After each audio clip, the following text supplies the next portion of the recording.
Freeing the Calf Roper. Faithful Cowboys Book 4. By Danae, Little Publishing. Chapter 1. Cody James watched the wedding disappear in his rearview mirror, his heart doing its best to wrench open once again. As difficult as attending the wedding was for him, he wouldn't let Courtney down. She deserved this happiness and her ready-made family. It wouldn't surprise him if he saw her at the rodeos less. She'd probably be busy having babies. Like Beth. He growled low, the rumbling soothing him somewhat. As happy as he was for Beth and Jake as they started their family, it only reminded him of his pain. His heart tightened.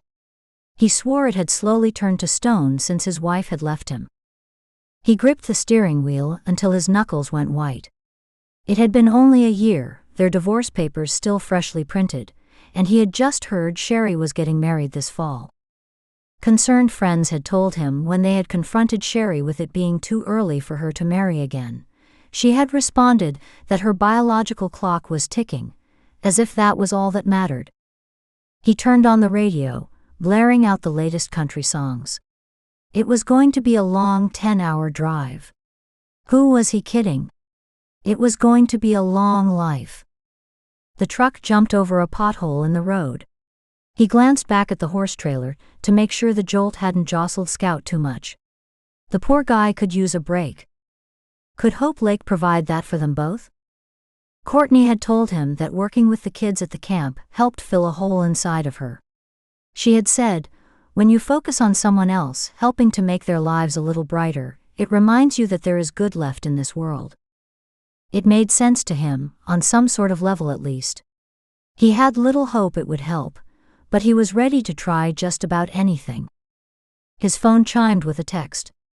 Seeing the straight, small-town road void of any other traffic, he glanced down at his phone to see the message was from Courtney. He had his truck read the message in its robotic voice. Thanks for coming. The ladies are all asking where you went, but I know you have a long drive ahead of you. Have fun at Hope Lake, and let your heart open a little. Open my heart. His lips thinned. That wouldn't be happening. Never again. The pain of a broken heart was something he only needed once to learn. Letting someone that close only brought misery. He was swearing off women and focusing on Scout and himself. Well, as much as his family would let him anyway. He was the oldest of 5, and the only one who hadn't stayed in their hometown. It wasn't like he had settled somewhere else. He didn't have a place to call home more than the one he towed with him. An image of the ranch he almost bought teased his memories. When Sherry had left him, he canceled the sale. Why would he need all that space for him and Scout? Rodeo was his life. Ride or die, he said out loud, though even to his ears it didn't sound so convincing. This trip was his last hope of finding something worth living for. Otherwise, he would just continue to ride through the motions. His roping times were failing for it. His appearance, he scratched at the several days' growth on his chin, and poor Scout, no, not Scout. He got the best of him. All that was left, anyway. One overnight rest at the Winnemucca Horse Hotel, and several pit stops later, he pulled into the small mountain town of Hope Lake. People waved at each other, smiling greetings along the small main road. He found a parking space at the rest area near the diner, deciding to fill his belly so he wouldn't arrive at the camp starving like a bear waking from hibernation. He grasped the bar of Scout's window, pulling himself up to check on him. Scout huffed and stamped his foot. I know, boy, we're almost there. I need to fill my tank first. Hang in there. He reached in and gave his horse a scratch between the eyes before hopping down and striding into the restaurant. He took his hat off as he entered, searching for a booth where he could keep an eye on his truck and his horse. Howdy, a young gal said coyly.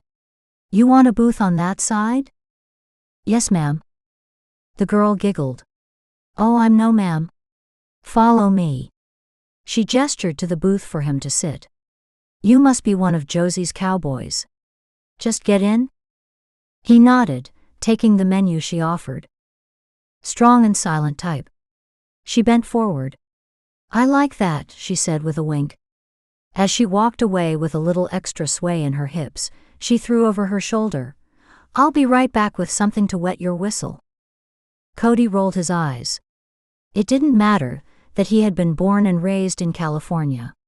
So many non-ranchers didn't understand the cowboy life, and Cali was full of them. Even his county had its share of people seeing cowboys as a trend rather than a way of life. The waitress set down a glass of water and held a coffee pot with a raised eyebrow. "I know how you cowboys like your coffee." "No thanks," he said, setting down the menu.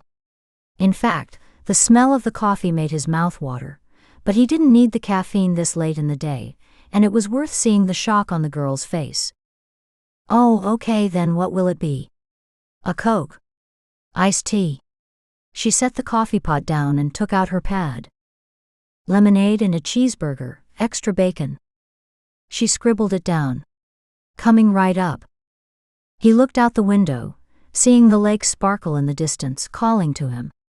To the left, the ridge raised up into a forest where he believed the camp to be located. He had researched it. 200 acres housing 30 single cabins and 10 bunk cabins, a meeting hall with a kitchen, a 20-stall stable, paddocks, 2 round pens, and an arena. The owner, Josie Williams, who Courtney had introduced him to at a rodeo a couple months back, had taken it over 10 years ago. Several times a year, she turned it into a safe haven for foster kids, and a place for them possibly to meet an adoptive family match. The thought of adoption soured the water he drank. On the one hand, he had always liked the idea. His family had adopted his 2 youngest siblings after their parents had died in an accident. They were as much his brothers as the ones born to his parents. After a fruitless 5 years of trying to conceive, he offered adoption as an alternative to Sherry, but her face had twisted in disgust, leaving his heart hardening. Not towards the kids. They deserved the chance to find loving homes. It turned his heart away from love and women, who would only ever see a man that couldn't father children as a worthless waste of space in this world. That's what he was, worthless. "Here you go." The waitress set the food in front of him. "Thank you," he said, feeling his stomach growl and his salivary glands working up for the juicy burger in front of him. He glanced up as the waitress still stood there. "How long you staying for?" "A week?" "Josie's cowboys usually stay that long?" she asked. "Not sure," he said, and he didn't know. It all depended on how it worked out. He had committed to 3 days, because he felt like he could go through just about anything for that long. If it was the healing balm that Courtney thought it would be, he could stay longer. His life was his own now, and he planned on enjoying that freedom to its fullest.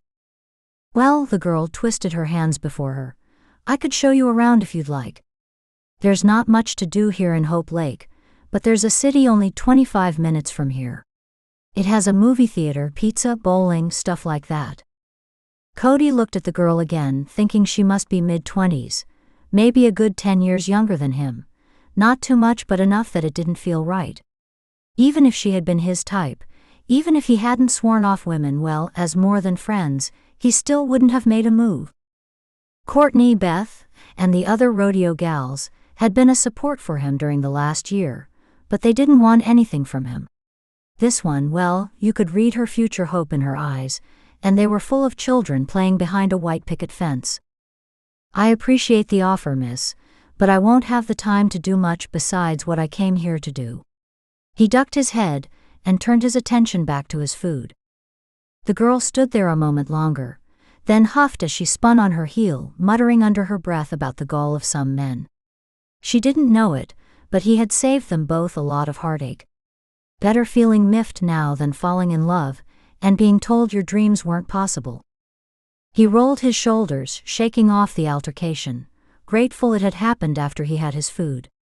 Otherwise, he would have had to check it for loogies or something disgusting from a resentful woman.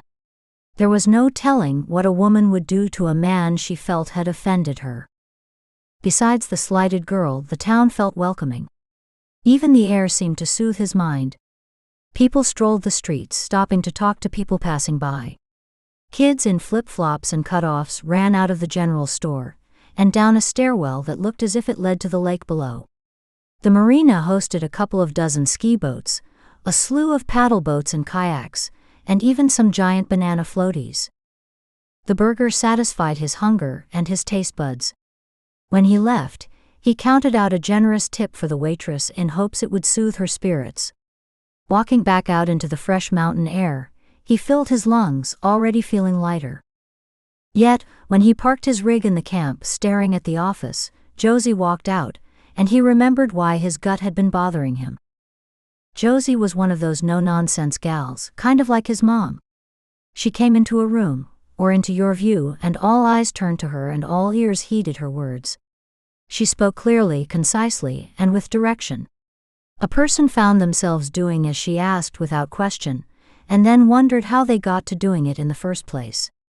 His heart went from a canter to a racing gallop as she spotted him, changing her direction toward him and his rig. A smile broke through the serious resting face she had as she waved, making her blue eyes sparkle as if a light shined from within them. She was drop-dead gorgeous and everything a woman should be. "Get a grip, Cody," he muttered to himself as he stepped out of the truck, steeling himself from the onslaught of the magnetic force the woman held. It's only attraction. Anyone would be attracted to a woman like Josie. It didn't mean he had to act on it, and it definitely didn't mean it was love. Love was the enemy. "Welcome, Cody. I'm glad you could make it." She reached out for his hand, her grip firm and warm and firing through him like 1,000 fireflies loose inside his chest. "Hello, Josie," he said, enjoying how her name rolled off his tongue. She still held his hand, her body freezing as he spoke. "I'd forgotten how deep your voice is," she said, shaking her head and finally releasing him. "It will carry far out here at camp." She rushed the words out. "Well, let's get you settled and get your horse in the stables. Then I'll show you around." "Yes, ma'am." He nodded. She pulled out a map of the camp from her back pocket and a pen from her front. Biting the cap, she yanked open the pen and circled a section of the map. Replacing the pen, she handed him the map. "We are here." She leaned in close to him to point to where it read office, and he couldn't help but breathe in. She smelled fresh, as if she were the outdoors herself. No overwhelming perfume like Sherry used to wear or so many other cowgirls, just pure natural scent. He blinked, focusing on what she was saying. "You turn on the first left. I'm going to put you in the spot I reserve for my rodeo volunteers. It's right next to the stables, so it's easy for you to keep an eye on your horse." She nodded toward the trailer where Scout pushed his nose against the window bars, snorting the air. "I know how attached you rodeoers are to your horses. They're like best friends." "That's right," he said. "So, Space 27.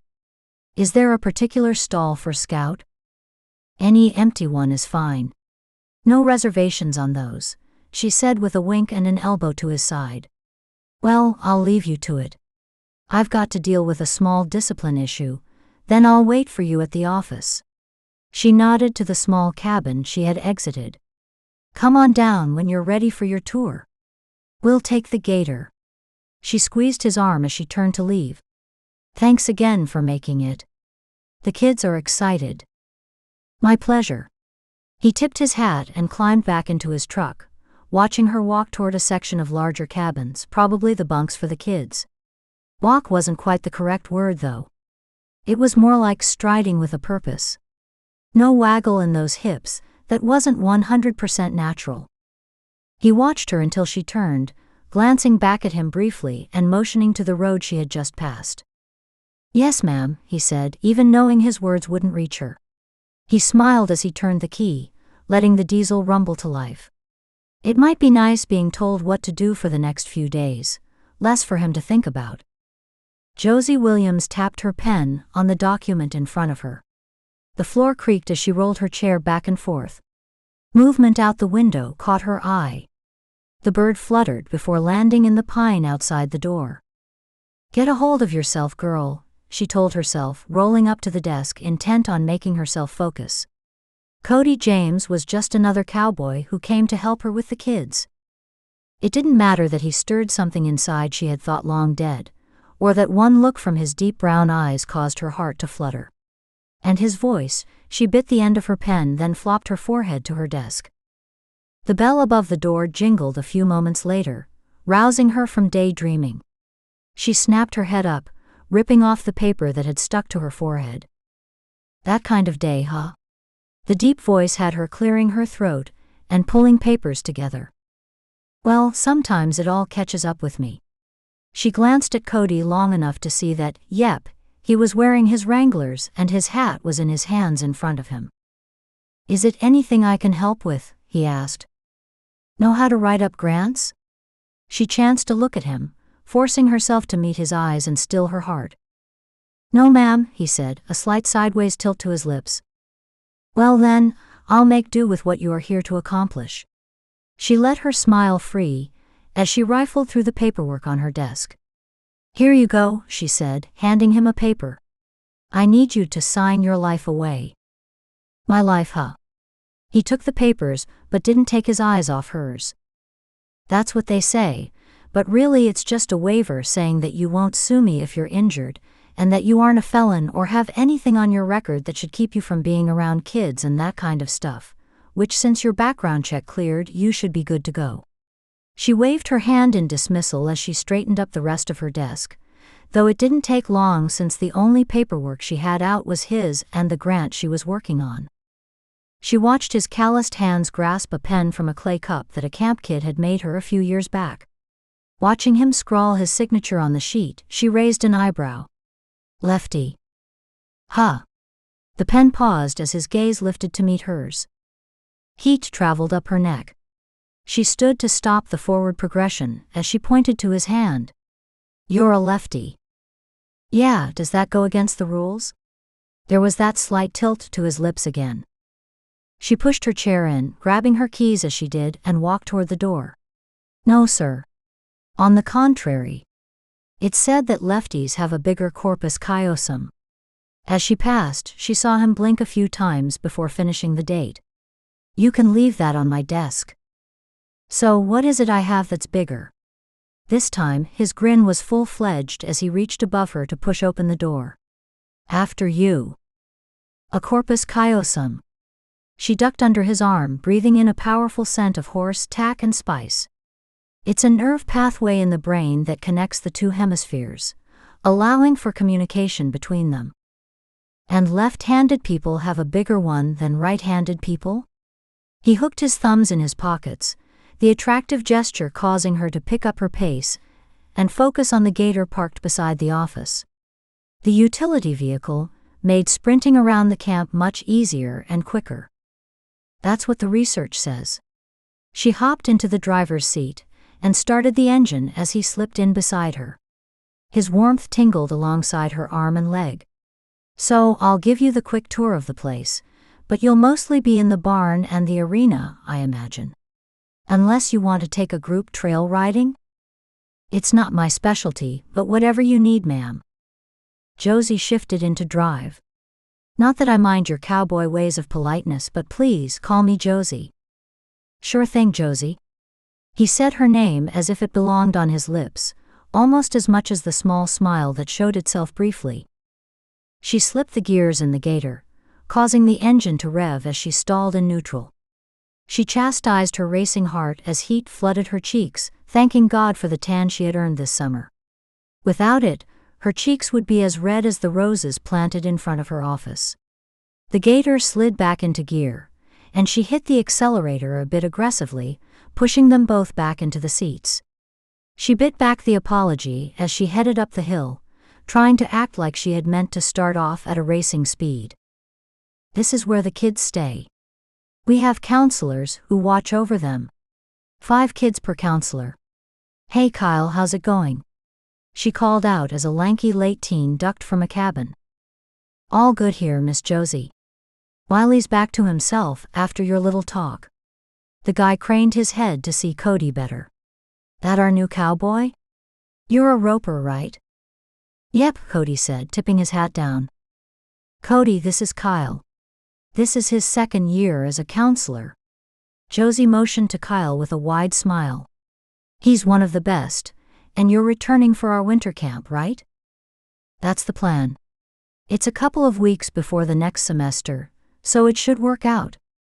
Kyle waved to Cody, as a commotion came from inside the cabin. I better get back to it. Nice to meet you, Cody. We'll see you in the arena. Cody nodded and lifted his hand. See you at dinner, Josie called to the teen as he ducked back inside. She pressed the gas more gently this time, taking them up the hill toward the next set of cabins. These bigger ones are for the kids, but what about these smaller ones? Cody pointed to the cabins set off to the side, past the larger group cabins.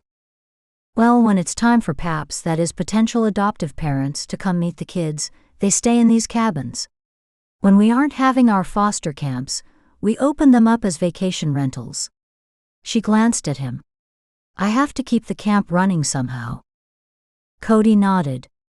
So you really work hard to find these kids' families? That's what I do, try to find them forever homes. She sighed as she looked out into the forest beyond the cabins. Do they all find homes? Cody asked, his normally deep voice lowering an octave and softening. She turned the gator around at the top where the lookout tower sat, stopping at a place they could see the entire camp below. Not all of them. Her grip tightened on the steering wheel, her thoughts on one particular boy. Some come with too many strings, too many issues, or too much anger. Cody nodded. These kids shouldn't have to go through what they do. Josie turned toward him, reading his straight-lipped expression and wanting to read his eyes that were shadowed by his cowboy hat. He turned slowly toward her, his dark chocolate eyes meeting hers with a look of determination. Tell me how I can help. It wasn't the first time she had heard this request, nor the first time she heard a depth of caring in the voice speaking it, but Cody's level of determination, as if he took this on as his personal mission, struck her. She licked her lips, trying for the right words, all the while wanting to hug him. Instead, she cleared her throat, tore her eyes away from the handsome cowboy, and rested her gaze on the camp below. This has been my passion for over a decade now. Each year, I think my heart won't make it through another. Yet each year I come back with more determination than the one before. Her gaze landed on the barn and the arena as she pointed. That's where you will teach kids to trust themselves, to learn to trust others, and realize it's okay to bond with someone. Cody stiffened beside her. How will I do all that? By being you. She gave him a sideways glance before leaning back in her seat. I've seen it year after year. I didn't know it would happen the first time, and then I thought it a fluke, but each time one of you come in, teach them some skills, spend some time with them, I see a transformation in these kids. Cody leaned back as well, the tenseness in his body seeming to relax, and he let out a sigh. You had me thinking I jumped into the pond too soon. A nervous chuckle vibrated the air around them. I thought you might have seen me as something special, and that I am not. Josie turned toward him. He had tilted his head back to see her better, giving her a clear shot of his eyes that held a deep pain and a burning self-hatred. She only knew that because she stared at her own each morning. God help us both. She patted his leg before shifting the gator into gear. I think, Cody James, this week you just might find you are something special. Without so much as a glance or pause for response, she drove them back toward the camp, pointing things out as they went, and ignoring the fact that somehow, as strangers, they had seemed to share a deeper moment than she had shared in a very long time. Chapter 2. Cody dumped a cup of grain in Scout's feeding trough while scratching him behind the ears with the other hand. What you think, boy? He returned the cup and picked up his grooming brush, dark brown horsehair sticking out in all directions. Picking out the clumps from the brush, Cody thought about the ride with Josie earlier. The memory sent the goosebumps racing across his skin. That one moment as they looked over camp, something had happened. He couldn't put his finger on it, but he felt it. He let the feeling of it wash over him as he groomed Scout. Many of his friends handed off the care and grooming of their horses to others, but Cody gained a secret joy from this time with Scout. While brushing him, smoothing his coat, he saw minor discrepancies in his horse that might have turned into big issues. Besides, the time helped him to bond with Scout and led them to work better as a team in the arena. "Does that feel good, old boy?" Cody asked as he brushed Scout's stomach. The horse lengthened his neck with a look of pure delight on his face. "Why is he doing that?" a boy of about 10 asked from the railings of the stall. "He's showing me I've got the right spot." Cody glanced at him from under his hat, showing no sign that the kid had startled him. "You know when you've got an itch and that feeling you get when it's scratched?" "Yeah, guess so," the boy said, watching him. "Want to try it?" Cody asked, holding out the brush to him. "I've groomed horses before." The boy thinned his lips, but his eyes kept roaming to Scout. "Is he really a famous roping horse?" "Well, fame is based on perception." "It's what?" The boy climbed over the gate and dropped in front of Scout. Scout pulled back, his head nodding in distrust, but the horse didn't move or rear. "See that?" Cody said, keeping his voice calm. "You spooked him." "I didn't mean to." The boy folded his arms and glared. Cody let his breath out slowly.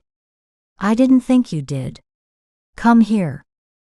The boy narrowed his eyes, looking as if he didn't trust Cody or even the ground he stood upon to not eat him whole. "Come on. We're going to let Scout know you're a friend." Cody wrapped an arm around Scout's neck to comfort him, and held the other hand out to the boy. The boy took a step or two forward but kept his arms crossed. When the kid finally stood close enough, Cody nodded. "Scout, this here is our friend." Cody turned to the boy. "What's your name?" "Wiley," the boy said, scrunching his brow. Cody took in the boy, recognizing the name from Josie's conversation with Kyle. "This is our friend, Wiley. Now let him sniff your hand." "Sniff my hand?"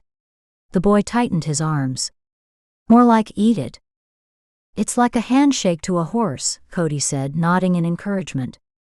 Wiley rolled his eyes, but he pulled a hand free and carefully reached it out to Scout. "That's right. Keep it flat." Cody brought Scout's muzzle toward the boy's hand. Scout sniffed and snorted before dragging his head away to nibble on the grain left in his trough. Cody patted the horse's neck, smoothing down his mane before glancing briefly at the kid. "See, not so bad. Next time don't drop into his stall like a mountain lion, and he'll know you as a friend right away." Cody continued brushing, not looking directly at Wiley but paying attention to his every move. "Just like that?" Wiley asked. "Yep," Cody answered. "Here." He dropped the brush in the kid's hand before slipping out the gate. "What am I supposed to do with this?" Wiley demanded. "You said you've groomed before." Cody nodded toward the horse before disappearing around the corner. Cody grabbed a handful of hay, pausing at the corner hidden in the shadow before coming back into the boy's sight. The boy watched Scout warily before tentatively putting the brush on the large animal. Wiley froze when Scout turned to sniff at him, but his shoulders dropped when the horse went back to eating. Cody scuffed his boots on the ground as he came into view. Wiley backed off from the horse, keeping a wary eye on Cody again. "This isn't my job," Wiley said, slamming the brush down on the railing. Scout snorted and rolled his ears back as he watched the boy with wide eyes. "Never said it was, but you spooked Scout again." Cody kept his voice even. "He gets scared easy." "He's not the only one," Cody muttered under his breath. "Horses just don't like me," Wiley said, leaning back against the stall wall. "Then why are you in the barn?" Cody asked as he soothed the horse and dropped hay into his trough. "I had a question for you." Wiley pushed off the wall. Cody stopped what he was doing and turned toward the boy. "For me?" "Yeah." Wiley narrowed his eyes. "What are you doing with Miss Josie?" Cody's lips thinned as he held back his retort, reading the boy's face. The kid reminded him of his second to youngest brother John, in the months after he lost his parents. John had been bound and determined to take care of his little brother himself, without the meddling help of his new family. I'm helping her out. Cody leaned forward a little. What are you doing with her? Wiley's eyes shot open and his jaw dropped before he narrowed his gaze once again and scowled. That's none of your business. He leaned forward, mimicking Cody. Just don't hurt her or you'll have me to deal with. Cody straightened, squeezing his lips together and blowing out his nose to keep from laughing at the intense kid. That's quite the threat. You know it. Wiley strutted out the stall door. He looked back before he shut it.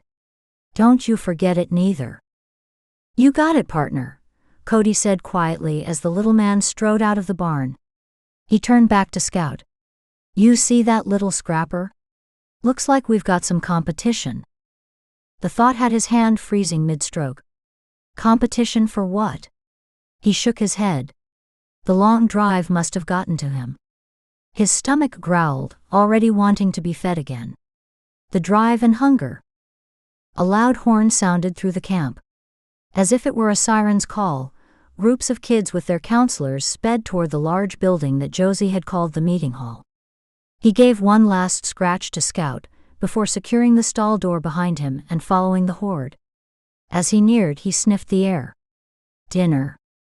Josie stood at the entrance, greeting each kid warmly as they came in and found seats at long cafeteria-type tables. Her little bodyguard next to her stood, eyeing everyone as they walked past. Cody waited until all the children entered and came in last. You found us, Josie said, giving him the same warm smile she gave everyone else. Yep, hard to miss the smell of food when a man is hungry, he said, letting his eyes meet Wiley's. This is Wiley, Josie said.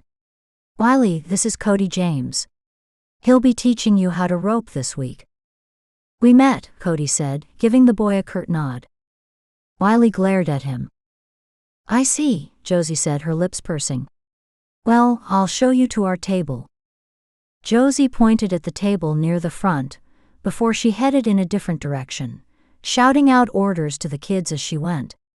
Cody pulled his eyes off her, and walked to where she had directed. Children's eyes followed him, and he rolled his shoulders under their scrutiny, feeling as if he was back in high school with city kids that thought his boots and cowboy hat were a gimmick. He reached the table, ensuring that his back was to the stage rather than to the passel of kids. Never turn your back on danger. His father had taught him that at a younger age than Wiley, who had followed him over. Cody lowered himself onto the edge of the seat. That's Miss Josie's seat. Wiley scowled at him. Cody scooted down the bench a respectable distance. That's my seat, Wiley said. Cody scooted further down the seat, until he sat next to a little boy with freckles and a smile missing 2 front teeth. Wiley humphed while he sat down on the other side of Cody, not taking his eyes off the man as if he expected him to draw out a 6-shooter and tell them this was a stick-up. Cody smiled at his internal humor as he met Wiley's eyes. With a nod, he silently challenged himself to win over this wary boy. The muscles in Josie's shoulders burned as she plodded back down the hill toward her office. She should have taken the gator, but the cool night air had invited her to walk for her bedtime checks. She hadn't considered her aching feet or back. The first few days of camp with a new group were always the hardest. They would settle. The scent of horse comforted her as she came to the barn. She stopped long enough to give the horses, who poked their heads out of their stalls, some pets, long enough to hear the soft serenade of country music. It called to her, and before she knew it, her feet took her steadily closer as if it were the sirens in Ulysses. She rounded the barn, firelight drawing her gaze up to spot 27. Its current resident sat leaning back in a camp chair, his boots on the fire ring, hat hanging on the chair, and his hand busy working something in his lap. His soft whistling joined in the chorus of the music coming from a speaker on his trailer, but it stopped abruptly as his eyes lifted to hers. Good evening, he said, a small smile gracing his lips momentarily. Hello, I trust you are settling in all right, she said, intending to walk past his camp toward her cabin, yet her feet kept her moving toward him. Of course, he said as he set aside the tack in his hands and stood. He stretched his back and looked up into the night sky. The stars are beautiful, aren't they? I can't believe all the ones that hide down in a city. Josie got lost in the Milky Way above them. There are so many. It kind of puts the daily worries into perspective, doesn't it? Yeah, Cody said softly beside her before dropping his gaze onto her. She felt his eyes burning on her, as if they said more than his words ever could. Not that the guy talked much, but he made her feel heard. His attention at once soothed her and had her heart racing.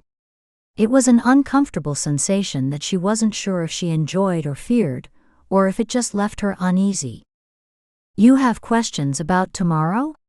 She kicked at the dust beneath her tennis shoes. Nope. I got the schedule. He patted the pocket on his shirt, which crinkled as he did. There are a few kids that can be, handfuls, but the rest are easy to manage. The counselors will be there to help. She stuffed her hands into her pockets, looking towards her office where she should be or home in bed.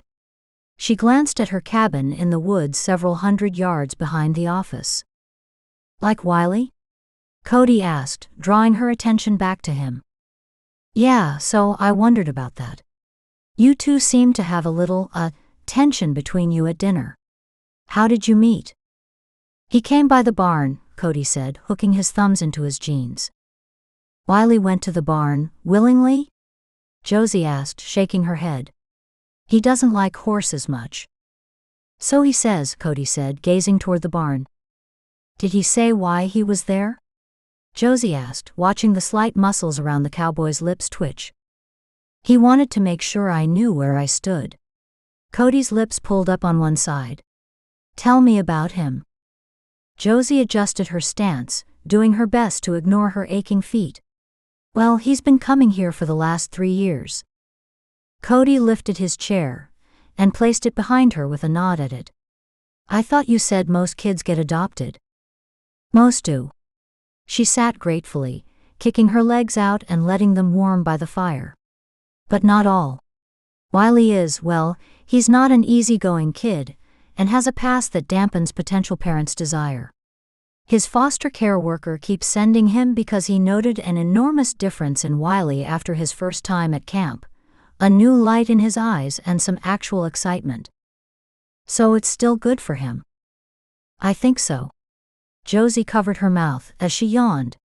Though it can't be easy, at the end of every summer, knowing that he wasn't picked again. Of course, he doesn't show it. Not the type of guy to do that, Cody said. He fiddled with a compartment on the side of his huge rig, and pulled out another chair and set it across the fire from her. No, I guess not. Though I find it odd that he came to see you. He doesn't like men all that much. Then again, the way he was looking at you wasn't exactly friendly. Oh, I think I stand about the same level as the horses with him, Cody said with a deep chuckle. Ah, she said, nodding, that's why he came to see you, to put you in your place. She sighed, looking at Cody through the firelight. Don't take it personally. It's all men. I'm not. Yet the way he said it made her scrutinize him. His eyes held a look of determination, almost like he had looked earlier as they watched over the camp, a look that said he wasn't one to give up. He could really use a good male role model, someone who helps him trust again. That's why I haven't gone ahead with. Josie clamped her mouth shut and pulled her legs back under her. What was with this cowboy? He hardly talked, but he had her blurting out all sorts of personal things. She shook her head. It's late. I better skip the office tonight and head up to bed. Cody stood with her. Where is that? She nodded behind him to where she could see the soft glow of her porch light through the trees. Back there. The cabin that's set by itself. It's normally nice to be set back and out of the way, but during the foster camps, it's a bit much. I usually drive the gator, but tonight, she glanced back up at the stars, it felt like a good night for a walk. Cody's brow bunched as he turned back from looking at the cabin. Do you want a ride? She glanced at his oversized pickup, remembering its loud diesel engine when he pulled in earlier. No thanks. It's not that far. She started following the trail that wound through the woods, turning to tell him good night, but stopped when she saw him on her heels. "I'll walk with you," he said. "Oh, you don't have to do that. I'm used to the walk. It's rather peaceful and—" He touched the small of her back to encourage her forward. The warmth of his hand spread through her, causing her words to get as lost as her thoughts. "I don't mean to overstep, ma'am, I mean Josie. It's how my parents raised me." Josie nodded, unable to form a sentence, and walked ahead on the narrow trail, acutely aware of him behind her and the now absence of his touch. Yet the warmth lingered, causing her mind to twist and turn as they walked through the dark forest. The trail widened after a bit, and he stepped up beside her, his horse and spice scent mixing pleasantly with the piney tang of the conifers around them. "Do you know the mountains?" she asked, finding a need to fill the silence with something other than the song of crickets. "I know them. I grew up down in the valley not too far away, but we hauled our cattle up to the forest every summer. My family still does." She glanced at the cowboy, seeing it as a good sign that he had spoken more than one sentence, though a good sign of what she didn't know. "So you're the real deal." Cody chuckled, the deep sound pleasing and comforting. "You could say so. I've always wondered what a real working ranch was like. Is that where you learned to rope?" She glanced at him and slowed her pace slightly. "Yep. Learning the rope by two, and helping my dad once I was big enough to sit a saddle independently." "When did you decide you would not follow in your father's footsteps?" "Who said I wasn't?" Cody asked, but not in a way that made her feel dumb for asking. He said it, as if he hadn't even fully decided for himself. "Rodeoing is good money for now, and it's keeping me going." What she could see of Cody's lips tightened and his steps stiffened. From working with so many kids in critical situations, she had learned to read people pretty well. If she wasn't wrong, Cody had a deep-seated hurt, one that had almost given him no reason to keep on going. Her heart shuddered with the thought, knowing too well what that felt like. "I understand that." She looked back at the lights throughout the camp. "This camp gives me that, a reason to keep going." Cody sighed beside her, his presence a comforting warmth next to her. "That's why you call it Camp Hope?" She turned to him with a soft smile, one that held knowing and purpose. "It already had that name, but that spoke to me when I came across it. I needed hope, in that moment more than I needed anything else." She shrugged. "I think that's why God led me here, you know." They continued walking, and she could feel Cody's mind working. She stayed quiet and let him process. "I believe God leads many people here for that same reason," he finally said. Josie touched his arm, a slight touch but one to show him how much his words meant to her. "Thank you. Giving hope to others returns that hope to me." She stopped, glancing at the cabin, now only 100 feet away. "That's me." Cody's eyes reflected the porch light, as he scanned the cabin and the surrounding area before landing back on her. "I'll see you get in." He shoved his hands in his pockets and nodded toward her house, his eyes intent on her. "Thank you for walking me back and listening. I hope to hear more about your cattle ranching childhood." She waited until she saw the slight smile creasing his lips. "Sure," he said. "Good night."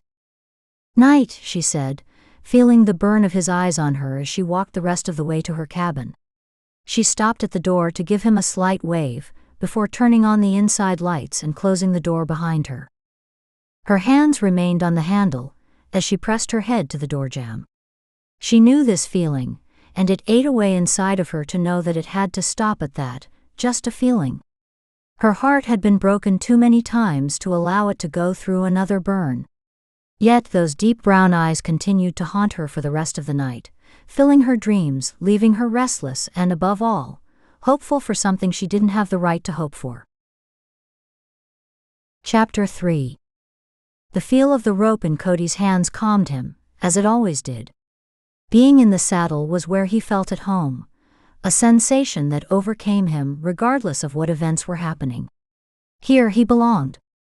His audience this time was a group of bright-eyed kids, watching the rope as if it were a superhero gadget that could rescue or capture at will. Well, most of them were bright-eyed. Wiley sat on the top rung of the fence, arms folded and eyes narrowed, but he paid attention, and that is what Cody cared about. The steel calf stood out in the middle of the round pen, glaring in the late afternoon sun, bringing back so many memories of his childhood that Cody almost choked on the nostalgia. He focused on the rope as it slid through his gloved hand, flying out to wrap around the metal horns. As the rope rounded the neck, he yanked tight, securing the calf, and Scout scooted back instinctively to keep the rope taut. Cody hopped off the horse, ran to the ground, flipped the steel calf to its side and tied its stiff legs quickly, standing and throwing his arm up as he did. He turned toward the miniature crowd, as they hooted and hollered. "So that's how it's done," Cody said, watching the scowling Wiley out of the corner of his eye. He had seen the boy's eyes widen, as the rope had looped around the horns. "Now, I don't want to see you using this trick on a person or a pet." The children laughed, which made Cody smile, but it only pulled his lips halfway because he saw the look on Wiley's face. It wasn't a scowl or an eye roll at his lame joke. It was the look of revelation, as if the kid knew exactly what he could use a skill like that for, and it wasn't calves. Cody monitored Wiley for the rest of the lesson. The angry scowl on the kid's face had turned into an expression of determination as he rotated his wrist like Cody taught him, watching the rope swing around him. "Good, Wiley," Cody said, coming toward the boy. "You're getting the motion down.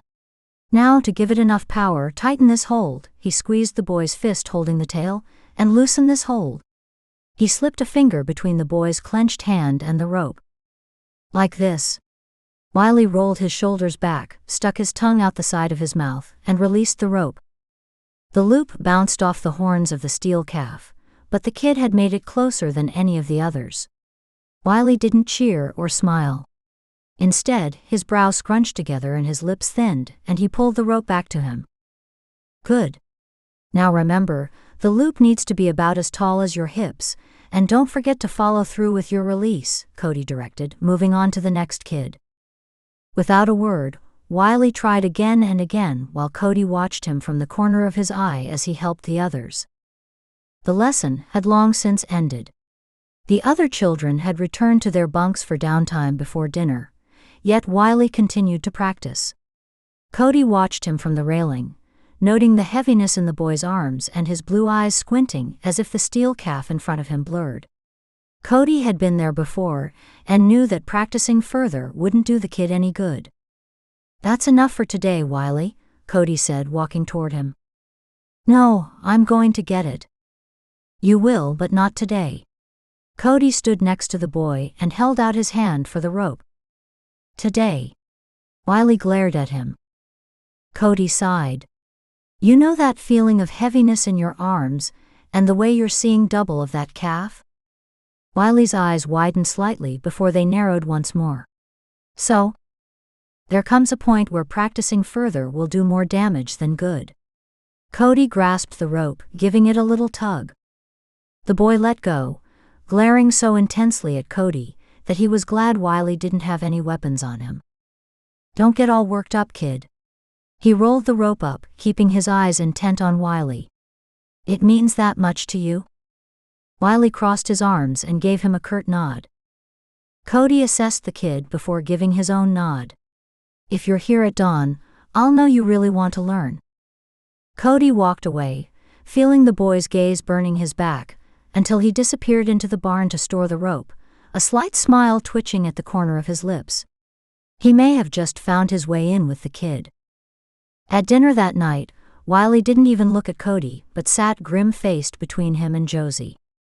"What's got you all grumpified tonight, kiddo?" Josie asked about halfway through dinner. Wiley shrugged, stuffing another bite of the spaghetti into his mouth. When the kid didn't reply, Cody swallowed his food and cleared his throat. "He's got a vendetta against the steel calf." Wiley swung his gaze toward Cody, before attacking his food once more. "Oh?" Josie asked. Her eyes widened as she looked from Wiley to Cody. "I've got a feeling that the calf will lose in the end." Cody nudged Wiley, who looked at him without a glare for the first time. This kid has the touch. The touch, huh? Josie rocked in her seat, giving him a coy smile. Yeah, that's what we ropers call it. Some got it, some don't. Cody met her eyes, enjoying the camaraderie in them. I really got the touch. Wiley spoke up for the first time, his voice so thick with hope that it tore through Cody. Yeah, kid, I think you do. Cody reached up and mussed up the boy's hair. Wiley stiffened, his glare resuming. I didn't even get the rope around the thing. That wasn't the point of today's lesson. That's ridiculous. Wiley rolled his eyes, pushing away his almost empty plate. If the point isn't to rope the calf, then what were we doing? Learning how to talk with the rope. Cody kept his face calm, hearing the seriousness in his voice, hearing his dad's words flow from him as if he were sitting in Wiley's place listening to his old man. Whatever. Wiley climbed out of the bench, picked up his plate and looked at Josie. Thanks for dinner, Josie. See you at lights out. See you, buddy, she said, her smile full of empathy as she squeezed the boy's arm before he stalked away. Her eyes were still on Wiley as she spoke quietly to Cody. Does he really have the touch, as you called it? Yeah, Cody said, also watching the kid stiffly make his way through the crowded cafeteria and out into the darkening evening. He does. You won't give up on him? From her voice he knew she had turned toward him. He brought his gaze over to her. I don't know how to give up. The morning sun came through the trees, reflecting on the wisps of low clouds hanging in the branches. The beauty struck Josie enough to slow her step and watch in wonder. God sure knew how to create wonderful scenery. A smile tilted her lips and spread warmth throughout her to settle in her heart. Today was special. She laughed at herself, knowing she said that almost every day. If she could make a difference in even one of these kids' lives today, it would be special. A childish whoop filled the air, traveling to her from the direction of the barn. The sound startled her, sending her stride quickening as she jogged to see what mischief the kids were up to so early in the day. As she neared the barn, a deep voice reached her, slowing her pace to a walk as she tried to make out the words. That had to be Cody. Only his voice made her knees tremble like that, but his words were too low to make out. As she closed in on the stable area, she realized the voices weren't coming from the barn, but from the small arena behind it. She slowed her pace further, wanting to assess the situation before she intruded. That's right, like that, Cody said, his words tight with what sounded to her like suppressed pride. You think I can do it again? Wiley's voice shocked her, faltering her steps, and she clutched a hand to her chest. His soft tone caused her to suck in a breath. She had only heard him speaking like that when they were alone. I know you can, Cody said. Tears stung Josie's eyes. She wiped at them in frustration, telling herself to stop being so emotional. Yet it was Wiley, and he was starting to let a man in. Wiley cleared his throat. I will, he said, his tough tone returning. She peered around the corner of the barn in time to see the rope fly from his hand, to wrap around the horns of the steer. Before the cry of delight burst from her mouth, she covered it, holding back what would distract this endearing and possibly healing moment. There you go, Cody said, landing a hand on Wiley's shoulder. Wiley stepped away from the touch, but a tiny grin of satisfaction tugged his lips in a way that made her heart lurch. You keep practicing, Cody said. It's going to get too easy soon. Wiley strutted like a little man toward the steel cow to retrieve his rope. That's when you challenge yourself. Cody pushed off the fence, grabbing his own rope. Why would I do that? Wiley turned back toward the cowboy, rolling his rope up as if he had done it for years. Why would you challenge yourself? Cody had frozen, a look of pure confusion filling his handsome face. Yeah, if I'm already the best. Well, slow down, champ. Cody twisted the rope in his hand, rolling it first one way, then another, until he shot it out from 3 times the distance that Wiley threw his from, landing it cleanly around the steel calf's neck. You'll never be the best. Wiley stiffened, his lips thinned, and his arms crossed against his chest. You're just a show-off. You're twice my size and have been rodeoing for he knows how long, and you're probably a grandpa. Josie stood straight, preparing to leave her place of hiding to calm the storm, but her foot paused before it landed, halted by the sound of Cody's laughter. Grandpa? Cody laughed even harder. After a moment he stood back upright and wiped his eyes. Thanks for the laugh, kid. Wiley watched him warily with narrowed eyes. As far as being a show-off, Cody shrugged. It wouldn't be the first time someone called me that, but my point was, there will always be someone better than you. There is always room to grow. Until I'm as good as you, Wiley humphed. That's kind of you, but nope, there are many who can outrope me. Josie noted that Cody's tone held no remorse or insecurity about that statement. Rather, he said it in a way that sounded like an accepted fact of life. Really? Wiley asked, his tone also softening once again. Really?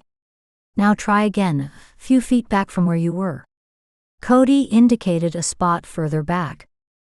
As he lifted his eyes, his deep brown pools met hers. She stepped out from hiding, leaning against the barn as if she had been there the whole time, ignoring the fact that Cody's lips twitched in knowing. He dropped his eyes back to Wiley. Good. Now this time follow through with that hand. Wiley stuck his tongue into the corner of his mouth, rotating the rope round and round until with a little grunt of effort, he flung the rope, his hand still floating in air as it wrapped around the steel cow. This time Josie didn't hold back her cheer, but let out a whoop of triumph that matched the youngsters. He turned to meet her gaze with wide, happy eyes. You saw that?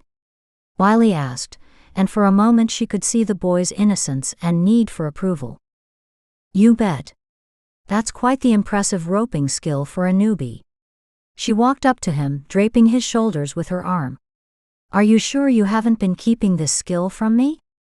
No, ma'am, Wiley said in such a perfect imitation of Cody that it caused her mouth to drop. She pulled her eyes away from the boy as he strutted like a little cowboy to unhook his rope from the steel calf and landed them on Cody, whose eyes twinkled. He gave her a little shrug, looping his rope over a shoulder before meeting Wiley. Good lesson, Cody told the boy, holding out a hand to take the rope from him. Ah, already? Wiley complained. I smell breakfast, Cody said, rubbing his growling stomach. Run on. Wiley gave Josie a run-by hug, leaving her in shock. Remember what I said about you being someone special? She knocked into the spicy-smelling man who had sidled up beside her. Cody grunted, but when she snuck a glance at him, she saw his smile and his eyes meeting hers from under his cowboy hat. This is exactly what Wiley needs, she said. As the words left her mouth, a sinking feeling filled her like a heavy cold stone in her belly. They walked silently together, and as they neared her office, she pulled away a little. You not eating? Cody asked, his brows furrowed. I'll be right there, I've got to do something first. Josie didn't give him time to ask, but hurried into her office, standing against the door after she closed it behind her, staring at the papers on her desk. She let the tears out then, allowing them to continue as she picked up the adoption papers, slipping them carefully into the bottom of a desk drawer. It just wouldn't be right, she breathed out, wiping a hand across her eyes, drawing in a steadying breath, and rolling back her shoulders before she greeted the kids at breakfast. Chapter 4. When you focus on someone other than yourself, that's when God can really work through a man. The quote his dad always told him filtered through Cody as he finished batting down the stables. His hand rubbed down Scout's long nose as he let his mind wander past the last few days. Who knew that spending a few days with kids in worse positions than he had ever faced could give him purpose, and much more than that, joy? His heart sang with the feeling of belonging, with kids feeling just as lost and abandoned as he did after his wife left him. With one last scratch behind the ear, he bid Scout a good night, closing the barn door behind him and walking the short distance to his camp. It took him only a moment to start a fire in the ring, and sit back in his chair to oil the tack he had found drying out in the barn. Thinking of Wiley, he let out a small chuckle. "I'm glad to see you happy," Josie said from out of the darkness. He sighed with contentment as she entered the flickering light of the fire, her features even more beautiful in the ambient glow. "I have enjoyed myself here," he said, rising to set up the other camp chair for her. "I'm glad to hear that.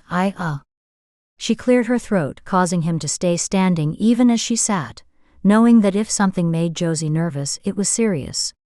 "I just got a call from next week's guy. He can't make it." Cody lowered himself into his chair, never taking his eyes off her, yet his mind galloped as if he were racing rather than sitting under the stars next to a campfire with the most beautiful woman he had ever met. He gave her a slow nod. The chair squeaked as Josie fidgeted until she finally met his eyes. "So what do you have planned next week?" A serene smile pulled across his lips as he sat back in his chair, watching waves of expressions travel over Josie's face. "I enjoy watching this side of you."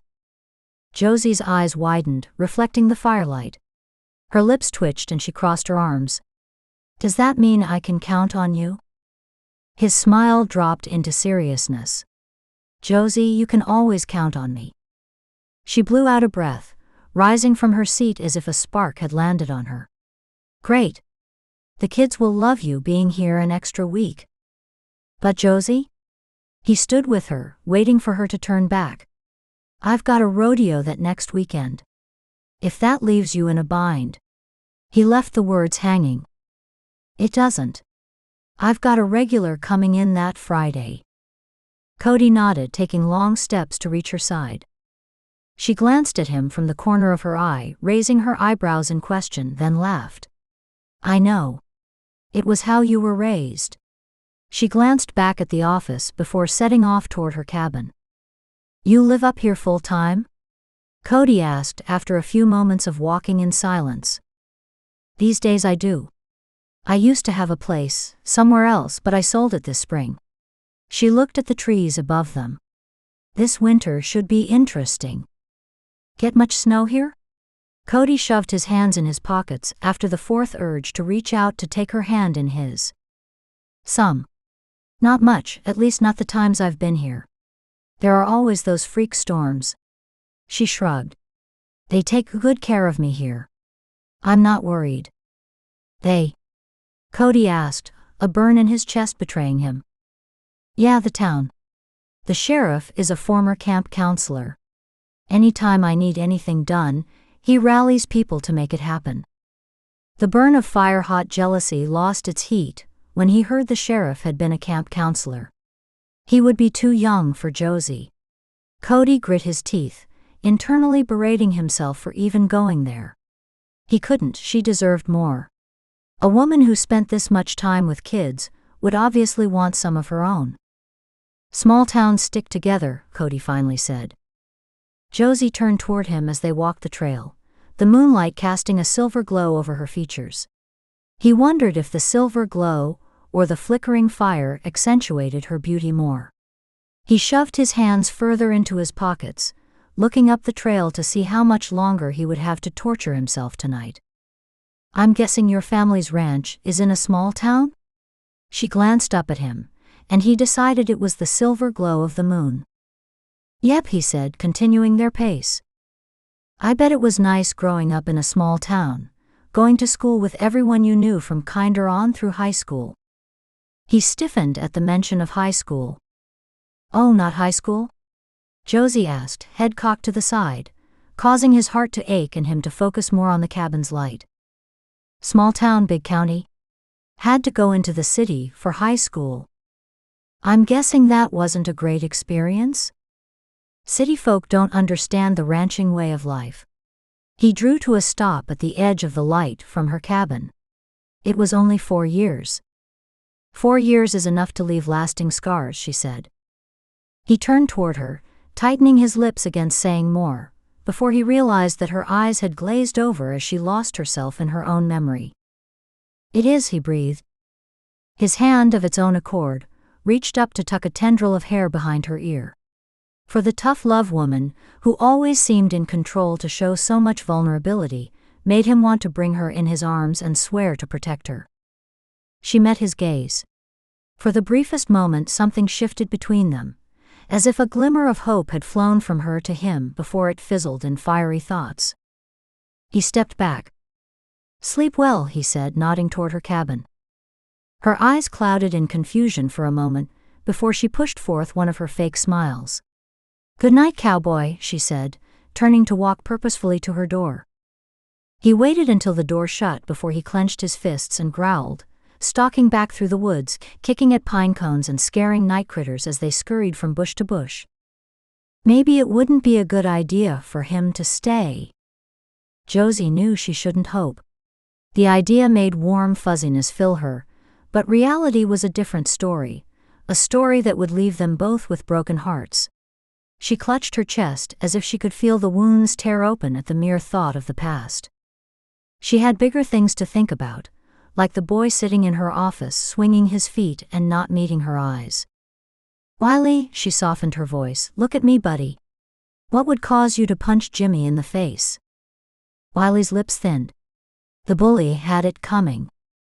Why did he have it coming? Wiley crossed his arms, clamping his lips shut. "Buddy, I'm here to help you, but you've got to let me in." Josie reached across her desk to touch his stiff shoulder. "Why? They'll just send me back to that group home or a different one. It doesn't matter. No one is ever going to want me." His eyes glistened as he blinked them rapidly, looking at anything but her. "Wiley," she said, rounding the desk and coming to him, pulling his stiff body into an embrace. Her thoughts raced immediately to the papers in her desk. Maybe it wasn't the worst thing for her to go through with her desire. Her heart shredded at the thought of the boy feeling so unwanted. He had worked his way right into her heart, year after year. Many of them had, but she steeled herself as each one was adopted by a family, a mom and a dad, siblings. She battled as she had for the last year, all set to go through with the paperwork, only to be met by insecurities of being worthy enough to assume she would be the best option for him. Like now. She had been all set, even made an appointment with Harriet, the camp therapist, for confirmation that it would be the right decision for both of them. Then she saw Wiley with Cody. According to Wiley's foster worker, he had trouble with all males, especially adults. This contingency, and the horror of his background, had him jumping from foster home to foster home. Something had to be done soon. Kids who jumped that much had the tendency to never fully recover their ability to form connections or relationships. She would have to talk with Cody. If it was even a possibility for him, she would back off. If not, she squeezed the boy tighter to her. "We are going to figure this out together." She bent down to look him in the eye. "You got that?" He nodded, his chin jutting out. "I'll be fine, but if that Jimmy guy opens his big mouth one more time." Josie sighed. Resorting to violence is never an option. "Next time you tell Kyle or come talk to me." "Or Cody?" he asked. Josie froze, but a smile pushed forth. "Yes, I bet Cody would have some good advice for you." She searched his eyes. "You're getting comfortable with him, huh?" Wiley shrugged. "He's all right, I guess." The dinner horn sounded. "Can I go to dinner now?" "Yeah, go ahead. I'll be right there." Josie watched him scamper out of the office, knowing she had been too easy on him. She walked back to her desk, pulling the drawer open just to look at the papers and feel the thrill that filled her at reading the title. The idea preoccupied her throughout the meal, even when Cody repeatedly asked if she was all right. She had to plan exactly how to ask him such a delicate question. Would he be interested in adopting a kid he connected with at camp? Was he in a place to give Wiley a good home? Then she realized she had been pining for the guy, and never wondered if he had a girlfriend or a wife. She glanced down at his bare hand, seeing the remnants of an indentation but no ring. So it wouldn't be a family, at least not yet. She always hoped the kids would get families. It's what Wiley needed, but a stable home, two parents or not, would be better than the life he lived now. The words still evaded her, as she approached Cody's camp that night after lights out. She walked into the firelight where Cody smiled and patted the chair he already had out for her. "You going to offload some of that luggage?" he asked her gently. She laughed, a soft laugh with little vigor. "That obvious?" For a confident woman who always seems to know what she wants and directs others like a caring drill sergeant, yeah, pretty obvious. The description gave her pause as she read the humor in his eyes. Was that how others saw her? A caring drill sergeant? Cody handed her a steaming mug. She breathed in the chocolatey scent. "Now this surprises me." He shrugged. "A cowboy likes chocolate. It's too late for coffee." "Good to know." Her lips twitched, but the heaviness of the topic she needed to discuss weighed her down. "You seem to be getting along with Wiley quite well." Cody leaned back in his chair, the front 2 legs leaving the dirt. She had to swallow the command to put all 4 legs down.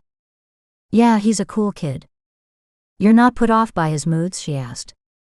Cody looked at her closely, before stretching his arms behind his head. "Nah, it's how he protects himself. That will shed once he finds a loving home with people he trusts.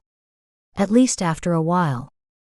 "You speak as if you know," Josie said, leaning forward. "My 2 youngest brothers." He landed the 2 front feet of his chair back down, sending up puffs of dust.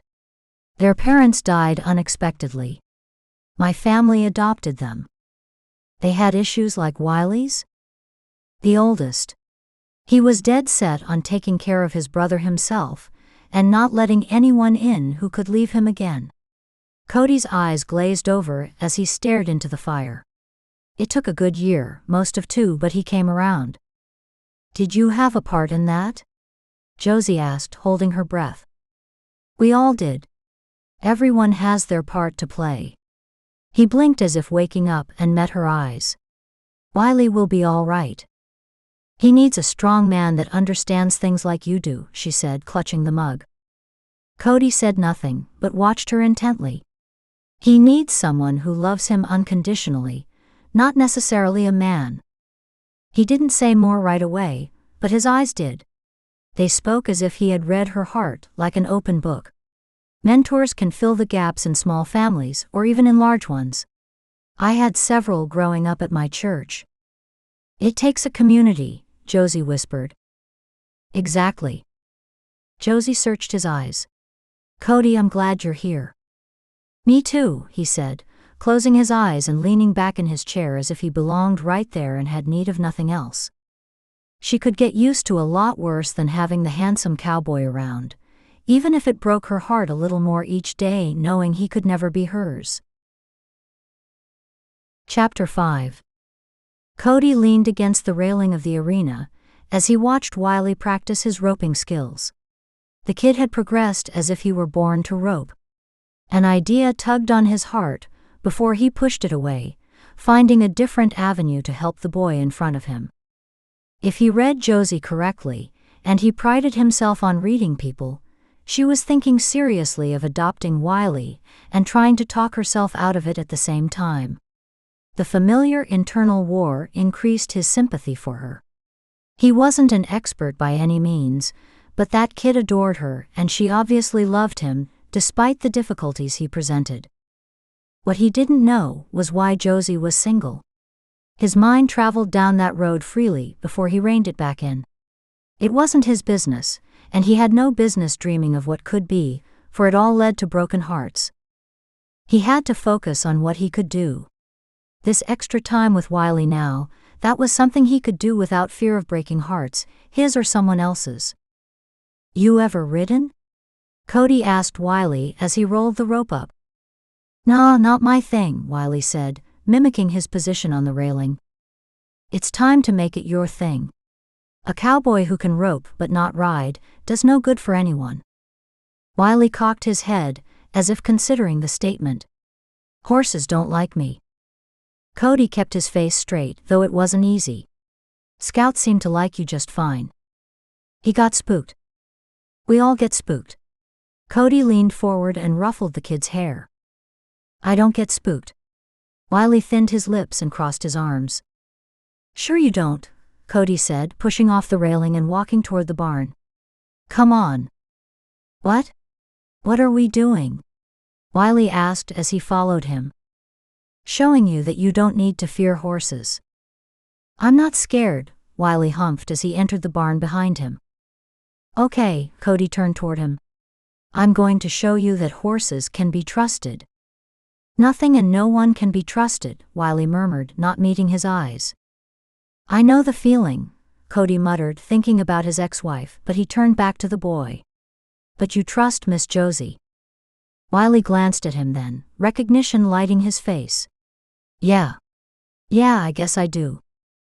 It's all about developing a relationship, a connection. Cody hung their ropes up before leading Wiley to Scout's stall. You trust her too? Cody paused, his hand floating in midair after unlatching the gate. Who? Josie. Yeah, I see you two together an awful lot. We're working together, Cody said, watching him carefully. Wiley narrowed his eyes. There are levels of trust.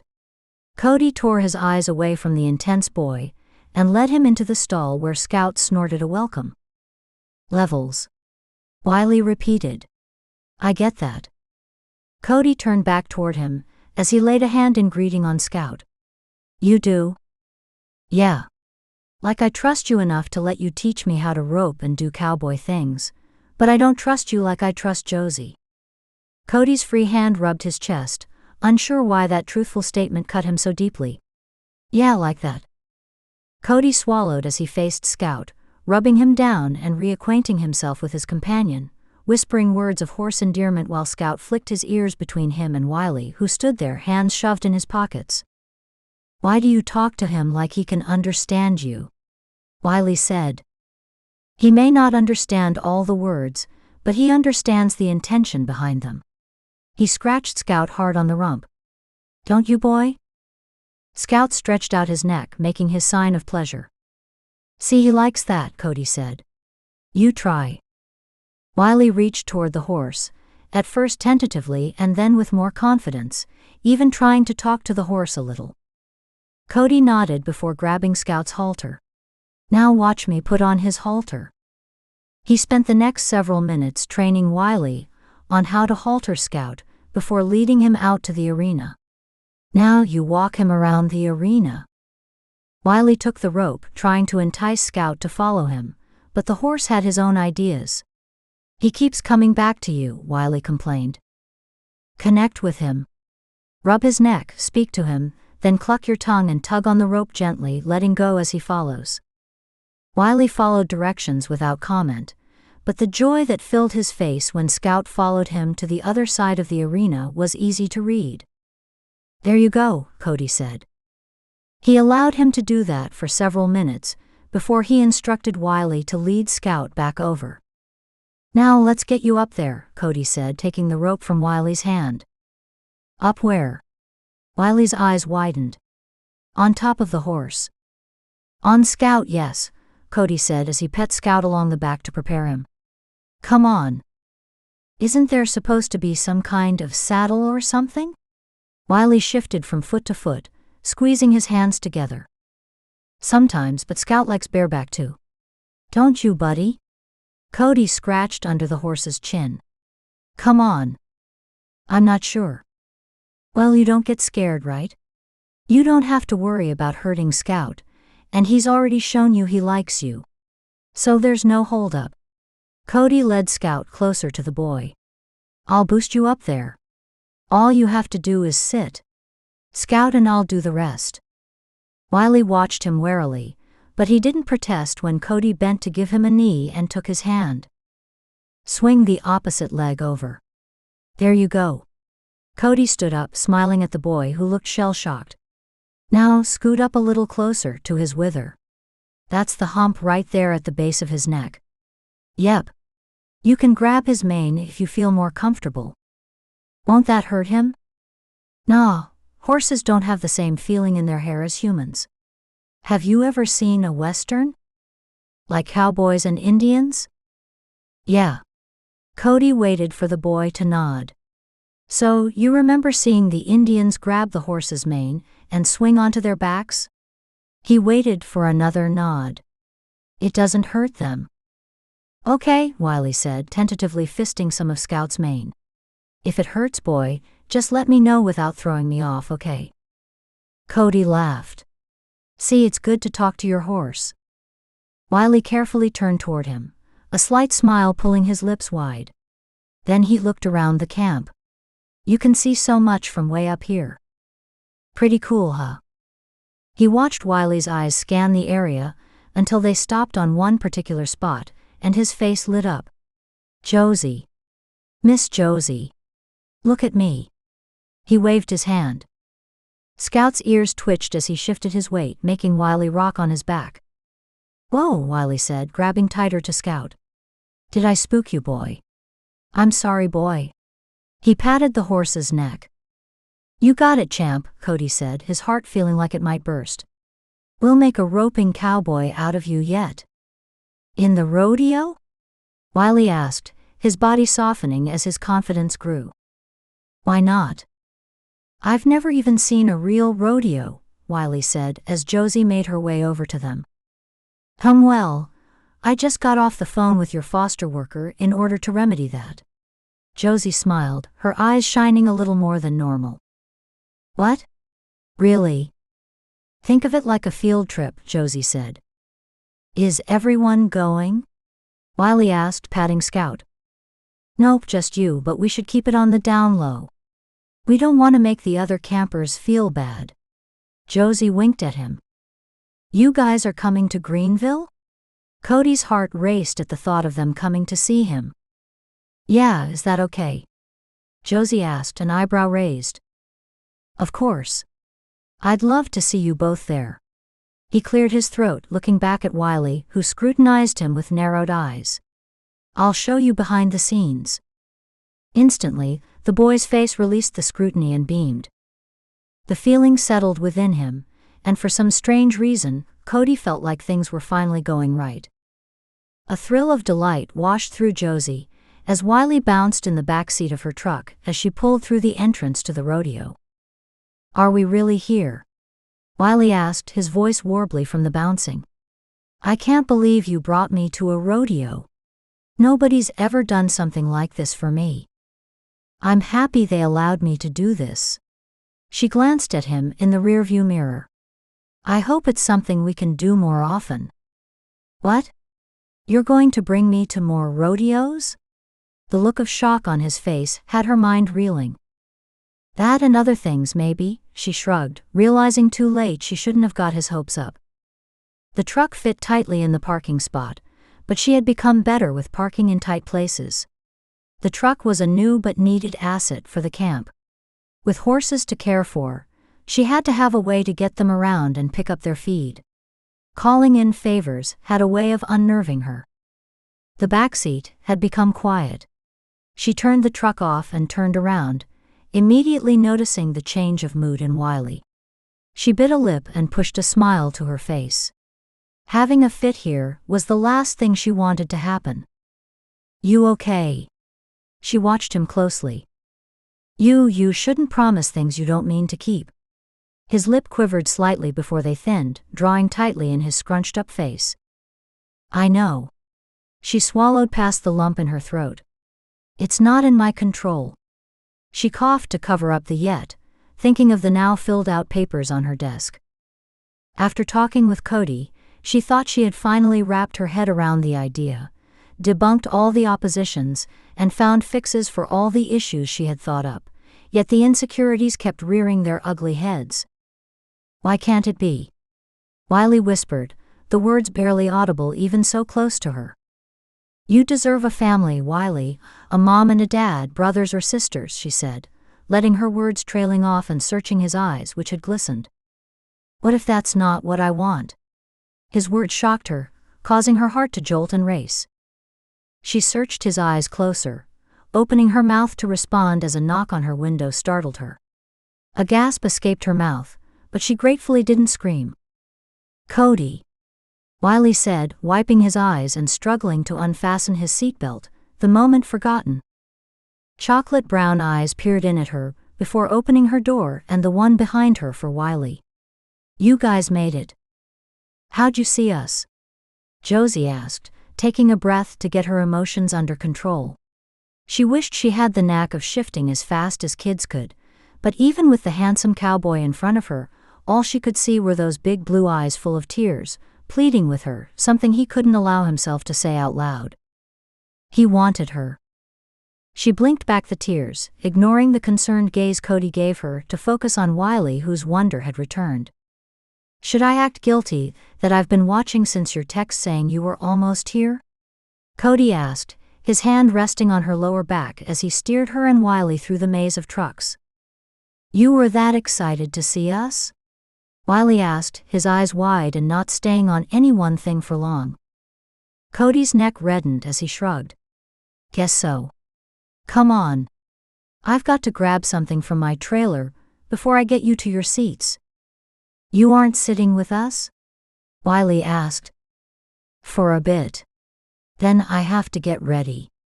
Cody smiled, turning them past an even larger rig than his own. "Is this Beth and Jake's trailer?" Josie looked at the behemoth as they passed by it, her heart longing to talk with Beth. But why? She couldn't tell her about her warring feelings, yet that's exactly what the urge building within her chest told her she wanted to do. "Sure is," Cody said. "Have you seen her lately?" "Not since the rodeo where Courtney introduced us," she said, hoping the heat in her cheeks didn't show. "Well, you should see her on this visit. She'll be excited to show you, something," he muttered, his tone deepening as if an old pain worked its way to dispel his earlier excitement. "Okay," she said hesitantly. "Be right back," he said, hopping up the steps to his rig. The warmth where his hand had rested sent tingles up her spine. Was it possible to miss something that had only just been there? She wrapped an arm around Wiley to break the feeling of loss. "Do all these people that do the rodeo live in these big trailers and travel all over the country just rodeoing?" Wiley stared around him. "Well, not all of them probably, but a lot make their living on the rodeo, like our friend Cody." Josie smiled down at him. "I would love to live like that." "Oh, really?" Josie asked, a pain in her heart. He glanced up at her and quickly away. "I mean, when I'm grown up, of course."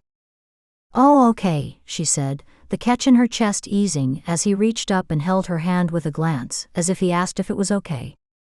She squeezed his hand. "I bet Cody would be happy to tell you all about this kind of life." "Tell you what?" Cody asked as he returned, an extra cowboy hat in his hand. The previous look of pain had left his face, and the happiness returned. "About living the rodeo life," Wiley said, looking up at the man. "Well, champ," Cody dropped the hat he was holding onto the boy's head before taking up his other hand, "it can be a lonely life." "Lonely?" Wiley screwed up his face. "That doesn't sound fun." "I didn't notice at first, the loneliness, I mean." He rolled his shoulders, and his mouth quirked as if he were trying to find the right words. "It's the life of the young. While you're young, it's fast-paced, full of friends, and yes, fun." "So it's not fun for you anymore?" Wiley asked, his face falling. Cody smiled, let go of his hand to adjust the boy's hat, and took it up again. "Competing is always fun, but the lifestyle." He shrugged. "You thinking of giving it up?" Josie asked. Realizing that she held her breath, she shook herself, feeling the gravel under her feet and grounding herself in reality. "I wouldn't call it giving it up, but," he met her eyes, the confusion in them seeming to reflect her own. "Maybe a transition of sorts. You can come work at Camp Hope. Everyone there likes you, and there are so many people, you'll never be lonely." Wiley looked at him. A bull snorted and kicked at the corral that kept it from the crowds of people watching it. Wiley jumped, nestling into Josie's side, and she instinctively wrapped an arm around him. "That's the bull Jake is riding today." He shook his head. "Don't know what's wrong with guys like him." He tapped his head as he bent down low to meet Wiley's eyes. "There must be a little something loose up here, if you know what I mean." Wiley glanced at him and back at the bull. If you want a rodeo, kid, stick to the ropes. Still poses some risks, but nothing as crazy as riding one of those massive, angry creatures. Cody took the boy's hand, pulling them both along to the rest of the corrals. Come on, Scout wants to see you. After visiting Scout, who seemed at home in the rodeo's chaos, Cody led them to close-up seats to watch the rodeo. You're comfortable here? His brows scrunched in concern as he met her eyes. Have you forgotten that this isn't my first rodeo? Josie raised an eyebrow, but gave his arm a squeeze to show her appreciation. I'm sorry. It's been a while since I have had someone come to watch me, he said with a shrug, but his eyes showed warmth. It feels nice. Then we'll have to do it more often. She winked. Hey Cody. Jake walked over and clasped him on the back. Orion said I should remind you that calf roping is on deck. Jake glanced at Wiley and winked, then his eyes met hers. Josie. I didn't know Cody's girl was you. Well, Josie pushed back, the heat filling her cheeks. Hi Jake. She put an arm around Wiley. This is my Wiley. Hey Wiley. Jake held out his hand to shake Wiley's and sat down beside him. Go on, brother. Good luck, Josie said, meeting Cody's eyes, seeing his hesitancy. Have fun. Wiley jumped up, giving Cody a spontaneous hug. I'm going to cheer for you really loud. Thanks, champ. I'll listen for you. Cody tapped the kid's hat, nodded to Jake, and met Josie's eyes once more before heading to prepare Scout. There you are, Beth said as she came up to them from the other direction. Her smile brightened when Jake reached out to touch her swelling stomach. Josie gasped, a mixture of emotions racing through her. Josie. Hey. I didn't know you were here, Beth said, leaning over to give her a hug before she glanced at the boy who sat between them. Hey buddy. Hi. I'm her Wiley. He reached out his hand, and Beth took it with a wide smile. It's nice to meet you, Wiley. I'm glad to see Josie has a man to be by her side. Wiley puffed out his chest. He's a budding roper, Josie said, pushing her sadness down but not able to keep her eyes off Beth's stomach. Congratulations, Beth. You are super cute with that little baby bump. Thank you, Beth said, her cheeks glowing. He's such a little miracle. It's a boy? Josie asked. We just found out, Jake said, kissing the belly that was right at a kissable level before he scooted over. Sit down, cheeky. Thank you. The second trimester is the easiest, Beth confided to Josie. Gotcha, Josie said, trying to tear her eyes away from the swelling belly, and found Wiley staring at her. Josie. His voice was quiet and timid. Did I do something wrong? You got that sad look in your eyes again. She pulled the boy into a squeeze. No way. You're perfect, buddy. I'm happy to be here with you. She glanced up to find Beth reading her features. Josie sat taller, pushing back heavy burdens that she couldn't change, and gave her a smile. You're going to be a great mom, Beth. That's one lucky little guy. Hey, who you calling little? Jake teased. Beth elbowed him playfully as she laughed, but when she met Josie's eyes there seemed to be something deeper, as well as a promise. Maybe that talk would happen after all. Chapter 6. Cody wiped the sweat beading on his forehead with the back of his sleeve, before shoving his hat back into place, noting how his hand shook. What has you so nervous? His buddy Austin asked as he guided his horse around Scout while Cody tightened the cinch. Austin was cooling down his horse after his event.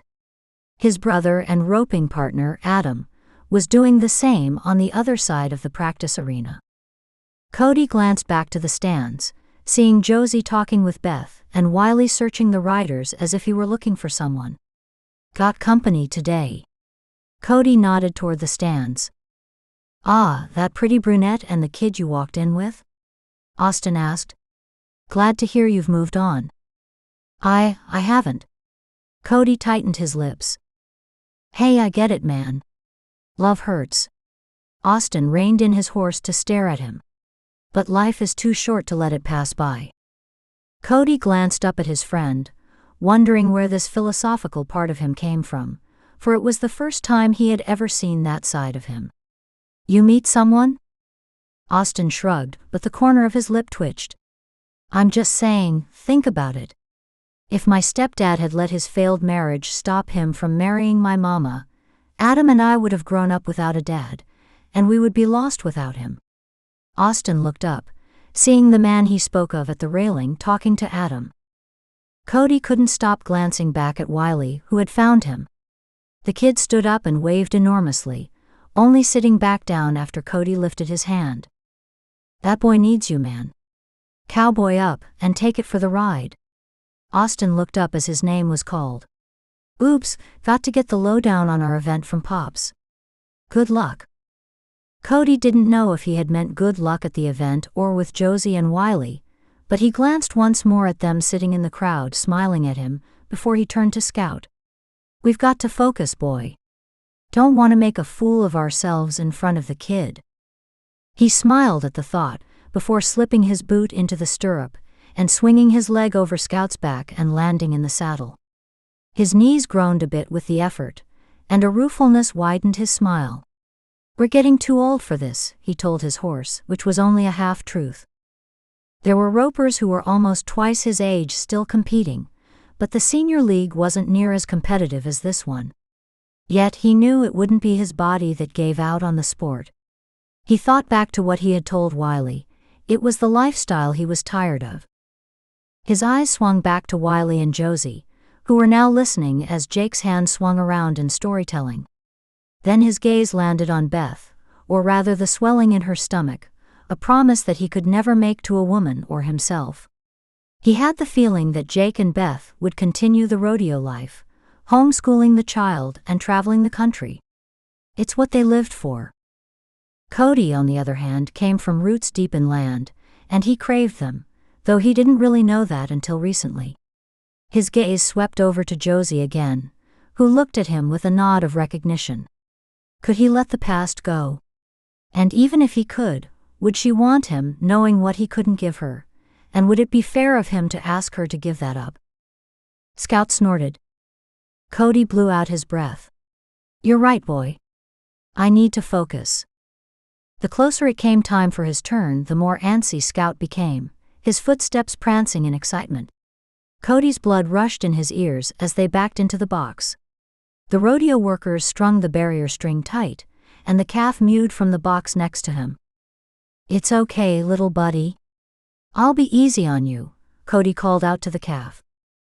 Its answering mew didn't sound too hopeful. That's what they all say, the man holding back the calf said. They shared a little laugh, as the announcers listed Cody's accomplishments. He reached out and soothed Scout as he danced under him. Go, Cody. Wiley called from the stands.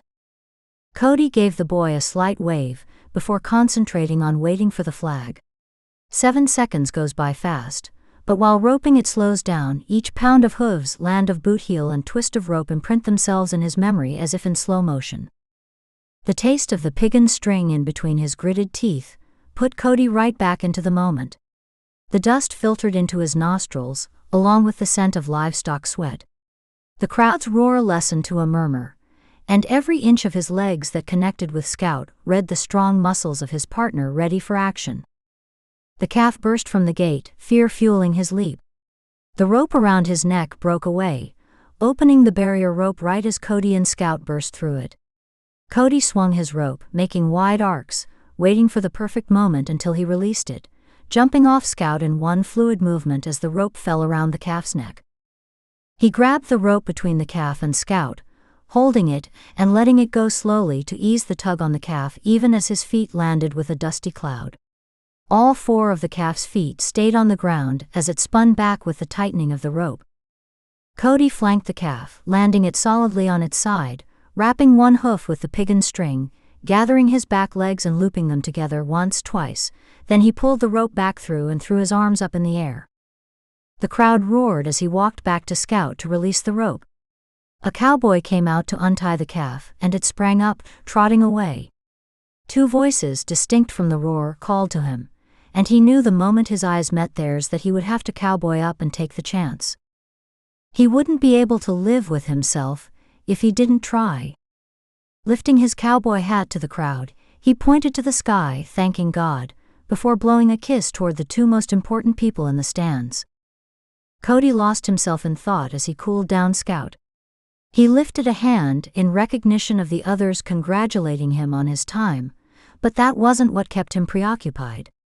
Another win gave him little joy as he contemplated his long-term future, the pain it might hold, and the hope of what it might mean.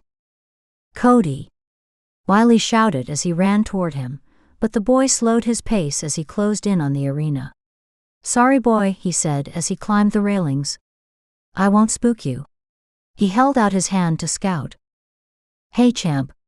What did you think?" Cody asked as he brought Scout up to sniff his hand. "I think you're the champ. Jake said you'll win with that score." Wiley smiled up at him, making Cody almost forget the surly boy he had first met. "Maybe, but it's not all about the winning," he said, sidling up to the railing by Wiley. "It is if you want to make a living doing it," Jake said as he joined them with a laugh. "Hey, I'm trying to teach the kid morals here," Cody said, stepping out of the stirrups and onto the railing. "Want to cool him down for me?" Cody reached over to help the boy into the saddle while holding Scout's reins. "He sits the saddle well, even if it is too big for him." Jake nodded. "Hey, I'm growing," Wiley said, sitting up taller. "And I can rope too." "With Cody by your side, I don't doubt it." Jake smiled as Wiley gently urged Scout back out into the arena. "Would you believe it if I told you he's only started riding this week?" Cody's chest burned with pride as he watched Wiley. "I'd say you've got it bad, brother." Jake slapped him on the back, turning back to watch as Josie and Beth came toward them. "I need to put my feet up. You mind walking back with me?" Beth said as she turned to Josie. Josie looked at Wiley, then Cody, her eyes giving away her concern. "Don't worry, I got the kid." Cody nodded, unable to keep the smile from his lips as he scanned Josie's trusting gaze. "You looked pretty amazing out there," she said with a wink. Cody's smile widened as he watched her and Beth walk away. "Yep, bad," Jake said with a hoot. "So, have you made a move yet?" Cody pulled his gaze away from Josie's retreating form, glanced at Wiley, who looked proud of himself as he nodded at cowboys while walking Scout around the arena. Then he finally met Jake's eyes. "Still all about the moves, huh?" he teased his friend who once had been a confirmed bachelor. Jake shrugged. "It doesn't change just because I'm married. The moves are just different and with the same gal." He winked. Cody laughed. His heart warmed as he wondered what moves he could use to get the independent camp owner to realize they belonged together, even if. He shook his head. "Don't do that, brother." Jake's tone turned serious. "Do what?" Cody asked, his shoulders stiffening. "Don't close that door before you even knock on it. Give her the chance to decide for herself." Jake narrowed his eyes. "Didn't you learn anything from Vic and Cameron?" Sometimes the rodeo community was a bit too small, but he remembered Vic and Cameron's struggle. Vic had closed off to Cameron, fearing he wouldn't want her because her injuries gained in the military had ruined her chances of getting pregnant.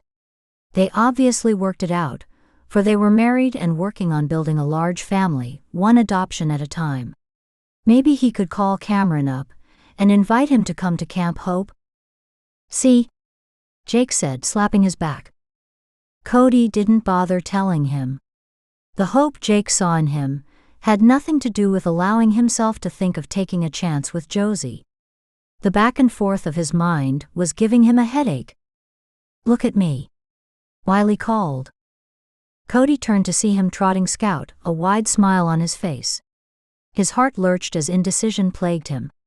His heart was already tied to that boy, and the woman who was meant to be his mother. Josie rolled her shoulders back, holding herself tall while trying to calm her frantic heart. She couldn't keep her eyes off Beth's baby bump, which only increased the heart-wrenching that tore through her. Quietly blowing out a breath, she followed Beth inside their massive trailer. Geez, I think this thing is bigger than my cabin. Josie whistled low, pushing herself to focus on the granite counters and open area. I know. It's a behemoth. Beth eased herself onto the couch. Please sit. She motioned to the other end of the plush leather couch that sat across from the biggest big-screen TV she had ever seen in a trailer.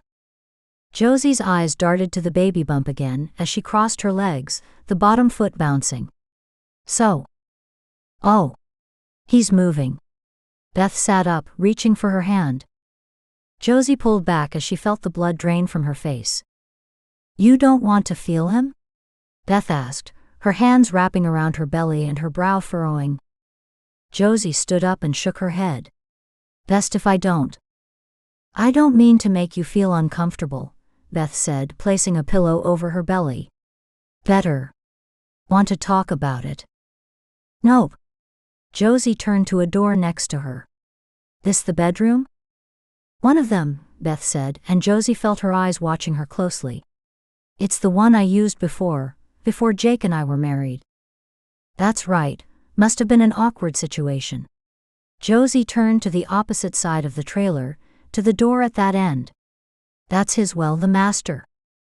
Yep, it's bigger but not by much. Beth sat back again. And yes, it was awkward living here when we weren't together, even more awkward when we were together, but not really together. Josie turned to see Beth's face scrunch in the irony of what she had said. It wasn't your conventional falling in love story for sure, but you made it happen. God made it happen. Josie watched her closely, reading the trust in her eyes, giving her a slight nod and starting toward the door. Please don't go. The guys will fiddle with the horses forever, and you look like you have something on your mind. Beth nudged her chin toward the seat Josie had vacated. Josie shifted her weight for a moment, before letting herself sit once again. So what is it? Is it me? She glanced down at her belly, now hidden under the pillow. Or that Cody can't take his eyes off of you? Or the boy? Inside, Josie's mind whirled as if caught in a tornado, but outwardly she kept her calm, giving Beth a small smile but not answering her. Tell me about Wiley? Beth drew her legs under her, fully facing Josie. He's a crack up and so good with the rope. This is his 3rd year at my camp. He hasn't found a home? Beth's eyes filled with sadness. Josie shook her head. Let's just say his family history is rather discouraging to most potential families. That must be awful for him. He shuts people out mostly. Really? Beth asked. Because he doesn't seem like that with you or with Cody. It's taken a couple of summers for him to open up to me, and well, Cody, they just bonded. Not instantly though, Josie said with a laugh. Luckily, Cody doesn't scare easily. At least not with little boys, Beth said with a sideways smile. Josie cocked her head. What do you mean? Oh, I guess he hasn't. Oh well, that's his story to tell. He's been through a lot. It'll make sense why it's hard for him to allow himself to, well, when he tells you, you'll understand. Josie squeezed her lips tight against the smile that wanted to push forth, but it eventually broke through anyway. I guess we all have our stories. I was pretty sure I saw a heartbreak in his eyes. Yeah, Beth said, letting out a slow breath. Thank you for understanding. I'm not one to gossip. I just thought you might already know, with the way he looks at you. Josie laughed. And what way is that? The same way you look at him. Beth smiled. You don't know? It's okay. I didn't either. It took Courtney telling me I was in love with Jake before I realized it too. Really? Josie sat forward. I didn't know that. Wait, you're saying you think I'm in love with Cody James? You can't hide the light in your eyes, my friend. Beth sat back, a look of smugness on her cute features. Ha, Josie grunted, sitting back in her seat as well. Even if I was, it could never work. God works through the impossible, Beth said. Jake, as you know, was a proclaimed bachelor. Anything is possible through him. Josie narrowed her eyes slightly, trying to wrap her mind around what Beth was saying. This might be too much even for the big guy. Beth shrugged. I believe nothing is too big. You want to share what you think it is that will keep you and Cody from working out? Josie glanced down at the pillow Beth held over her baby bump, and swallowed. She opened her mouth, then shut it, sat up tall and spoke. I want to adopt Wiley. I think that's wonderful, Beth exclaimed. Thanks, I haven't told him yet, Wiley that is. I need to be 100% sure first, but… You're afraid that it might mess things up with Cody? Beth bit her lip. Well, not in the way you're thinking. I can't expect any man. She shook her head. I'm afraid that adopting him would steal Wiley the chance of having a father figure. Like Cody, Beth said as she searched Josie's eyes, and Josie was sure she saw that there was more to it than what she said. And with Cody open to the idea of adoption. He is. Josie sat forward. How do you know? Beth clasped a hand over her mouth and shut her eyes. She blew out a breath with an amen hanging in the air. I'm sorry. Can I encourage you to have an open, very open conversation with Cody? Josie furrowed her brow. There are some things I don't share with anyone. I understand that. Beth nodded. Jake was like that too. Was. Yeah, love has a way of making even the most barricaded doors open. Beth reached over and squeezed her knee. Pray about it. Let God lead you in this, and be open to Him breaking down those doors. The conversation stuck with Josie the entire ride home. Luckily, Wiley had dropped into sleep, a sweet smile on his tuckered-out face. She shifted her memories of when they had said goodbye to Cody, his deep brown eyes imploring hers, reading the emotions that swirled behind them. I'll see you in a couple of days, he had asked. If that's what you want, there's always room for you. She gave him a nod, swallowing the relief that he was coming back to camp for the last week, the hardest week. It's what I want, he had said, turning to give Wiley knuckles. You take care of her until I get back. You got it, Wiley had said before cocking his head. We're like a team, right? Sure thing, champ. Oh, Wiley said, handing the cowboy hat he had worn all day to Cody. Thanks for the hat. It made me feel like I fit in. It's yours, kid. Cody put the hat back on the boy's head. To keep. The awe in Wiley's voice had made Josie's eyes burn. You got it. Cody had winked at Wiley before turning his eyes on Josie, lowering his voice. He did real well today. Josie had glanced back at the beaming boy. He sure did. Cody reached out as if he was going to touch her cheek, before he pulled back his hand. See you soon. See you soon, she repeated before he stepped back and lifted a hand as she pulled away. I don't want to leave, Wiley said quietly. Me neither, buddy, she said, having to push the words out past the lump in her throat. Was she denying them a chance based on her fear? Could it be Cody? She shook her head. No, she wouldn't place that burden on anyone. She glanced in her rearview mirror, but that sweet sleeping boy doubt plaguing her once again. He would have access to mentors and other kids to play with. It was what she wanted, but she needed to reassure herself it was what Wiley needed. The sleeping town of Hope Lake came into view.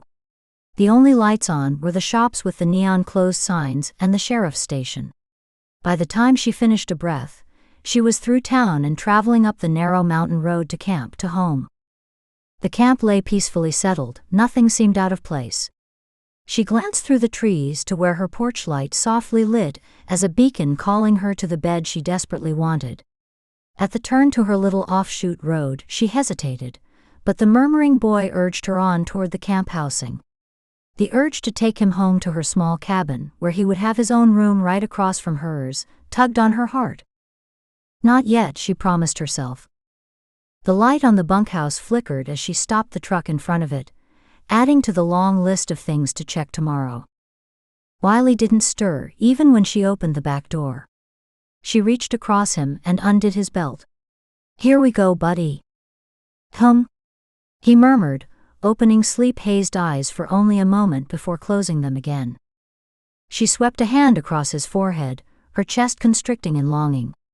As gingerly as she could, she scooped him up, pulling him into her arms. "Geez, you're a heavy little guy," she whispered as his full weight filled her arms. Used to heavy work, she could carry him, but realized that it wouldn't be too long that she couldn't. The thought made her pull him closer to her. She leaned over and kissed his forehead. Tears pricked her eyes, but she hastily blinked them back as the door creaked open. "You made it," Kyle said with a yawn, smiling sleepily at her. "Yes, but this little guy is tuckered out," she said, holding him in her arms while carefully taking the steps into the bunkhouse. "How'd he do?" "Excellent. Like he belonged there." Wiley murmured, nestling his face into the soft of her neck. "He needs that," Kyle said. "You know, to feel like he belongs."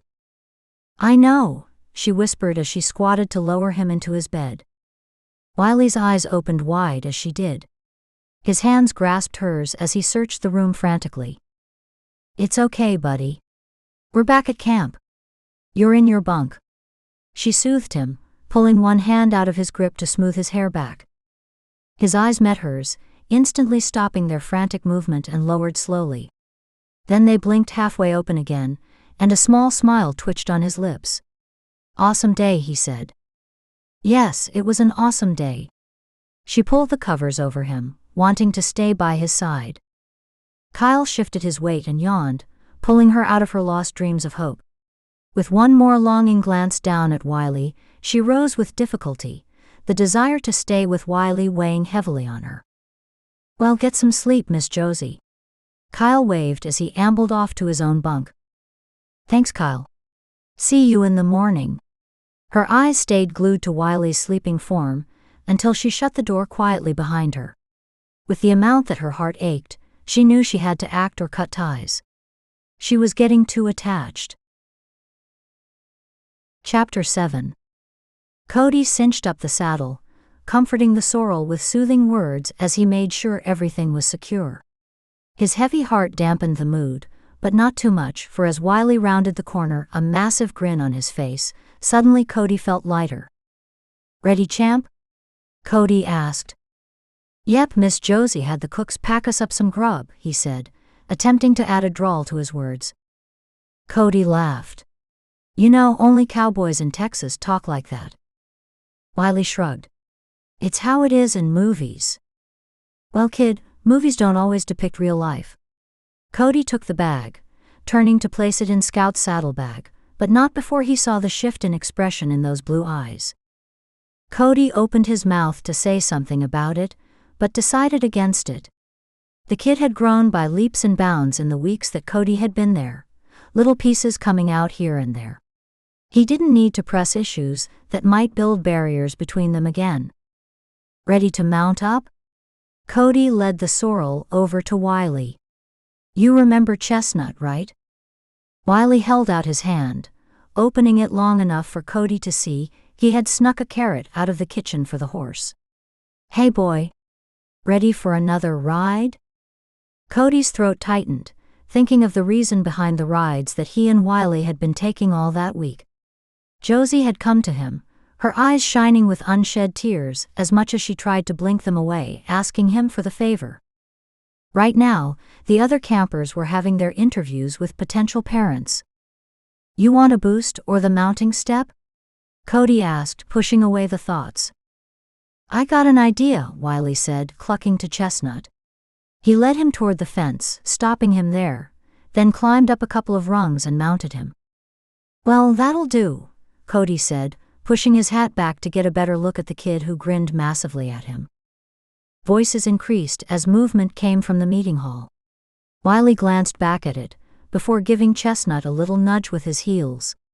"Come on, we got to be quick." Cody swallowed, but mounted Scout and caught up with Wiley in a few seconds. He turned to look at the kid, half in fear he would see either tears or the scowl, which meant he had closed off. Pleasant surprise filled Cody's chest when he saw the grin and the gleam of mischief in his eyes.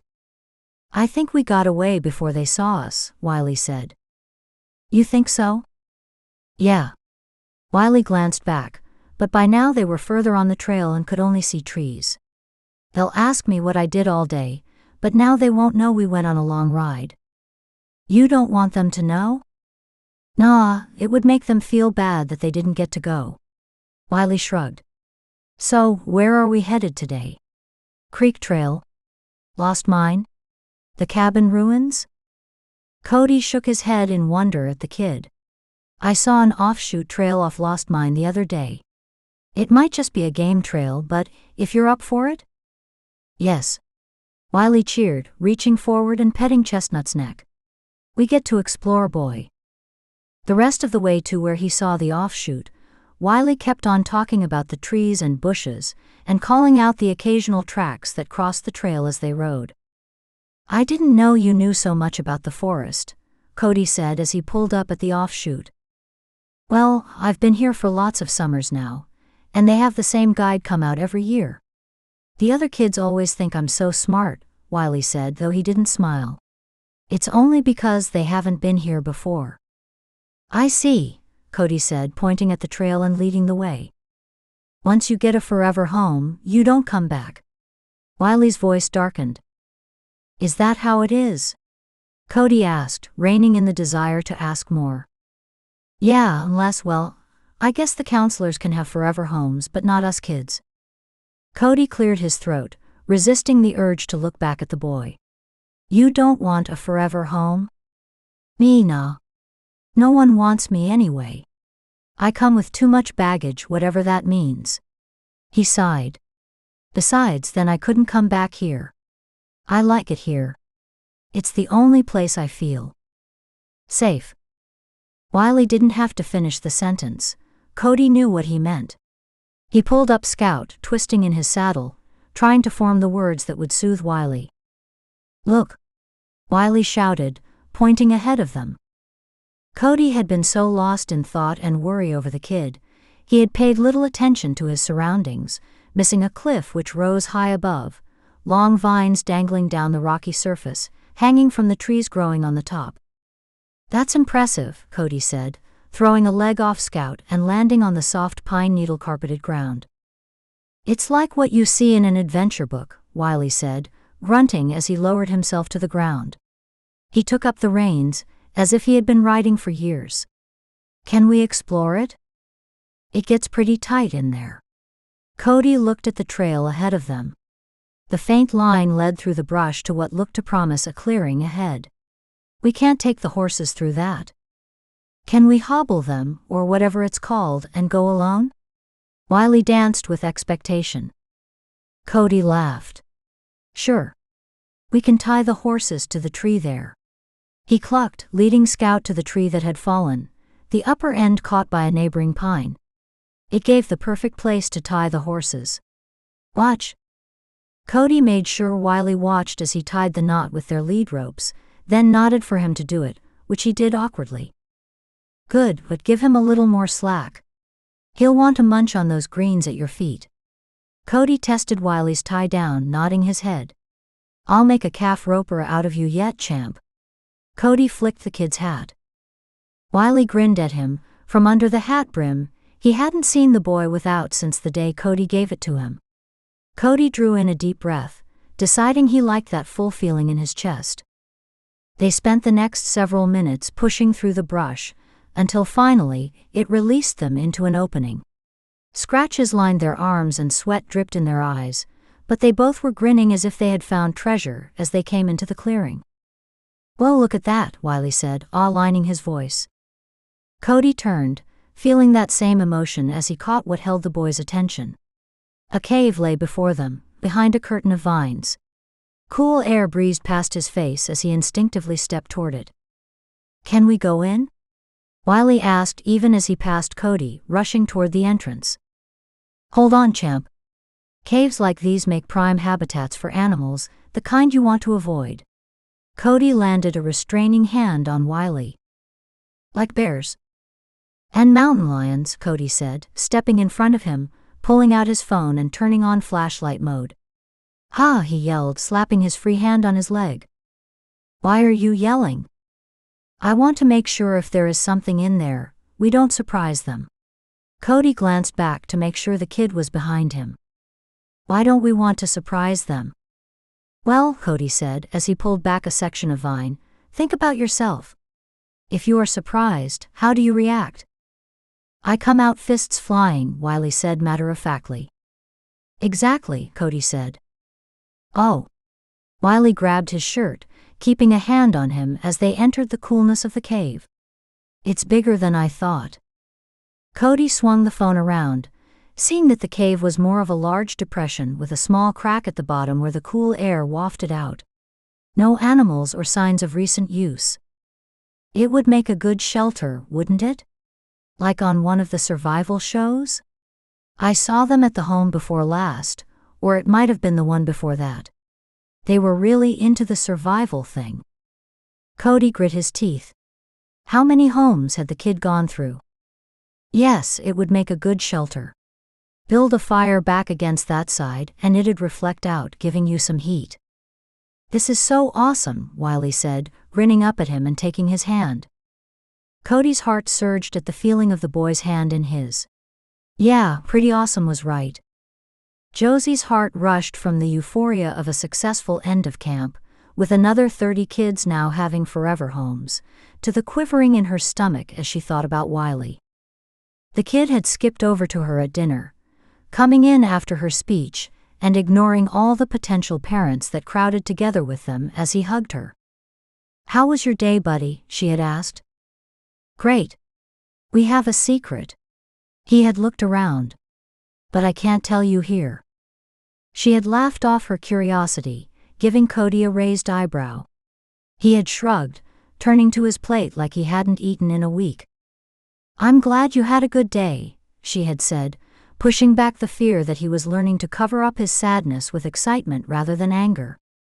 Yet that would be progress. Yep. Only thing that could have made it better is if you had been with us. Right, Cody? Wiley had elbowed the cowboy. Yup. He had winked at Josie. Warmth had filled her at the moment they had shared at dinner. With all the parents there, she hadn't had time to talk with Wiley again until lights out, and by then he had crashed out. She sighed as she shut the bunkhouse door behind her, walking away from Wiley, her heart heavy as it had been all week. She finished her checks and found herself at Cody's camp, an action that had become a habit. Seeing her round the bend, he held up a steaming cup of hot chocolate and pulled the chair up beside him. That was new, the closeness of the chair. His horsey, spicy scent comforted her, as she relaxed into the chair with a sigh. She could get used to ending her days like this. You did well, Cody said, smiling at her over his mug. We did well. She leaned back, closing her eyes. Just think, after a couple months of paperwork, 30 kids will be in their new homes, never having to worry about when they will have to leave again. It's incredible. Cody's voice held a seriousness that she had come to enjoy. She leaned forward. So what's this secret Wiley was talking about, and is he really okay? I better let Wiley tell you about the secret. He'd be mighty upset if I shared it without him. As far as okay? Cody shrugged. Let's just say he has resigned himself to never having a forever home. Josie sucked in her breath. That's what I feared. Crazy thing is, I'm not sure it really bothers him. Cody shook his head. That kid has grown. You're telling me, but Cody, of course it bothers him. Not like you fear, maybe. Cody sat up, the mug in his hands rotating. She had come to understand when he needed space to formulate his words. Happy to give him the space, she sat back and watched the stars. I think he lives for this place, Cody paused, his silence drawing her eyes toward him, for you. The tears sprung on her like a mountain lion, coming from nowhere and pouncing. Cody didn't say a thing but reached out, covering her hand with his large, calloused one, squeezing gently. You think? She choked, swallowed, cleared her throat and tried again. You think that he really would be happy here? Yes, Cody said simply. I can't offer him a normal life, or a proper family. He deserves a real family, a mom and a dad and siblings. She wiped her eyes with the back of her free arm. I mean, I know what you said, but is that what's holding you back? You don't feel you're enough? Cody asked. Do you think? What I think is that kid worships the ground you walk on. You're the only person he trusts, and if I were you and it were possible for me to adopt him, I would in a heartbeat. Josie's mouth fell open as she heard the passion in his words. You really mean that? I do, he said with a nod. You don't think I'd be denying him? A father is important for a boy. She swallowed, looking away.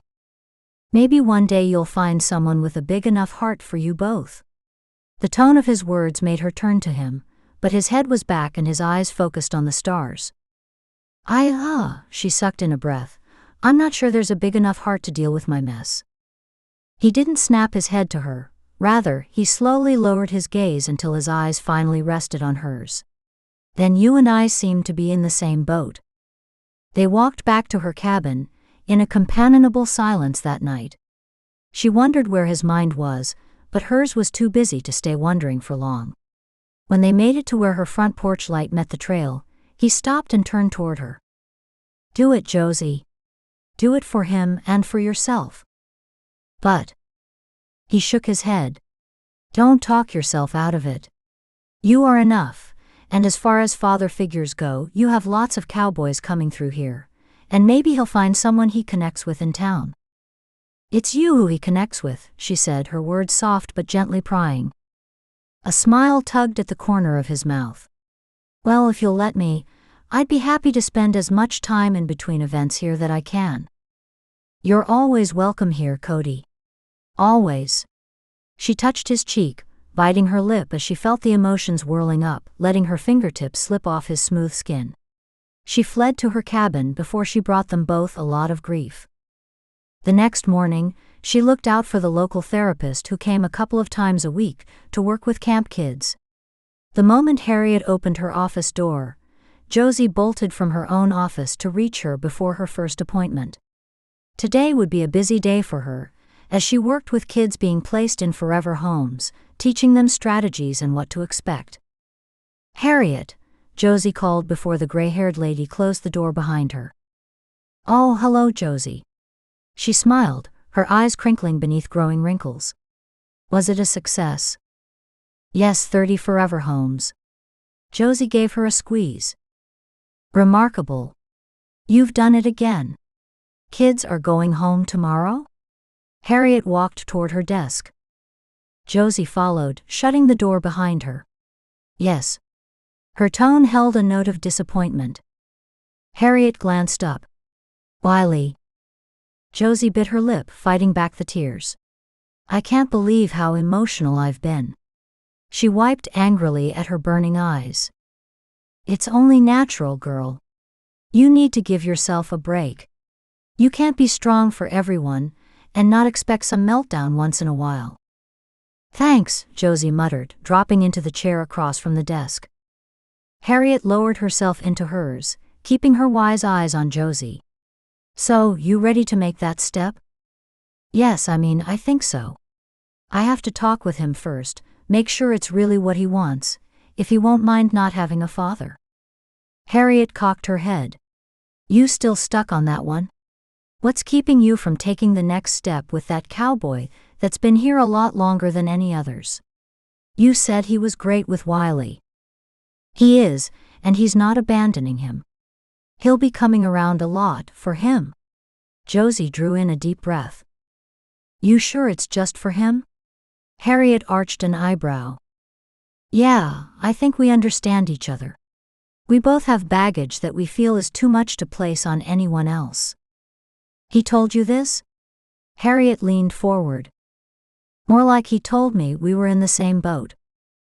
Harriet sat back. Huh. And you don't see that as an opportunity? Josie stood with a grunt of frustration. Sorry.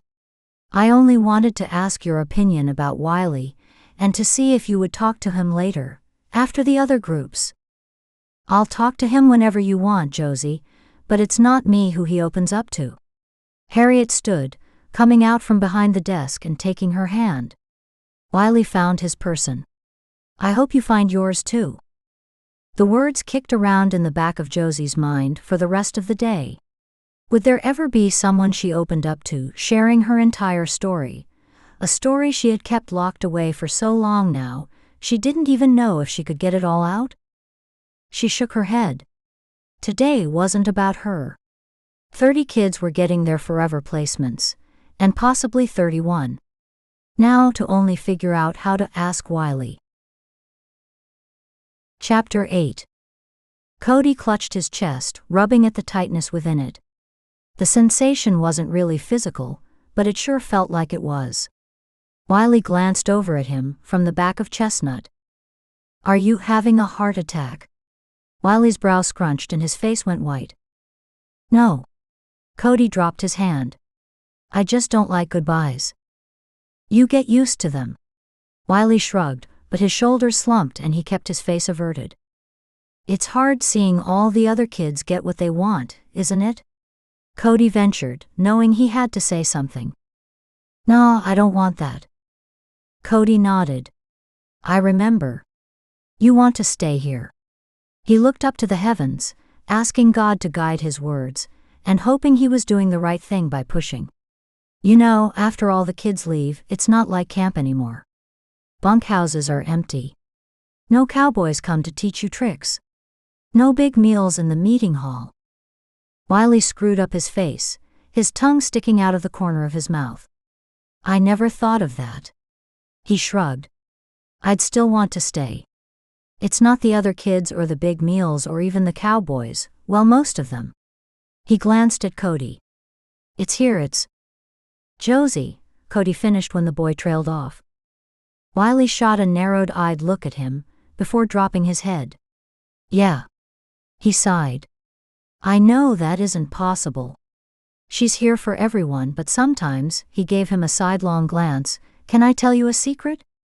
You can tell me anything you want, champ. Sometimes I pretend that she's my mom. I know that's silly, but I do, and that we help these other kids together. I mean, some of them are awful kids, but most of them, even the mean ones, they're just like me. Well, maybe not just, but they're scared. They want to feel safe. They want to know that someone will stand by them. You're a very perceptive kid for a 10-year-old, Cody said through his clenched throat. Wiley shrugged. Life is hard. Yes, Cody said. Life is hard and it's hard to trust. Having a dream like what you just shared takes courage. I could learn from you. Wiley laughed. That's crazy. You're the bravest guy the first no. Cody smiled, but he knew the kid was mistaken. Even after all Wiley had been through, after being left and given up repeatedly, he still had the courage to hope. That was something Cody feared the most, that hope. The fear trapped him, had him hog-tied and bound, keeping him from even thinking about possibilities. Even though every moment he spent with Josie and the kid, hope tried to sneak through. It tried, but he wasn't free to accept it. Cody cleared his throat, putting his attention back on Wiley. Have you shared that with Miss Josie? Wiley turned to him, his face paling by the second. Don't you tell her. It's not my place, champ, but I really think you should. He shook his head. It's better to leave things the way they are. Sometimes saying things, it ruins everything. Cody watched him as a shadow passed over his face, and the little shoulders shook with a shiver.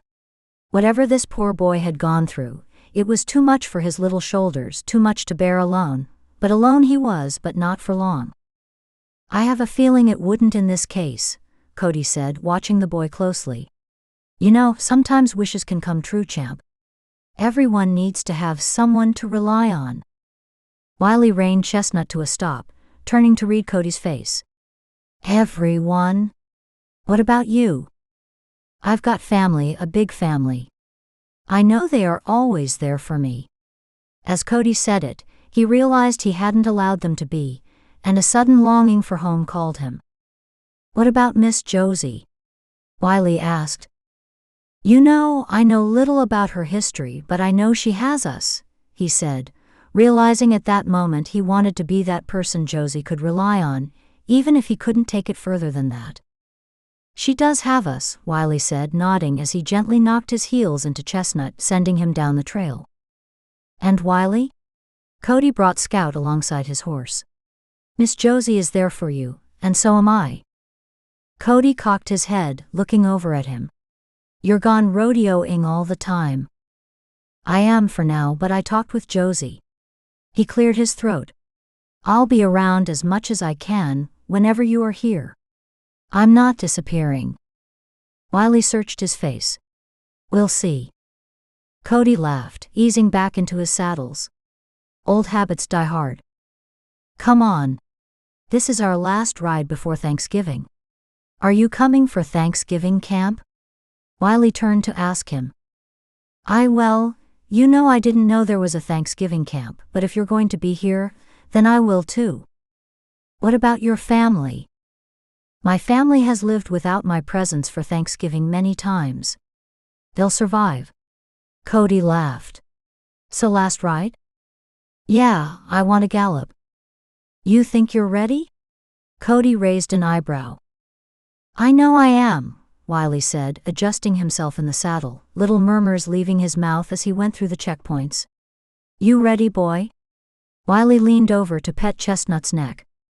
If you need to stop him, what do you do? Cody asked, his heart racing with excitement for the boy and maybe a small niggling of fear of him being hurt, but he pushed it back. Wiley pulled Chestnut's head back to the side gently, but harder, using all my strength if I have to.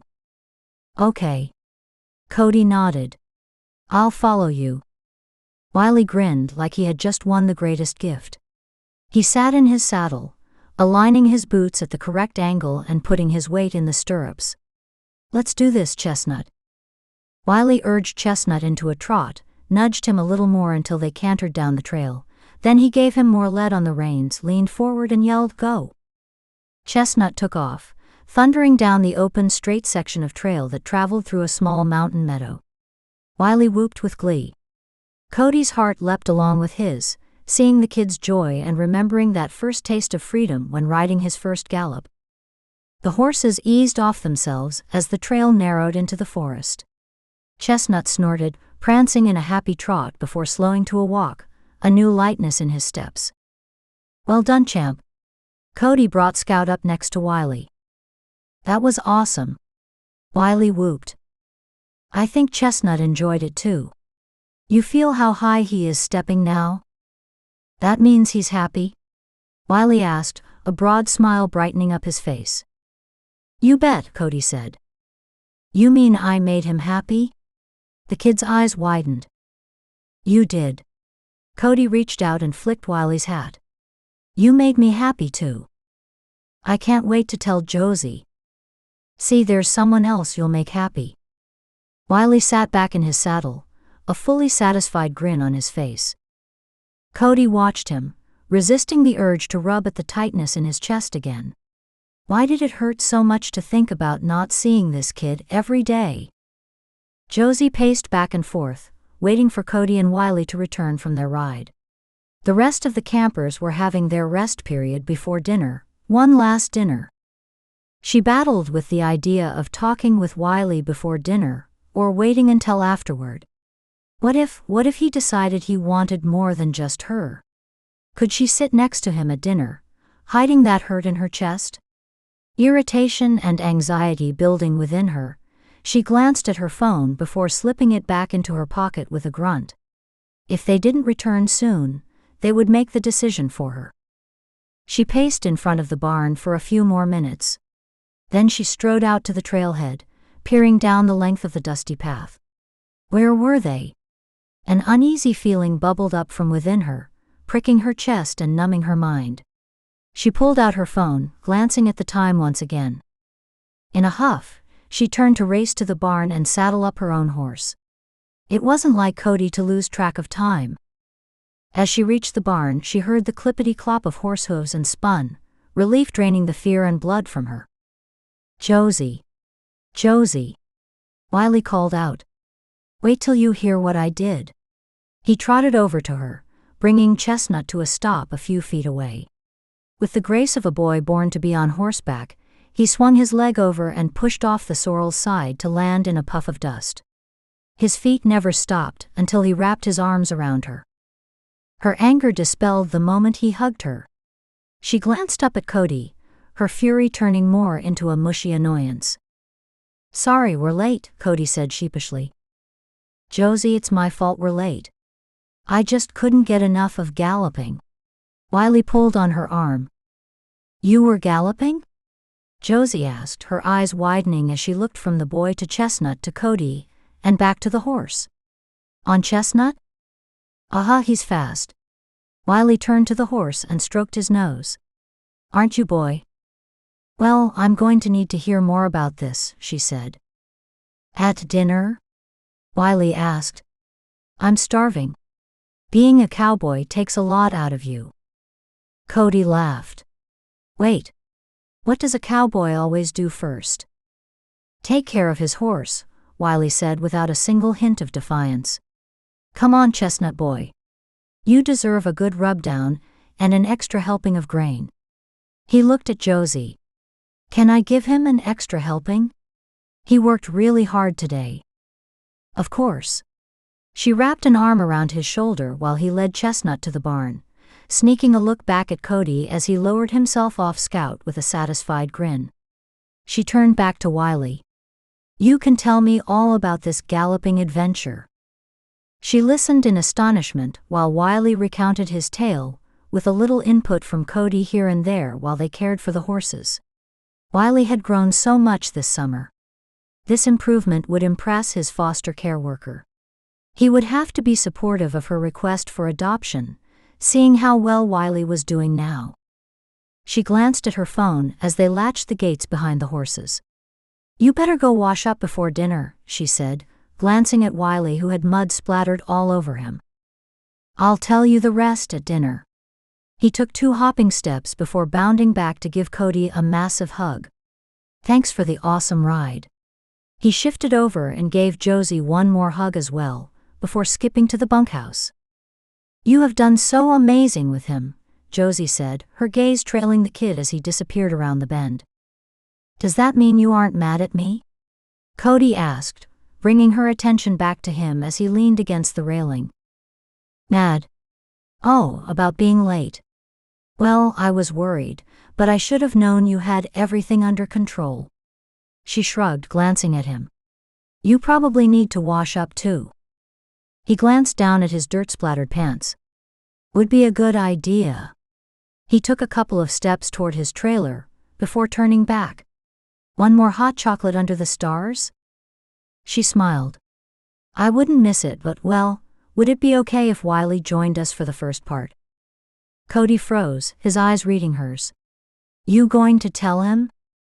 Josie bit her lip and nodded. "Do you think he'll want me?" Cody's grin broadened. "I know he does." His face fell for a moment before he pushed the smile back in place, yet it didn't reach his eyes. "I'm happy for you both." "Cody." She hesitated at the pain she had seen in his eyes. "Don't question yourself, Joe. You're doing the right thing." He tipped his hat to her and walked out of the barn. Josie's stomach roiled as she picked at her food, trying to focus on Wiley's story but only hearing about half of it. She was torn up about Cody, and worried about the later conversation with Wiley. The pain in Cody's eyes was still present. She saw it every time their eyes met over dinner, but then he would smile reassuringly at her. When it was time to leave the mess hall, Cody wrapped an arm, seemingly casually, over her shoulders but squeezed her tightly before leaning over. "You got this. It's going to be great." The feeling of his lips on her temple before he released her and wove through the kids and out into the night left her standing in place, shock flooding her system. A tug on her hand pulled her back into the loud, chaotic room, and to a pair of blue eyes that almost matched hers. "Miss Josie?" Wiley asked, his eyes traveling from hers to where Cody had disappeared. "Is Cody upset?" "No, buddy. Cody is fine." But was he? The pain in him pulled on her, leaving her heart feeling torn between doing as he said and getting to the bottom of that soulful look in his eyes. You said you wanted to talk with me. Wiley asked, his eyes widening slightly. Yeah, let's go to my office. She started walking, keeping a tight hold on his little hand. When she felt a slight resistance, she looked back, finding the boy's eyes had clouded and he dragged his feet. Once inside, he let go of her hand and slumped in the chair opposite her desk. She lowered herself into her comfy office chair with a sigh, hoping it would relieve the wildness that beat like a room full of butterflies in her chest. Am I in trouble again? He asked, his chin jutting out a little but his lower lip trembled. Trouble? Josie shook her head, trying to reframe her thinking. Should you be? No, Miss Josie. I've been doing what you said, been breathing instead of reacting with my hands. I haven't hit anyone, not even Jimmy when he called me a brown-noser. Brown-noser, huh? Wiley folded his arms across his chest. Yeah, I don't even know what that is. Josie laughed. Well, I assure you, you aren't one. So if I'm not in trouble, why am I here? Wiley sat forward, but a moment later the blood drained from his face, leaving it white. He told you. I should have known I couldn't trust him. That two-timing scoundrel. Josie bit her lips to keep from laughing, wondering where he had picked up that phrase. Cody. Yeah, he told me he wouldn't, that it was between me and you, and... He narrowed his eyes. Wiley. She waited until he met her eyes. I'm not sure what you're going on about, but Cody didn't tell me any of your secrets. She sat back, taking a deep breath. I am pleased that you trusted him with them. You like the guy, huh? Wiley's color started returning, and he blew out a breath. Well, I guess I can trust him then. Yes, I believe you can, Josie said, the thought of that leaving her heart feeling even more fluttery. So why did you want to talk to me? You worried again because everyone else got forever homes? He sat back in his chair. I'm fine. I don't want to go away to some family of strangers, anyway. Besides, it would mean I wouldn't get to come back here. You like it here?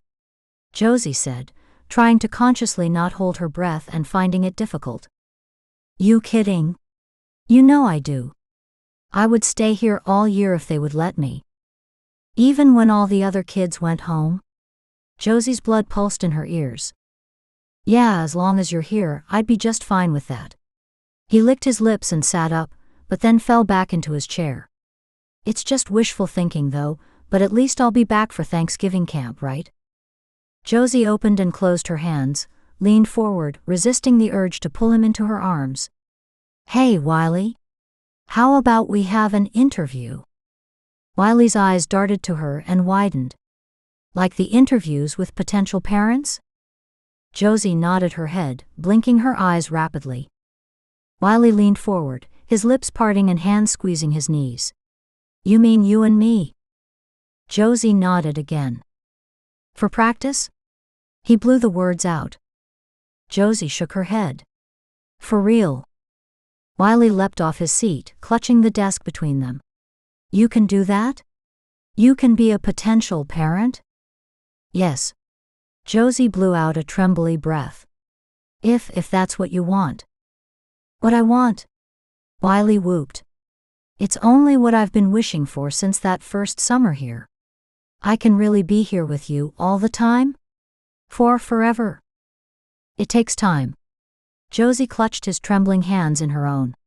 If it's what you want, I will start the process first thing tomorrow morning. I do. He cheered. Can I just stay here now? Do I have to leave tomorrow? Believe me, I wish you could, buddy. They have to go over my paperwork, do checks, and make their decision. Oh, his shoulders slumped for a moment, but then he smiled again. That's okay. Knowing that it's coming will help me get through anything. I'll call your worker, Jay, to see if I can arrange visits while the process is going on. Can we see Cody at the rodeo again? Wiley had cheered back up. If that's what you would like, she said, a warmth spreading through her. Is this really happening, Josie? Wiley asked, his tone serious as he explored her eyes. You really want to be my mom? That did it. The tears broke through her barrier as she ran around the desk and brought him into her arms. That's exactly what I want. Chapter 9. Cody yanked on the leather in his hands, taking his aggression out on the tough piece of tack that needed some oiling and rubbing. He was happy for Josie and Cody, so why did it feel so awful? He growled, digging his fingers deep into the rough hide. You know why, a still and quiet voice said. Well, maybe I do, Cody grumbled, but he didn't want to admit it, and he wasn't about to ruin this time by bringing it up. He had planned to talk to Josie, but when he arrived and saw her so wrapped up in the adoption plan, he knew it wasn't the time and wondered if it ever would be. Cody. Wiley's voice yelled from the shadows. Cody sprang to his feet, grabbing the stick he kept next to the trailer as he did. He couldn't tell if the voice was excited or scared, and his hair stood on end as he made his way toward the sound. Wiley came running from out of the darkness, leaping into Cody's arms, causing Cody to drop the stick and clutch the child. Remember our talk? Wiley asked, rushing on before Cody could answer. Wishes can come true, Cody. That's right. He glanced at Josie, whose face glowed as the firelight reached her, a new contentment filling her features. And which wish of yours came true? He set the boy down and squatted to look into his face. The one I wanted the most. Wiley grinned at Josie. Josie is going to be my mom, and I'm going to live here at camp all year long. The tightness in Cody's chest squeezed tighter. That's amazing news. Cody ruffled Wiley's hair as he stood. Well, it's not happening right away. I have to wait for the process. Wiley rolled his eyes, but then he leaned in to whisper. But Josie wants to be my mom. That is beyond what I could have ever wished for, well, almost. Wiley's eyes clouded as he looked away. I'll be talking to his foster care worker tomorrow to see if I can get visits in the meantime, Josie said as she sat in her normal chair. Would you be willing to share your rodeo schedule with us? Wiley would love to attend more. Wiley tore his eyes from Josie to look at him. The shadow that had filled his eyes before disappeared, excitement living in them once again. You bet, Cody said, pushing the third chair he had out and ready for his visitors toward Wiley before turning back to Josie, raising an eyebrow. I also heard something about a Thanksgiving camp. Josie eyed him, then glanced at Wiley. Yeah, it's small. I rarely have rodeo guests. It's just a long weekend thing for kids that temporarily live in group homes. But you'll come, right? You said you would. Wiley stood in front of his chair, his eyes searching Cody's. Wiley, Cody has a family. I'm sure they want to spend holidays with him, Josie said, her tone gentle. Well, aren't we kind of his family now too? I mean, if you become my mom and well, he's kind of well. Wiley shrugged. Cody's blood pulsed in his ears as warmth filled him. It took several moments to realize he was holding his breath before he let it out as inconspicuously as possible. I don't break promises, champ. He looked at Josie, searching her eyes and hoping he made his point. As long as Josie allows it, I'll be here. A slow smile pulled on her lips, causing Cody's heart to clutch entirely differently as he wondered what it would feel like to kiss those lips. I've told you, you are always welcome here. We would be happy to have you. Wiley dropped into his seat with a satisfied sigh, head back watching the stars. Is he really up there? Because right now it sure feels like he is. Cody watched Wiley for a moment more, and glanced at Josie, who had a look of pure contentment. Then he leaned back into his chair to get lost in the same stars. Yeah, champ, he is. The next 2.5 months seemed to drag by for Cody. He continued his normal rodeo circuit, staying near California. Though he placed well, roping didn't hold the same joy as it once did. Except for a couple of times that Josie and Wiley made the rodeo. Then it felt right again, and that fact didn't pass by Cody. Tomorrow he would head back to Camp Hope for Thanksgiving, but he had come home to his family's ranch to visit a few days beforehand. That's the first smile I've seen on your resting face for well over a year, son, his dad said as he groaned, lowering himself onto the porch swing next to Cody. Cody's smile extended as he turned toward his dad. Long day? Every day is a long day, but they're all good days, especially knowing my kids are content. His dad took off his hat and ran a hand across his short hair before hooking the hat on his knee. Tell me about this boy. Cody sighed and leaned back in the swing. He's had a rough start to it, a past that's hard to escape, and well, he reminded me of John when he first came to live with us. His dad grunted. Independent dude with a tough exterior, hiding the fact that he's as scared as a green broke filly. Yeah, that's about right. Cody chuckled. Well, how'd you break him? Roping, Cody said. He took to it right away. A natural, huh? I know someone else like that. His dad slapped Cody's knee with a short, quick laugh. You'd like him, Dad? Cody heard the wistfulness in his own voice. Well, when are we going to meet him? That's complicated. You know, son, you can't go around stewing about the poor decisions Shirley's made. She's made her choice. Now it's time to make yours. Cody narrowed his eyes. Dad, it's not that simple, and you know it. His dad shrugged. You like this gal that's adopting the kid? His dad waved off his curbing answer. Don't bother. I know you do. Your eyes light up every time you talk about her. Cody grunted and tugged on his hat. Have you told her? His dad leaned forward, meeting his eyes under the brim. He continued to stare at Cody until he finally answered, No. So you do not know if your circumstance would be an issue to her? His dad paused long enough to see Cody shrug. Then you're being a fool. Cody glared at his dad, but the shock froze his retort. She's already adopting the kid, so you know she's smart and open to alternatives. His dad groaned again as he stood up, his joints cracking as they readjusted to their new position. You deserve a life of contentment, son, and so does this kid and his new mama. Don't be the one that keeps that from happening. Cody's mind swirled after his dad went inside, struggling between feeling rebuked by his father and guilty when realizing his dad was right. He sat back in the swing, letting the slow gliding back and forth ease the wheels of his mind. Fear weaved itself in and out of his thoughts, convincing him as each plan came that it would only end in pain. He squeezed his eyes shut and rubbed his temples. God, give me the strength to open my heart once more. When his mom called out to say that dinner was ready, he blew out a breath and put the ideas, fears, and planning out of his mind. Thinking about it only made it worse. He would just have to trust and wait for the knowing of the right timing.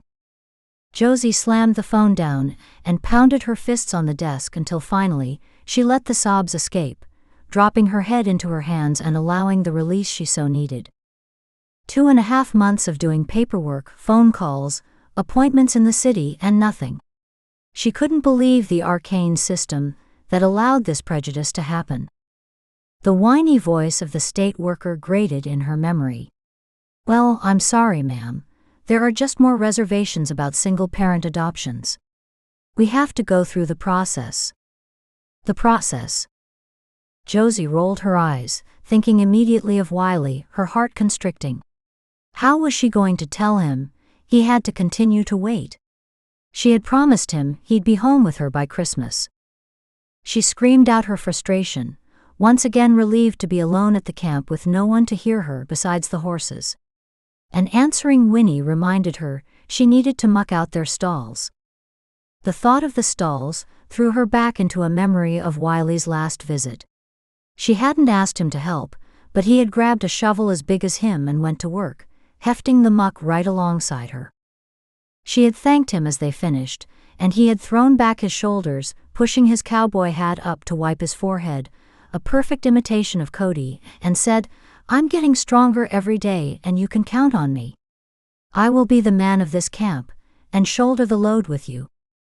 The words that left that kid's mouth still shocked her, but during that last visit she understood a little more. He had stayed with her in her cabin, in the room that she had decorated for him.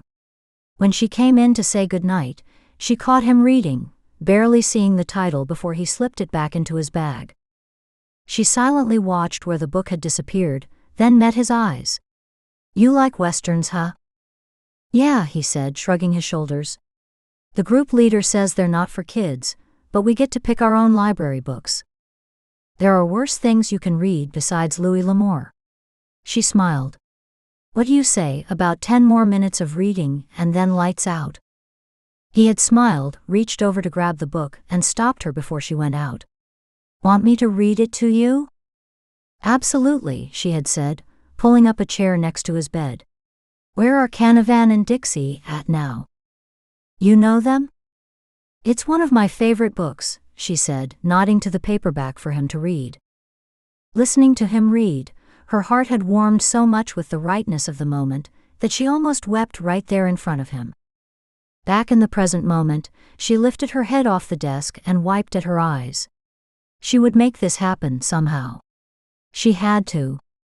For now, though, she had to prepare for Thanksgiving camp and find a way to ensure Wiley didn't give up hope. The sound of a diesel engine stirred Josie from reviewing the kids' paperwork.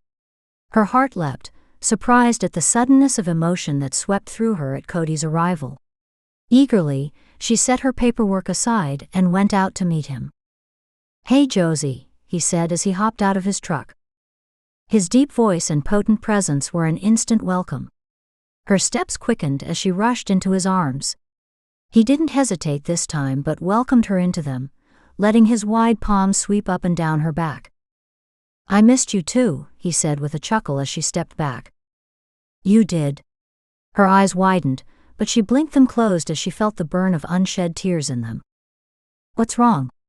His smile tightened and his lips turned down, his dark eyes scanning hers, as if seeing her soul even though she tried to hide it. "How do you do that?" She attempted to push out a chuckle, but it ended up sounding more like a hiccup. Cody crossed his arms, staring at her. She sighed. "They're giving me smack." "With the adoption?" She tightened her lips against the desire to let out a sob. What was it about being around Cody? She couldn't stop the emotions from swirling. "Why? Surely, with all the other strings you've had to handle with this camp, they couldn't have uncovered something to impede the adoption." "Just the fact that I'm single," she muttered. "You're kidding me." He pushed his hat back and swiped a hand across his hair. A slight smile tugged on the corner of her lips. "You know, Wiley picked up that habit." Cody gave her a confused look. "The hat push up and wipe thing." She nodded toward his hat. "Huh, my dad does that, never thought about me doing it." Cody shrugged. "The kid does too, huh?" "Not the only thing he's picked up from you." She smirked. "You're diverting." She shrugged. "Come on. Let me give you the rundown of Thanksgiving camp. The kids will be here soon, and it will be all chaos after that." "My kind of chaos," he said with a smile, that endearing smile that made her legs feel like jelly and crave his powerful arms around her once more. "Mine too," she said, linking an arm in his and leading him to her office. After she explained the camp and they finished looking through the kids' files, they sat back in their chairs, waiting for the vans that brought the kids. "We'll find a way," he said, his hands flat on his bouncing legs. She furrowed her brow before it hit her with what he meant. "You mean with Wiley?" "Yeah," he said, his fingers now drumming his thigh. "Oh, I'll fight it with everything I have. I'm sure there's a loophole. I'm not the first single parent to want to adopt." It hit her then that he had included himself in the problem. "Thank you for being a part of this." "Well," he said, swallowing audibly and pushing into a stand. "I've been doing a lot of thinking, and—" Gravel popped from the parking lot, causing them both to look out the window as the vans pulled to a stop, and kids piled out of the vehicles, eagerly pointing at the trees and the barn and anything else they felt excited about. "Hold your thought, cowboy," Josie said as she stood touching his arm as she passed him. "I'd like to hear what's been on your mind." "Hot chocolate?" He raised an eyebrow. "I came prepared." "I'll be counting the minutes," she said with a light-hearted laugh. Somehow, with him here, she felt like everything would be okay. Right now, though, there's a certain boy that I know is dying to see us. Josie. Cody. Wiley broke free from the crowd and ran toward them, arms open and a wide smile on his face. Happy Thanksgiving. Josie pulled him into her arms, joy overtaking the frustration with the process. If nothing else could show them that this was right, they should see it in this kid's face. He belonged there with her. She glanced over at Cody, as Wiley brought him into the hug. No, he belonged there with them, however it looked. Josie gazed across the long table, watching each face as the 15 kids and 2 camp counselors expressed what they had to be grateful for that year. You would think that kids in the living situation they were in would be shallow, showing no gratitude or gushing about a video game or favorite toy, but their sharing was enough to make the toughest-hearted individual wipe their eyes. She stole a glance at Cody to confirm her thought, as he wiped his face with the back of his sleeve, and cleared his throat after listening to the last boy share how grateful he was for the picture of his mom that his aunt had given him. Yeah, these kids were heart-melters. When it came time for Wiley, he cleared his throat and looked directly at Josie. I'm thankful for a certain someone giving me a chance, even though I am a stubborn, angry boundary pusher. Josie narrowed her eyes and glanced at Cody, who had the same look. She was going to have to find out who had been calling him that, and have a serious word with them. Hopefully, she got to them before Cody did, because with the way his muscles tensed and his fists clenched, he had more than words on his mind. Thank you, Josie. Wiley turned to Cody. And to a certain cowboy who taught me how to rope, so I could protect her. And to the big man, he pointed up, for listening to my prayers and answering them. The group clapped for him, and everyone's eyes landed on Cody, including hers. Cody cleared his throat before leaning over and whispering to her. I didn't know adults had to do this. We have to set a good example, she said with a wink. His face turned an ashen gray as he wet his lips. I always thank God first and foremost. He glanced at her to make sure that was okay. But this year 2 very special people came into my life, and, he looked at Wiley then to her, they have changed me for the better. He cleared his throat again and sat down, his face now as red as the back of his neck. That made Josie glad she had gone first rather than last. On that note, let's say a big thank you for this meal and dig in. Josie smiled as the children shouted, "Thank you," before piling food on their plates with enormous eyes. This camp might not end with potential parents, but it gave her peace knowing that, at least for these 15 kids, she could give them a Thanksgiving that most of them dreamed of. The weekend would be full of activities that built relationships and trust. Most of these kids came with kids from the same group home, so they could carry that trust with them, and hopefully not feel so alone even once they returned. After Christmas, she had her first winter camp scheduled. It would be a trial run to see if they could have camp even if it snowed, and hopefully would have enough counselors for it to run smoothly. A sigh of contentment filled her as she glanced at Wiley and Cody, talking about roping with other kids listening in rapt attention. Who would have known she was able to have a big family? Chapter 10. Cody hefted the bales of hay in the barn. He couldn't imagine Josie doing this on her own. Well, he could, but he didn't like to. As independent as she was, it said something to him that she allowed him to help as much as he did. Geez, these things are heavy, Wiley muttered as he did his best to lift the last bale of hay, though he could not budge it. That they are, Cody grunted as he hefted it up, carrying it several yards from the truck to the storage area of the barn. He slammed it down on top of another, before pushing back the brim of his hat, and wiping away the sweat that had beaded there, and enjoying the cool fall breeze that blew in through the open door. When I get as big as you, I'll do this for Miss Josie. Wiley rolled back his shoulders and thinned his lips. You do a lot for Miss Josie now, Cody said, looking at the boy. But I have a feeling you'll be doing more with each year. That's right, he nodded. I won't let anything happen to her neither. I learned my lesson. I won't let that happen again. Cody froze halfway through, reaching for his bottle of water. "It's good to learn from the past," he finally said, dropping his hand and doing his best to act casual while grasping his water bottle. "What made you learn this lesson?" "I should have known." Wiley kicked at the freshly fallen hay at his feet. "When he started drinking that smelly bottle like that, he got crazy. I should have known." "What should you have known, champ?" Cody held his breath, hearing the rush of his blood in his ears. Josie had told him enough to know the kind of man his father was, but right now the hair on the back of his neck rose. "If I had been bigger, I could have protected her." "Who?" My mommy." Wiley sniffed his nose, wiping at his face with an angry swipe of his arm. He killed her. He was too rough, it wasn't even Mommy's fault." Cody's chest tightened and strained to the point he finally blew out the breath he had been holding, only to suck it in once more. When he did, he brought Wiley into his arms. "I'm sorry, champ," he murmured over the top of the kid's head.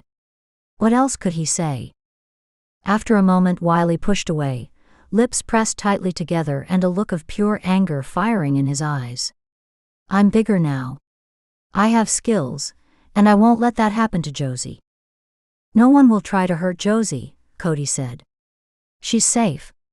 He ducked down to meet Wiley's eyes. "You're safe."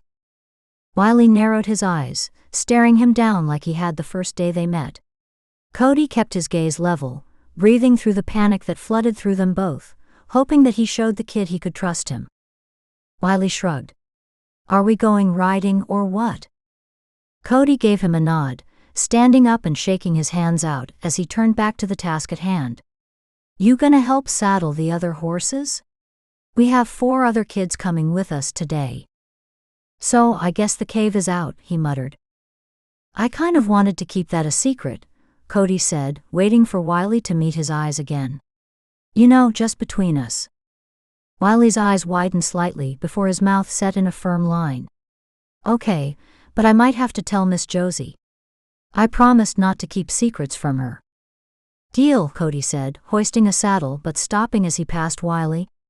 "So, does that mean you've told her about what your dad?" "Yeah, I did. She calls it full disclosure." Wiley nodded with an air of importance. "Good." He moved past him. "Cinch this one up while I grab the next, will ya?" The trail rides with the kids kept Cody distracted. It seemed this bunch had a bit more energy than the summer camp. It took his full focus to keep them together on the trail, and made him think he might need a bit more training if he were considering making this a bigger part of his life. He glanced at Wiley.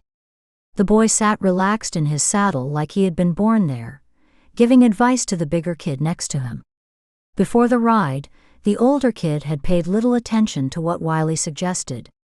Wiley shrugging off being ignored showed how far the kid had come, and seeing that warmed Cody from the inside. Now, as they approached the barn, the older kid listened to Wiley attentively and watched him closely as he dismounted Chestnut. Cody tore his eyes away as he heard one kid whimpering. He leapt off his horse as if he were racing, making a grab for the kid before he toppled off with his shoe still trapped in the stirrup. "I got ya," Cody said, gently depositing the kid on the ground.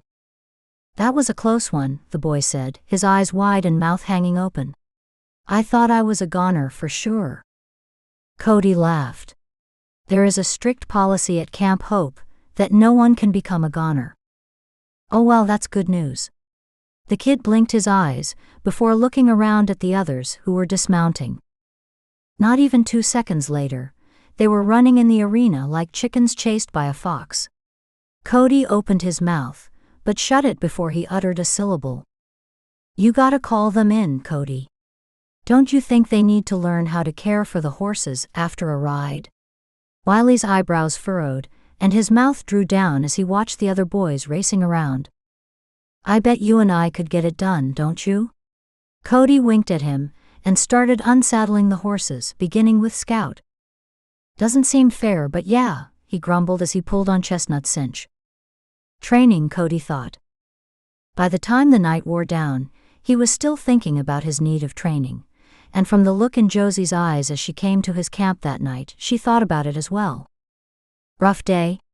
Josie raised her eyebrow before plopping into the camp chair and putting her feet close to the fire. You could say that. These boys are harder to herd than a bunch of cats. Josie swiveled to meet his eyes. Oh, calves. I thought you said cats. I did, Cody said, letting his lips twitch into a smile but repressing the laugh. Calves are much simpler than this group. I should have warned you, Josie said, a slight smile as she leaned back in her chair. Group home kids are a bit more rowdy. I see that, Cody replied with a grunt. Wiley said you had trouble. He did, huh? Cody scowled. He was upset that I didn't make them help care for the horses after the ride. Why didn't you? Josie asked, her words careful and without judgment. The thought of reining them in any longer seemed like a lot more work than doing it myself. Cody shrugged. You think that was best for them? Cody sat forward and glared at Josie, but eventually he sighed and let his shoulders droop. Maybe I'm not cut out for this. Josie laughed. If I had a quarter for every time I felt that way. Cody watched her closely, finding himself studying the way her blue eyes looked like twilight in the dark, the way her nose crinkled when she smiled, and her lips so full, and he shook his head. That you're even thinking like that shows you are perfect for working with these kids. It's not easy, but it's the most rewarding thing I've ever done in my life. Josie leaned forward and patted his leg, letting her hand rest there a moment before slipping it off. You really believe that, Cody said. I know it. She stood up and stretched. I'm pretty whipped myself. How about while we walk I teach you a few strategies I've picked up over the years, strategies that might help your cats seem more like calves? She reached out a hand to pull him out of his chair. He didn't need the help, but the chance to touch her was something he didn't want to pass up, even if it only further tortured him. As they walked to her cabin, she gave him a few ideas of how to round the kids up and keep them on task. By the time they got to the circle of light from her porch, his confidence had returned, at least in that arena. He shifted his weight and stuffed his hands deep into his pockets. There's something else on your mind. Josie said it as a statement, watching him patiently. You never told me Wiley's history. Cody glanced at her, but kept his focus on her cabin. Privacy Act, she said, her voice low. He told you? Cody dipped his head. Yeah. Everything? She bit her lip, one of her little nuances that made him want to pull her into his arms. Enough, he said. Is he? Cody growled low. Is that murderer locked up for life? She shook her head. Not for life, but he won't be getting any custody rights. How could he kill his wife and not get locked up forever? Cody yanked his hands out of his pockets and squeezed his fists tightly as he paced outside of the light's reach. Wiley was the only witness, and he was too scared to tell the truth after what his father threatened to do to him. A yell erupted from Cody as he punched a nearby tree. He didn't dare look back at Josie, afraid of what he would see in her eyes. Instead, he leaned his head against the tree and did his best to calm his breathing. Once he turned, brave enough to meet the consequence for letting anger get the best of him, he took a deep breath and faced her gaze. I'm sorry. For him? Yes, she said, her eyes soft in the dark. She reached for his hand, and he let her have it. For your reaction? Don't be. Her fingers gently caressed the scraped knuckles. I may be foolish, but I like that Wiley means that much to you. Your adoption has to go through. The vehemence in his voice surprised him. Whatever it takes. I agree. She brought his hand up to her lips and gave the scrapes a soft kiss that left his body on fire and his heart feeling like it would explode. Take care of that hand, cowboy, and get some rest. She gently pulled her hand from his grip, letting her fingers slide off his. He watched her walk back toward the door, his mind reeling too much to form words. Good night, she said, turning and raising a hand in farewell before she slid behind the closed door. It took another minute before he whispered, Good night, Joe, let out a sigh and meandered back to his camp, contemplating his dad's advice. Josie hated that she felt this way. She hated that Wiley had to go back to that place rather than stay with her. His eyelashes had been wet when she found him in the barn to say their private goodbye, but he had put on a brave face for her. Seeing it now made hers almost disappear. "I'll see you soon, right? You said we could go to Cody's rodeo next weekend." Wiley pushed forth a smile, and she loved that she knew him well enough to be sure it was fake. "Yes, I've already cleared it, and we get to have the entire weekend together." She brushed back the hair that had grown into his eyes. "Maybe we'll get you a haircut." "Any style I want?" "I'll have to check, but that's fine by me." She wrapped him in her arms. "I'm sorry it's not my full say yet, but I'm making sure this happens. You'll be here with me soon. By Christmas, right?" Wiley pulled back to look at her eyes. "I'm doing everything in my power to make that happen, buddy." He gave her a slight nod before burying his head into her shoulder.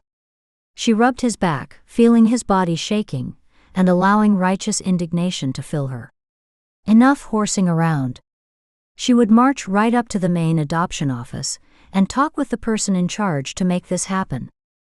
With her arm around Wiley, they walked out into the open as a thunderhead cracked over them. She squeezed him tighter. "Don't worry, Josie. It's just thunder." He squeezed her back, the gesture making the lump in her throat swell all the more. The other children ran around the vans, their excited voices making her feel even more despondent. Cody strode out from the barn to meet them, his brows furrowed and lips in a straight line. He had done better the last 2 days of camp, and several of the children bounded over to give him high fives, knuckles, and even a few hugs. "Go on and get in the vans. We'll see you all next time, and don't forget what I taught you. Always take care of those who take care of you," the kids repeated. Josie smiled at the message Cody had taught them, knowing that the moment she had met him he would be great with the kids. She had also known she would feel heartache each time they locked eyes. If she wanted anyone to be strong enough to deal with her past, it would be him, but she couldn't bear to ask. It wouldn't be fair. "Come here," Cody said gruffly as he lowered to a knee in front of Wiley, his arms open wide. He pulled back a moment later and removed the rope he had looped over his shoulder. "I'm not sure if they'll let you have one there, but if you're planning on competing next spring, you've got to get practicing." "Competing?" Josie asked. "First I heard of it." Cody shrugged, a mischievous smile pulling on his lips. "I meant to tell ya," Wiley said. "I didn't want to add more stress."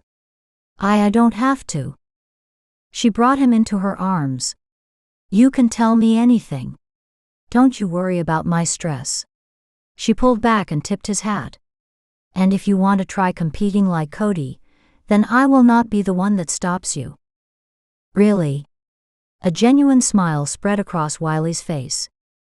"Really, but I think we might need to find some better training equipment than the steel calf we have."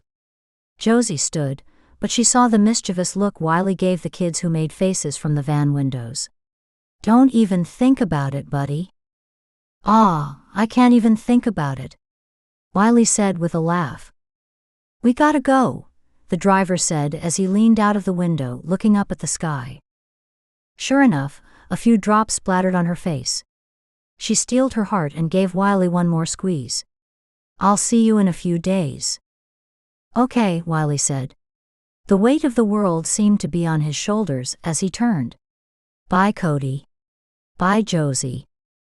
Josie bit the inside of her cheeks and blinked her eyes as she waved, watching Wiley's little face pressed up against the glass as the vans bounced down the road. The first tear spilled as the van rounded the corner, disappearing behind a thick line of trees. Her shoulders shook as Cody pulled her into his arms. He didn't belittle her pain, nor did he give empty words to soothe her. The cowboy just held her, pulling her tightly into his arms and rubbing her back, his presence the most reassuring thing anyone could offer her. When her emotions were spent, she pulled back, wiped at her eyes, and keeping her gaze averted, she muttered a simple, "Thanks." "Josie, I." He cleared his throat and took her hands in his, ducking his head until she met his eyes. I know as we figured, we have our issues, things that prevent us from allowing ourselves certain things. Josie squinted her eyes against the rain that was coming down in earnest. She could feel that whatever Cody was getting at was something important, but holding eye contact was near impossible as the heavens opened up. Cody glanced up, the rain shedding off his hat brim.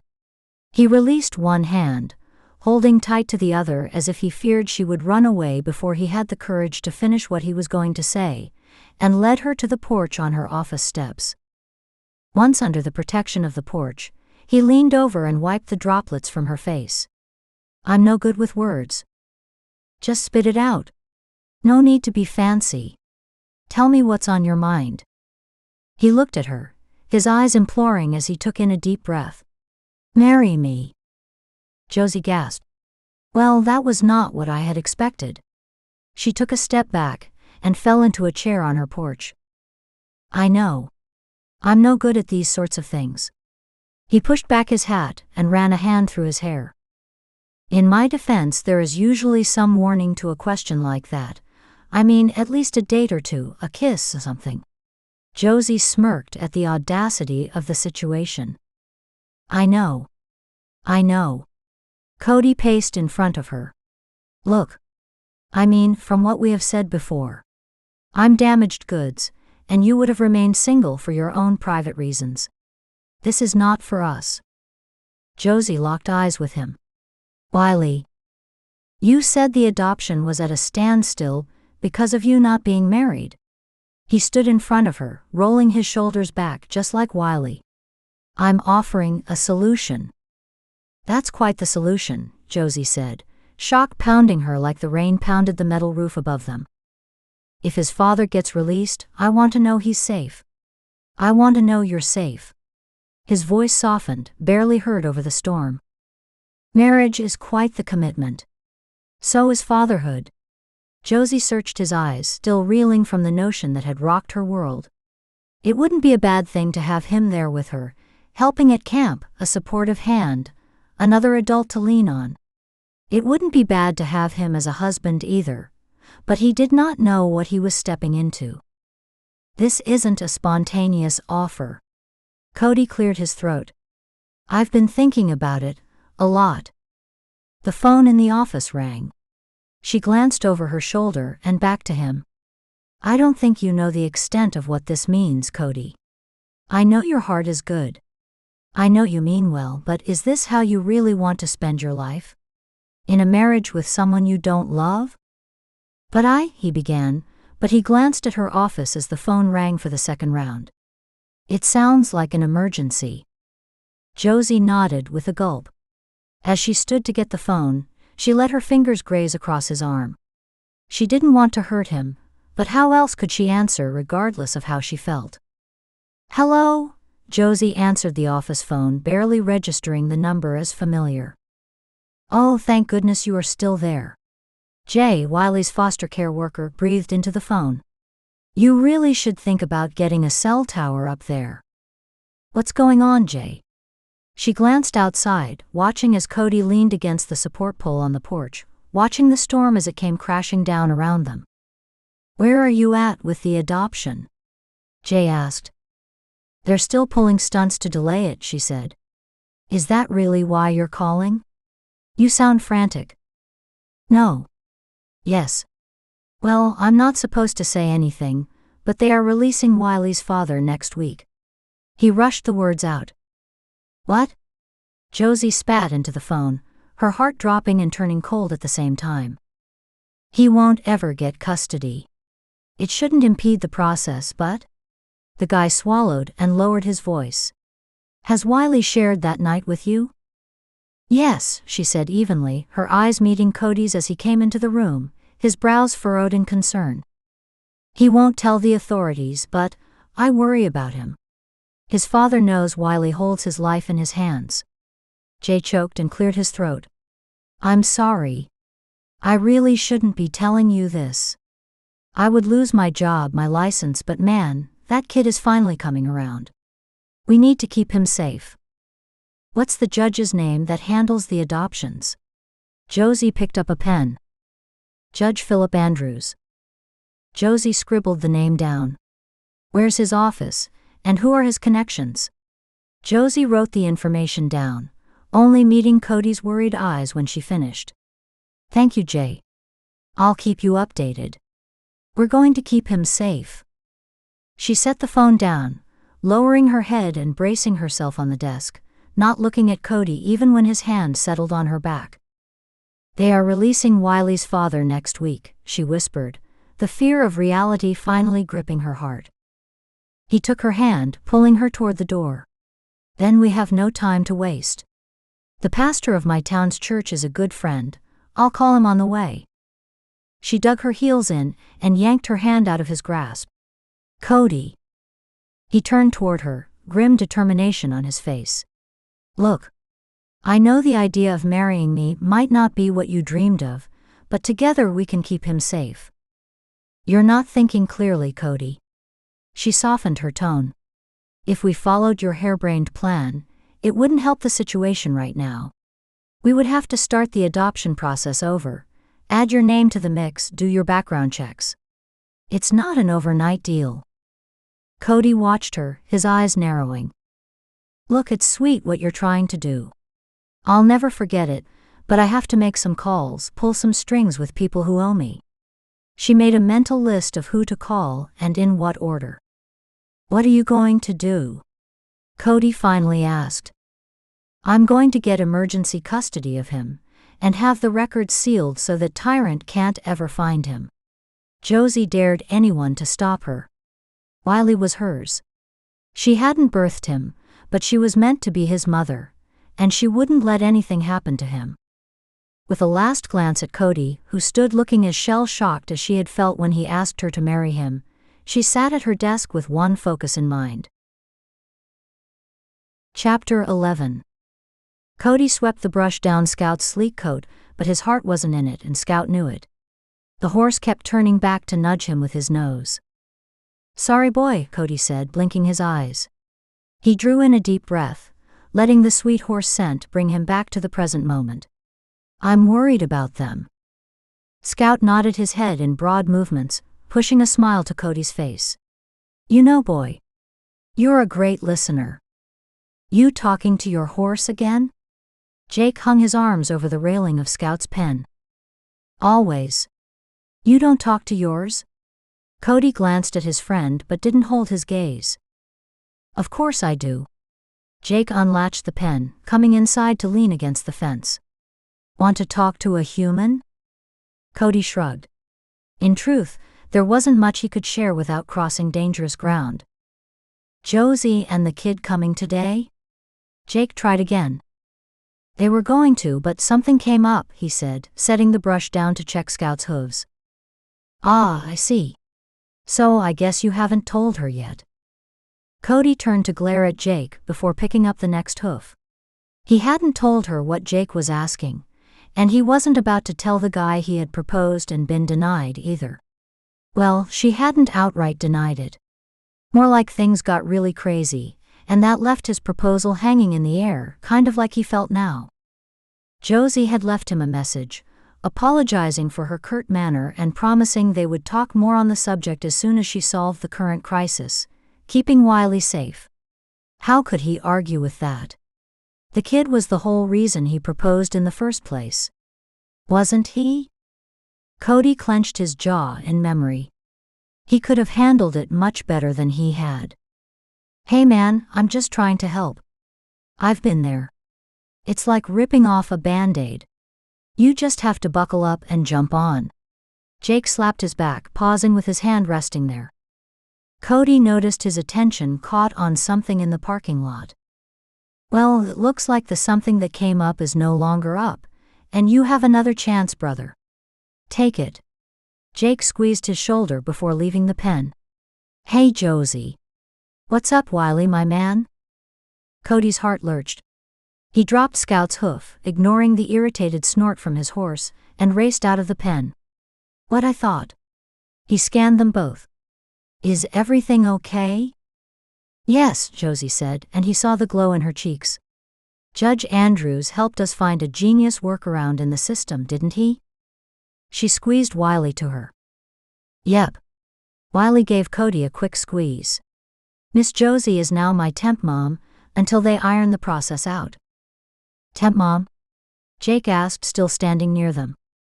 I have temporary custody as they complete the adoption, Josie said before bending down to Wiley. I bet Scout would love those carrots that I saw you stuff in your pocket. Wiley glanced up at Cody. Sure, just don't feed him too much. We compete in less than an hour. Wiley whooped, galloping off to Scout's pen. Josie watched, and once he was out of earshot turned to Cody, but hesitated as Jake shifted his weight. I'm gonna go check on Beth. We are leaving after today, to get back to Wyoming before the baby comes. Jake smiled widely, joy filling his face. Congratulations, man. We'll see you before you go. Cody raised a hand in farewell, and put his attention on Josie. You're okay. Does Wiley know? About his father? Josie asked, waiting for Cody's nod, then shook her head. Jay and I discussed it, and feel it's best to not worry him. There is a restraining order out, so we are hoping it deters him enough to stay clear of Wiley. You don't think he should know? I mean, what if he comes around and Wiley is caught off guard, because he doesn't know to be alert? Cody asked, feeling his brows furrow. I hadn't thought about it that way. Josie bit her lip. Thank you for the thought. I'll talk with Harriet, and see what she thinks. That was my plan anyway. She searched his eyes. How are you? Truthfully, he asked. Yes, she said, her voice softening. Going out of my head with worry. He pushed his hat back and combed a hand through his hair. Look, I understand your hesitancy about what I asked of you, but I'm in this and I want to be a part of it, whether you're okay with it being all in or not. I need updates like daily, if not more. I can't. Her hand on his arm stopped his pacing. I can do that. He blew out a breath and shook out his hands. Good. He watched Wiley with Scout. The boy had climbed onto the horse's back, and was just lying there as if it was the most comfortable place ever. Cody turned back to Josie. I'm glad you're here. Me too. Cody placed a hand on her shoulder, letting it trail down her arm until he squeezed her hand. Good work on the temporary custody workaround. Thank you, she said with a sigh. It's been a long week. Cody nodded. It had been for him too, but he knew she didn't need to hear that again. I had a thought, no pressure, but I'm heading to my family's ranch after competing tonight. If you guys don't have plans. You want me to meet your family? Josie's face lost color. Well, they would love to meet you and Wiley, of course. They know who we are. She bit her lip. He furrowed his brow. Don't you talk to your family about things that are going on in your life? She tore her eyes away from his, but he kept searching the pain in her expression. I don't have family. Oh, the word slipped out of his mouth as a full sense of dumbness filled him. He had never thought to ask about her life outside of the camp, only assumed everyone had family, right? The kids that came to the camp didn't though. Oh. This time, he said it with more recognition. That's why you have such a soft heart for these kids. She shrugged, but he saw the wetness shining in her eyes and knew not to push. Now was not the time to get into heavy stuff. That needed to be saved for a time without potential interruption, not a busy rodeo backdrop. He cleared his throat. I'd love to hear about it when you're ready. She nodded but still did not meet his gaze.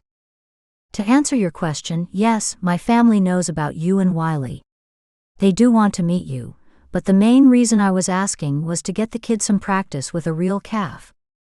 Josie blew out a breath and finally met his eyes. He could do that there? It's what's done most days on that ranch. Some calf or cow needs roping most every day. He pointed to Wiley. It'd be good for him, and safe. Josie sighed. And awkward. Nah, my family doesn't do awkward. He shifted his weight and cleared his throat. They don't know about my proposal. Oh, she said, looking down at her feet this time. I see. I figure that's between us until we figure things out. You know, what's best for Wiley, he finished quickly. What's best for Wiley, yes, she said. Well, let me think on it. A couple of hours' notice will be okay with your family? They have an open-door policy, no notice needed. Josie pursed her lips. I think it would be more considerate to let them know to expect us. Whatever makes you comfortable, Cody said, feeling his lips twitch into a smile he couldn't hide. I think you'll both enjoy the experience. What are we gonna enjoy? Wiley came bounding over. Cody smiled at Josie.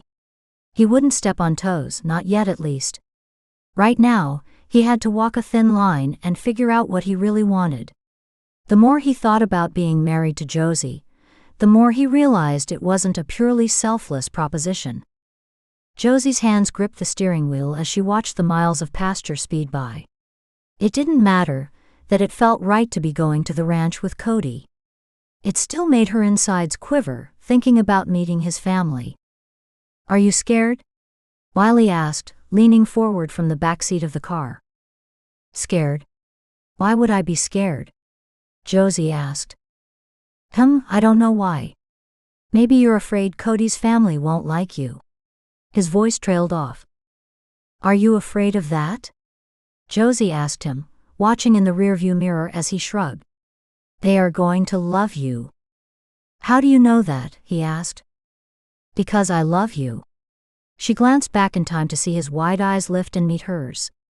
You're an amazing kid, and they'll see that. You really think so? Why else do you think I'm fighting so hard to make you mine? Josie teased. I don't know. He shrugged. Because you feel bad for me. Pain lanced through her chest at the idea that this whole time, Wiley had been feeling she was doing this out of pity. If she weren't following Cody, she would have pulled over to ensure that Wiley knew just how much she cared for him. Wiley, she said, breathing deep and pulling together her thoughts. I see a lot of kids that are in really bad situations, even worse than yours. Worse than mine? Yes. I do feel terrible that any child has to go through that kind of pain, loneliness, fear. She swallowed back her own emotions, glancing back to meet his eyes briefly. That's not why I chose to fight for you. You, my little cowboy, wormed your way right into my heart. Well, you wormed your way into my heart too, Josie, he said, his hand stretching to touch her shoulder. She reached back to lay her hand on his. We're in this together, buddy. You and me. And Cody too. She swallowed. And Cody too. Wiley sat back in his seat, a contented smile on his face as his eyelids drooped. Her heart reached out, wanting to hold him, to soothe all of his fears, to make him understand the depth of her love for him. As his breathing eased into the relaxed breaths of sleep, her thoughts turned back to Cody. He offered to marry her for Wiley's sake. Now that they had averted the crisis, and she had Wiley in her custody, she had to address his proposal. Was it selfish of her to want more out of a marriage, when she had never thought she would marry in the first place? Fairy tales didn't exist. She had found that out early on, so why did she still crave that endless love that she read about? She glanced back at Wiley. She had love, a love for that child which grew stronger with every day. That could be enough, couldn't it? Would she do anything, including be married to a man who didn't love her for Wiley? She sighed. Her exhausted mind couldn't handle all the possibilities. As evening turned into dusk, the lights from oncoming traffic blurred in her unshed tears. All she could do right now was focus on the tail lights in front of her, and get them safely to the ranch. They arrived sooner than she had expected. Wiley stirred as they bounced down the driveway to what she assumed was Cody's family's ranch. They had headed under the tall ranch gate that reflected in her headlights, with Double J Ranch shining at the top. A small smile tugged at the corner of her lips, at the very western ranch name. Lights called to them from the main house, a barn, and several smaller houses scattered on the land. Cody led them to the main house. The wraparound porch reminded her of Little House on the Prairie, But the house itself was much bigger than the one in the book. In the front doorway, two people stood silhouetted in the front door. One moved slightly and the porch light blinked on, shining on what must be Cody's parents' smiling faces. She sucked in a breath as Wiley yawned, his little limbs stretching in the back seat. "Don't worry, Josie. They'll love you." "Oh, you think so?" She smiled as she parked the truck and turned to look at him. "Yep, because I love you." He smiled a sleepy smile and reached a hand toward her. She couldn't contain the tears as they streamed down her face, and she reached for him. "I didn't mean to make you sad," Wiley said, rubbing her back. "You didn't. They are happy tears." She pulled back to look him in the eye, the porch light shining on his handsome face. "It doesn't even matter if they like me, as long as I have your love." He hugged her, not even letting go as Cody opened her door. "All okay in here?" Wiley pulled away from her. "Yep. Did you know there are happy tears?" "I did," Cody said, turning his gaze on her, his eyes asking her if she was okay. She nodded, shocked with the desire she had to pull the handsome cowboy to her, to feel his arms around her like she had after Wiley had left the last time. The last time. She sighed. He wouldn't have to leave again. "You ready for this?" Cody asked her, but it was Wiley who responded. "Oh yeah. Do we get to see the calves tonight?" He hopped out of the truck, but ran back to them when Cody's parents waved to him. Cody laughed.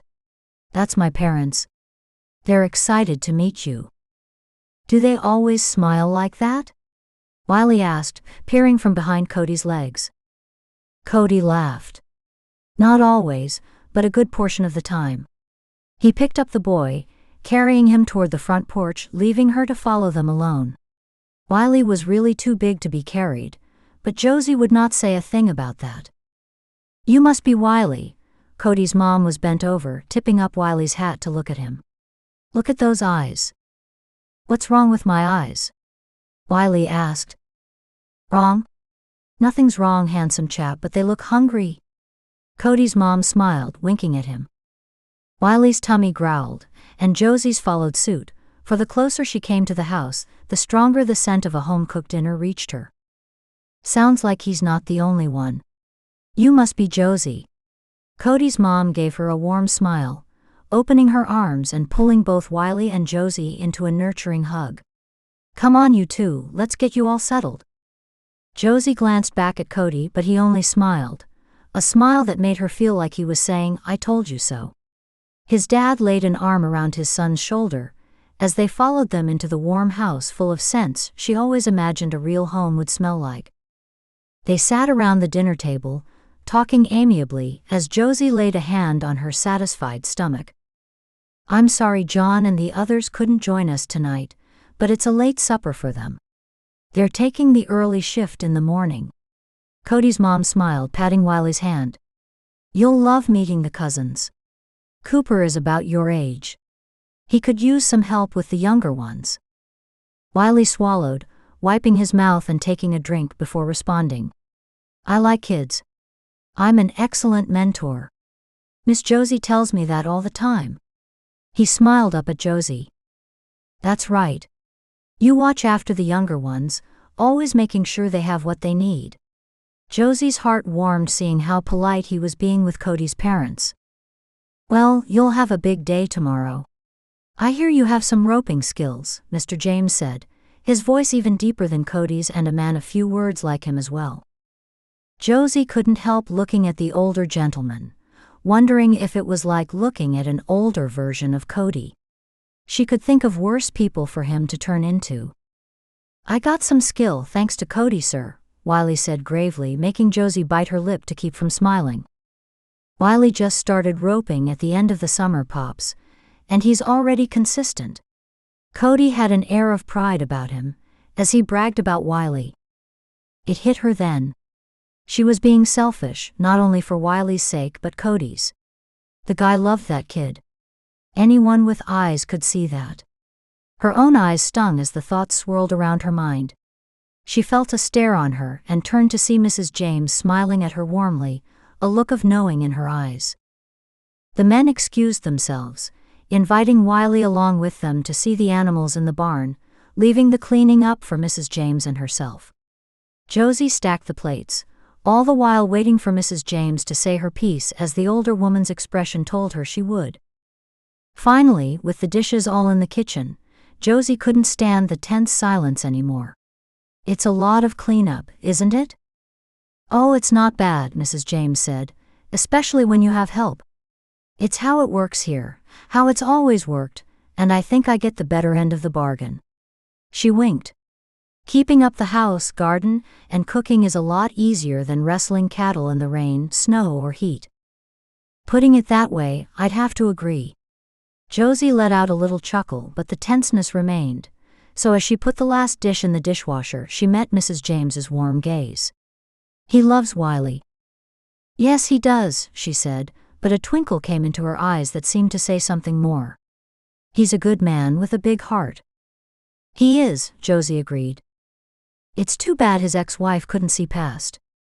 Mrs. James froze, mouth open, staring at what must be Josie's look of shock. "Well," she cleared her throat, "God knows best. We trust that all works out for his will." "Yes," Josie said, but her mind now ran a million miles a minute. Was that the pain in Cody's eyes, a broken heart from a failed marriage? And what couldn't his ex-wife see past?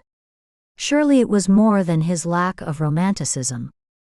Josie thinned her lips at the thought, not wanting Mrs. James to see the workings of her inner mind, not wanting to share with her the unromantic proposal, or rather a businesslike arrangement, that her son had come to her with. As he had said, it was between them.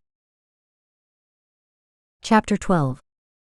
Cody settled into his saddle as the late morning sun warmed him, a feeling of pure contentment pouring over him as he watched his dad teach Wiley the fine art of cattle roping. No one was better than his dad at the real ranch work. Sure, Cody won countless championships, but the real deal was a bit different, using a slightly different skill set. Picking a calf from the herd was something Cody only had to practice on the ranch. Competition only had one target without distraction, but growing up cutting the herd had made him a better roper than those who didn't have the experience. Wiley soaked in the information like a sponge, easily following Cody's dad's instructions. Within an hour, riding a cutting horse was as easy for the kid as trail riding, at least that's how it appeared. The small glances Wiley gave him when seeking approval had Cody glowing, but the looks of pride his dad kept giving him sent Cody over the top. "Good. Now go cut number 435 from the herd." Cody's dad rode his horse at a lazy walk beside Scout, as they followed Wiley from the sidelines. This would be Wiley's first run without instructions. "You're right. The kid's a natural. A week on the ranch, and no one could tell he didn't grow up here." Cody grinned, warmth spreading across his chest. "Told ya." "So, when you gonna make it official?" His dad kept his attention on Wiley, but Cody still kept his face neutral. "That's between me and Josie," Cody said. "Good. Glad you have opened the conversation." His dad nodded, but a smile creased his features as Wiley roped the calf, letting out a little whoop as his horse pulled back on the rope. "He needs a good roping horse. He'll train on Scout when he isn't here if all goes as I hope." His dad slapped him on his back. "It's in God's hands, son, but I'm hoping to see more of this kid." He trotted toward Wiley. "Good job, son. I like how you went in there with confidence. Now." As his dad continued his instruction, Cody's mind drifted to a future where this became normal, a visit to the ranch, helping with the roundups with his son by his side. His throat tightened and eyes burned, and he pushed the emotion away.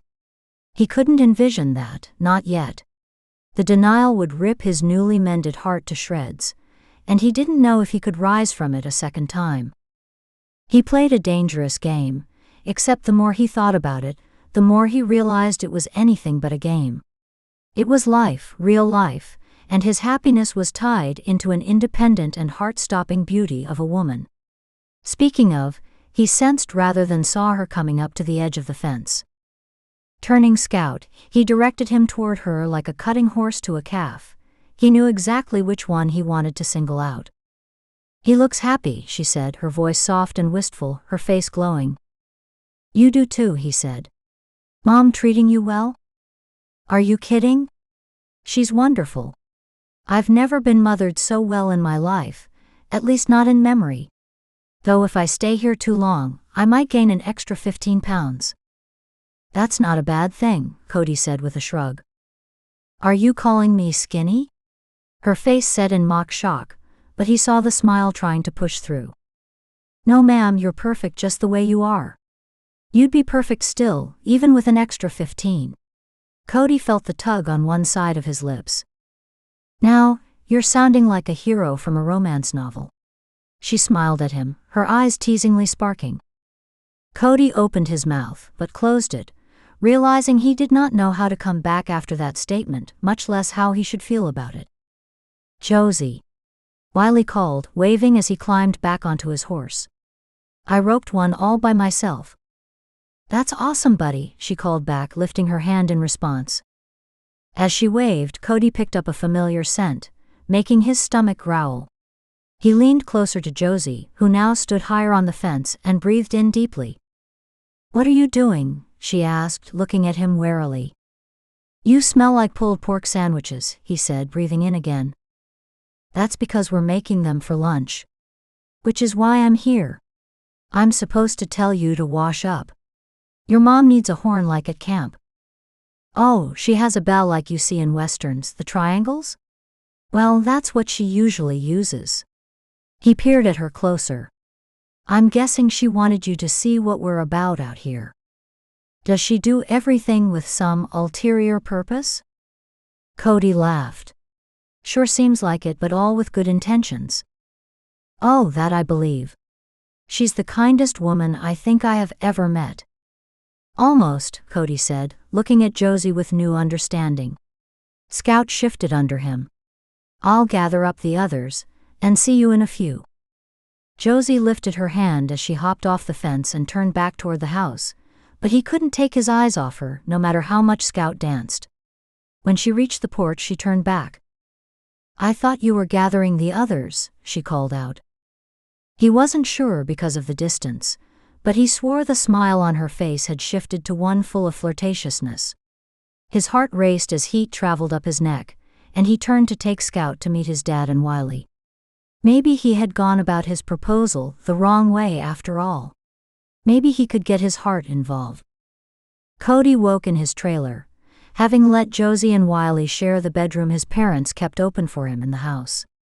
The birdsong filtered in through his cracked window, and he closed his eyes a moment longer. He had missed the birds. No matter the season, his childhood home always had birdsong, and it soothed him like a healing balm. He missed being home.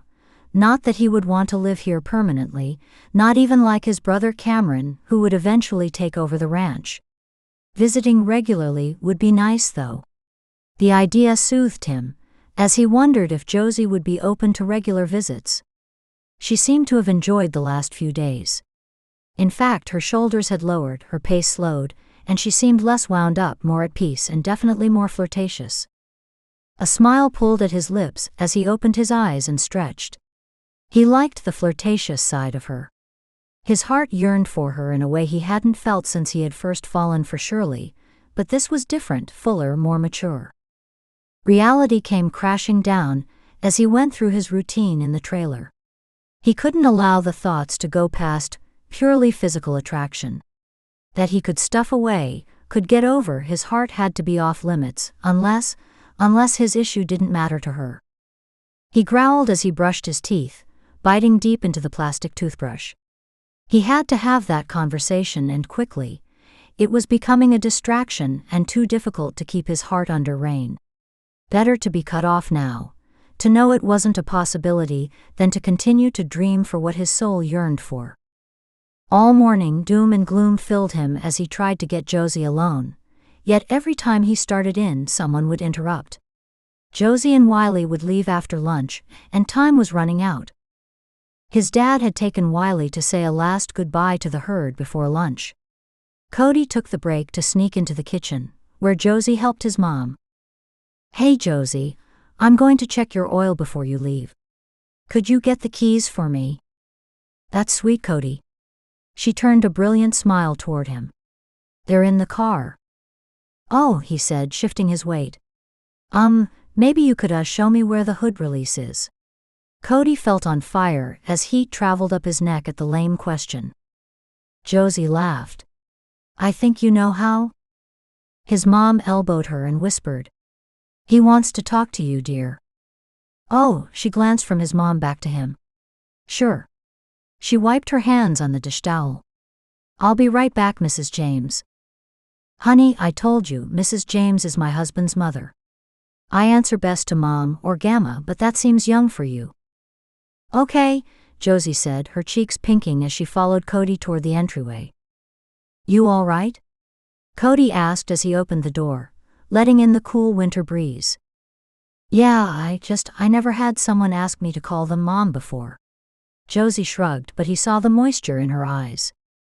Do whatever makes you comfortable, but I think it would make Mom happy. He took her hand, pulling her outside with him. It would make me happy. It would?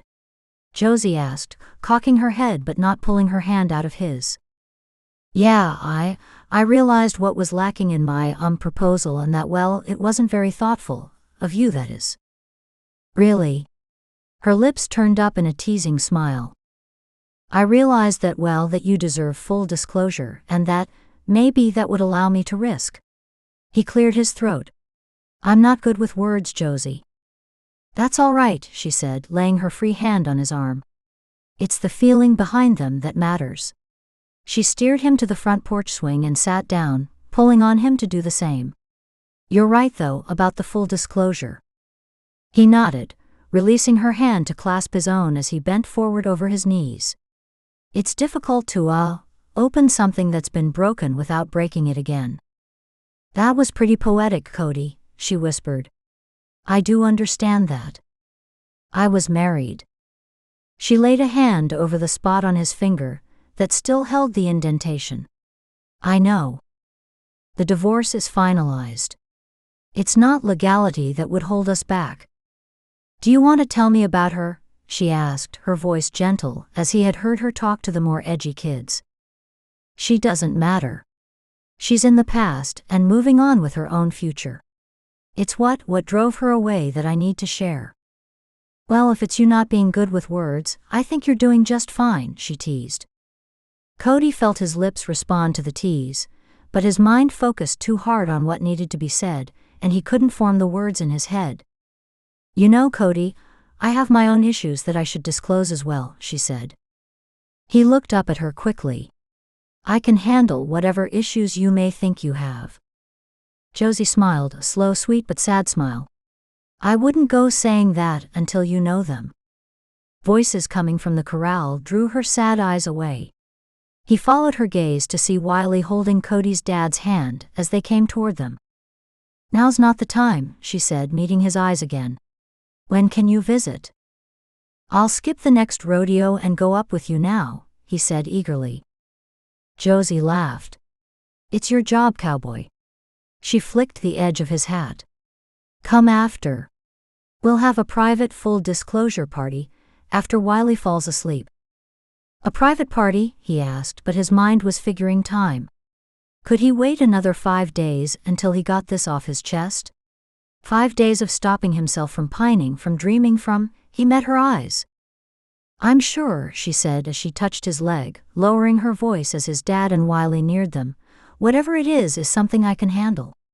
I just don't know if you can handle mine. It's not a fair trade. Footsteps pounded up the stairs. Do we really have to go? Wiley cried out, and Cody wanted to cry with him. Yes, buddy. I'm sorry. Josie stood and brought him into her arms. There's work to be done at camp. Derek has been taking care of the horses, but they need us to return. You're always welcome to visit any time, Mr. James said, landing a heavy hand on the boy's hat. We can visit again? Wiley looked at her hopefully. She met Cody's eyes over the top of the kid's hat. I'm hoping so, buddy. Cody's heart clenched. Surely God wouldn't have given him a second chance, only to make the obstacles in the path unconquerable. He pushed forth a smile that showed more confidence than he felt, but a confidence he hoped would become his reality. Josie delayed leaving Wiley, though he slept soundly, his little puffs of breath deep and relaxed. She leaned over and kissed his forehead, and for the first time in too long, she closed her eyes in prayer. For his sake, God, please let Cody be the exception. Remove these obstacles and allow us, all of us, a chance at happiness, at love. Josie opened her eyes and drew a deep breath, looking longingly down at Wiley as she rose. She drew the door quietly closed behind her. Seeing the living room and kitchen empty, she guessed the soft, repetitive steps belonged to Cody pacing on the front porch. She had made him wait a long time, but she continued the wait while she made them some hot chocolate, smiling at their tradition. When she came out of the house with 2 mugs in her hands, Cody froze and turned tortured eyes up to her. His gaze softened as he took the mug from her, his hands ice cold. "Maybe we should go inside," she asked. "I'm fine, unless it's too cold for you?" he asked, pulling her hood over her head. "I'm warm enough right now." She gestured to one of the 2 chairs she had on her small porch. "I'm thinking I should get a swing like your parents," she said as they each sat. Cody nodded distractedly. He took a sip, closing his eyes, then set the cup on the railing and turned toward her. When his hands took her free hand, she was glad to feel that the mug had warmed them slightly, and she smiled at him. He drew in a deep breath and met her eyes, searching them as he said, "I can't have children." The words were so abrupt and out of nowhere, Josie felt her mouth slightly drop open before she drew it back closed. "I'm open to alternatives." He scooted closer, holding tighter to her hand like it was his lifeline. "Adoption, of course," he said, his gaze straying toward the house where Wiley slept. "Even donor sperm if you would like to have the experience. My brother Cameron offered before. I'm sure he would."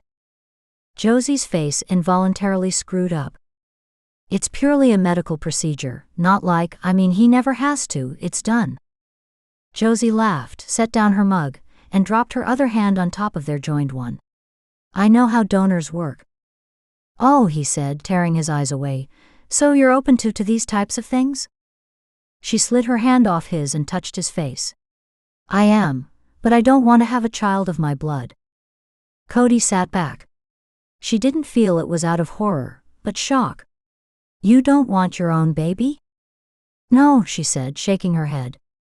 "I'm open to adopting a baby if you want that complete experience, but that's if you decide this is what you really want after I share." She dropped her eyes and drew in a deep breath. "I can't imagine anything that could persuade me not to want this, Cody said.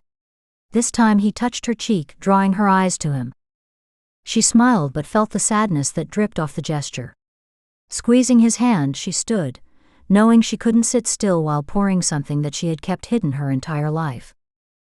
I have told no one the things that I'm about to tell you," she said, glancing at him before she moved to lean against the railing, letting her gaze fall on the peace of the trees, feeling the brisk breeze caress her face. Then a single snowflake caught the porch light, as it fluttered down from the heavens. She opened her palm, and it landed there, each little nuance of the flake perfect in the moment before it melted, creating a small drop of moisture in her hand. "Each of us has a unique story, as unique as these snowflakes," she said, turning her eyes up to see more snowflakes falling from the sky. "In the end, though, they are all part of the bigger picture. Just like these snowflakes will melt into water, joining into the creeks and rivers and returning to the ocean." She turned to see Cody watching her patiently. "Some snowflakes are perfect in their symmetry, and beautiful to look upon." She smiled at him. "Others are a chaotic mess, the ice crystals all jumbled up into something that looks more like a spiky ball." "Let me guess," Cody said after she had paused her talking for a while. "You think yours is a spiky ball?" "Bingo," she said.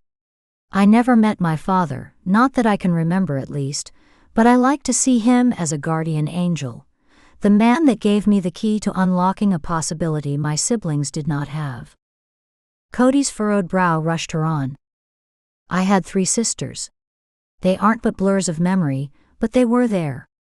We were all separated when my mother finally went over the edge. She clutched the railing, feeling the splinters dig into her palm, reminding her she was here in the present, and not in the horrific memories of her past. My mom was mentally ill. I really can't blame her. Schizophrenia is a brutal disease, and genetic, and usually comes with a host of other issues, substance abuse being the biggest. She sighed, turning away from the peaceful falling snow, barely meeting Cody's eyes, even though they still showed no sign of revulsion. My sisters all had the same father. He ended up taking his own life, so I'm told. All my sisters ended up showing signs of schizophrenia by the time they were preteens, even though their risk should have only been 50%. I'm the only one that wasn't affected, by the grace of God and probably my father's genes. Cody stood and took her hand. She looked at his strong fingers wrapping around her, hoping that she could allow herself this gift of acceptance. That's one reason I feel for Wiley. I know what it's like to have a past that you cannot change, that follows you wherever you go, that clouds how people perceive you. I don't understand how people judge Wiley based on his dad's actions, any more than I can understand how people can judge you based on your family's illness. She raised her eyes to meet his, searching for the honesty that his words seemed to hold. You understand why I don't want to risk having a child with my genes? She watched his eyes as they steadily held her gaze. The chance is smaller, but it's still there. I was young enough that I don't have crystal clear memories, but I remember enough. The stricken pain in my mother's cries, my sister's anxiety, and my fear. I could never knowingly give that life of fear to a child. Cody pulled her into his arms, and she realized then that she was shivering. I understand. She allowed herself a moment's respite before pushing gently away, almost in disbelief. But what if it just takes longer to set in with me? What if I develop this later in life? Cody closed his eyes briefly, drew in a deep breath and blew it out. Josie tensed, waiting for the ball to drop, waiting for him to rebuke her just as everyone else in her life had. She felt her chin jut out, and a stubbornness fill her, shutting out her heart from the pain. Her shock at his next words, though, would be something she never forgot. Living in fear of tomorrow steals the strength of today. He smiled at her, a gentleness in his eyes. If that possibility happens, then we'll face it together. Josie's knees buckled. Cody caught her before she fell. You really mean that? Her voice trembled. I do. He loosened his hold as she regained her feet. Gently he brushed the hair from her eyes as he searched them with his. I believe each snowflake holds its own unique beauty. I also believe that God creates stories that perfectly blend to make an even more beautiful story. Okay, are you reading your mama's Western romances? I saw one in the living room. She narrowed her eyes playfully, still battling doubt. I thought you weren't good with words. Cody smiled, stepping even closer to her. I'm not, but every once in a while I feel God speaking through me. I feel He means us to be together. He glanced away briefly before searching her eyes again. And not just for Wiley's sake but for ours, to join our stories and realize the true meaning of love. Okay, now I know you are reading them. Cody's eyes narrowed slightly. Josie, I'm serious. This is no game. I thought my heart was broken beyond repair, but now I know that experience only resituated the pieces so I could find a deeper love with you. You are serious, she whispered. A torrent of love washed away the disbelief, urging her to run from a ploy to trap her in another heartbreak. I am. He pulled her even closer, his chocolatey breath warming her frozen cheeks. I want us to be a family. I want you. Her eyes widened, and her heart overtook her entire being, each part of her pulsing with its rapid beat. How could he want her, even after all she had shared, even after telling him how damaged she was? The air between them felt thick, like a dense wall that they couldn't penetrate, holding something deeper than she had ever hoped to feel. Yet he broke through it like it was nothing, his lips meeting hers in a warm rush that dispelled all the doubts plaguing her mind. The rush left her exhilarated. Her feet no longer stood upon the wooden deck, but floated in the air, spinning with the snowflakes that thickened as they fell, covering the earth in a cleansing blanket of white as if erasing the past. From a distance she felt his thick fingers thread through her hair, clasping the back of her head, and deepening a kiss that stole not only her breath, but time itself. Nothing else mattered, not the future nor the past. Here, this moment was the only thing that lived, this love that passed so freely from him to her, and soon she realized she returned the love with a ferocity she had never felt before. She thought she could free him from the hurt in his soul. Yet it was Cody who freed her, allowing her to step into her role, her being as a whole person. Now she was free from baggage that didn't belong to her, free to do God's work with the support of a partner that was committed to working through whatever came at them, together. Chapter 13. Cody's arm had fallen asleep what felt like hours ago, but he didn't care. The weight of Josie lying on him, her sweet face peaceful in sleep, and the way her lips smacked occasionally before she murmured, made nothing else matter. He drew in a breath, once again amazed at how free it felt. It was as if there was nothing holding him back, nothing holding him down. His fears had fled last night after being accepted despite his limiting condition. That Josie felt so strongly about not having a child of her blood only confirmed the feeling of rightness.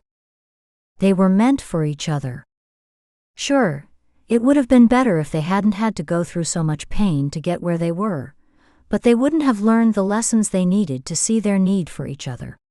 No, this was right, just the way it played out. He wiggled his fingers, the odd numbness making them feel thick and unattached. The snow had fallen in a heavy blanket, and it had taken little for Josie to convince him to stay on the couch rather than walk back to his cold trailer in the snow. He didn't expect Josie to fall asleep in his arms, but it gave him a delightful taste of what it would be like once they were married. She stirred in his lap, and with his free hand he tenderly brushed the hair out of her face. Her eyes blinked open, sleep-hazed and unfocused, and a soft smile slowly spread across her face. She met his gaze, blinking until her pupils adjusted and she could focus on him, then drew his hand from her face to her lips. She kissed his fingers and tucked them into her neck. Is this really happening, or am I dreaming again? Her voice was thick with sleep, and it stirred something deep within him. Oh, it's real. He smiled. Wait, you dreamt of me before? Her hands covered her face as she lamented, Ugh, you caught me. Oh, now you're going to have to tell me about it, Cody teased. She squealed as he lightly tickled her. The sound of Wiley racing from his room interrupted their skirmish. Cody spun his head to see the boy, whose face had gone white. Wiley had a bat in his now limp hands, before his eyes narrowed and grip tightened. Get away from her. Hey, champ. It's okay. We were only playing. Cody smiled at the kid. We have some exciting news to share with you. I said get away from her, Wiley said, his voice low and menacing. Josie pushed out of Cody's arms and into a stand. Hey, buddy. It's okay. You know Cody is a friend. Let's just all take a breath together. She motioned to Cody, and they both drew in deep breaths. He was grabbing on you, you were screaming. Wiley looked from her to Cody and back to her. We were playing, buddy. He was tickling me. I scream when I get tickled, do you? I hate being tickled. He glared at them. Put the bat down, buddy. Come sit with us. Josie sat down on the opposite end of the couch and patted the seat between them. Wiley's grip loosened, but his eyes narrowed further. He let go with one hand to wipe his eyes like he couldn't yet see straight. Cody reached out to him. We made a promise, remember, champ? I promised I would never hurt Josie. You know I keep my promises. But you. Wiley looked between them again, then dropped the bat and wrapped his arms around himself, his thin pajamas doing little to keep him warm. Cody glanced at the fire, knowing he had let it go out overnight, but he hadn't wanted to disturb Josie in order to put another log on. Here. Cody grabbed his jacket from the rack at the door and draped it over the kid's shoulders. Still narrow-eyed and thin-lipped, Wiley pulled it closer around himself. "What's going on?" "Well, Cody and I have something important to ask you. Will you sit with us?" Josie patted the seat again. Wiley shook his head, pulling the jacket tighter around himself. Cody opened his mouth, closed it, and looked at Josie. He knew he would just screw it up if he tried to explain. Besides, they hadn't fully decided. They had kissed, man, had they kissed. Just the memory of it had his head spinning, but she hadn't said she accepted his proposal, and he hadn't pressed her. As they had slept cuddled on the couch while she slept. He dozed, and when he wasn't dozing, he was planning a much more romantic proposal, one that she deserved. "Well, you know how we talked about you having a family, a complete one?" Wiley stepped back. "And I told you I only wanted you. You said you loved me." His lower lip quivered, and his eyes shone as he slowly backed away toward the front door. "I do love you, buddy," she said, sitting forward and reaching for him, but he only backed away further. Wiley turned his glare to Cody. "You ruined this. She was going to be my mom, and you ruined it." "Wiley, give us a chance to explain. You don't understand." Cody rose, taking a step toward him. "How could you do this to me?" Wiley spat at him, turned and fled through the front door and out into the frozen morning. "Wiley, come back." Josie ran after him, and Cody was right on her heels. Wiley was fast enough that he had already disappeared into the trees. Josie stumbled, moaning as he reached for her. Cody glanced down at her bare feet and, without asking, picked her up and carried her back toward the house. "Put me down. We have to go after him. He doesn't even have shoes on." Josie wiped at her eyes as he set her on the porch, then she stormed into the house to pull on her boots. "Josie, stop. He'll be okay, but if you go out into this weather like that," he looked at her thin clothes, barefoot halfway in a rubber boot, "you'll freeze and do him no good. We can't just leave him. I messed this up. He thinks I'm trying to give him away." He pulled her into his arms, rubbing a hand down her back. "We'll straighten this out. It wasn't ideal for him to walk in on us like that, but we'll figure it out." Josie nodded and pulled away. "Why don't you get bundled up? Grab him some extra clothes to change into. Heat some hot chocolate and put it in a thermos and meet me at the barn. I have a feeling that's where he would go." He sat down to pull on his boots, then stood to don his cowboy hat. "You'll freeze out there without a jacket," she said as she hastened to start the hot chocolate. "I've got another coat in the trailer. I'll grab it on my way." He took her in his arms once more. "We'll find him. It's going to be okay." He drew back enough to kiss her lips lightly, then hurried out the door, following the small footprints in the snow. The kid's feet would be soaking wet and frozen solid by the time he made it to the barn. Cody picked up his pace, running quickly but steadily toward his trailer, the same way the tracks went. He was right, Wiley's tracks had detoured toward the barn. Cody ran up the steps into his trailer, donned his extra coat, grabbed a few pairs of socks and stuffed them in his pocket, and raced back out to the barn. The kid hadn't got that far of a head start on him. There was no way he could have gotten far, but right as he reached the point where he saw the kid had detoured, he closed on a patch of snow where Wiley had run around a bit before taking off even faster, the tracks further apart as if something had spooked him. The hair on the back of Cody's neck stood on end, and something akin to fear tingled down his spine. He sped down the tracks the boy had left. "Wiley. Wiley." Cody called, hearing the franticness in his voice. He hoped that he could chide himself for allowing irrational fear to overtake him when he hopefully saw Wiley glaring in the barn. But the barn was empty. No sign of the boy anywhere. A couple horses nickered, but he didn't have time to feed them. Where had Wiley gone? He searched the exit and didn't see the boy's tracks. What he saw next froze him, and icy fingers clutched his heart. There were tracks, not of a boy in stocking feet, but a man in shoes. He turned, searching the ground for more clues.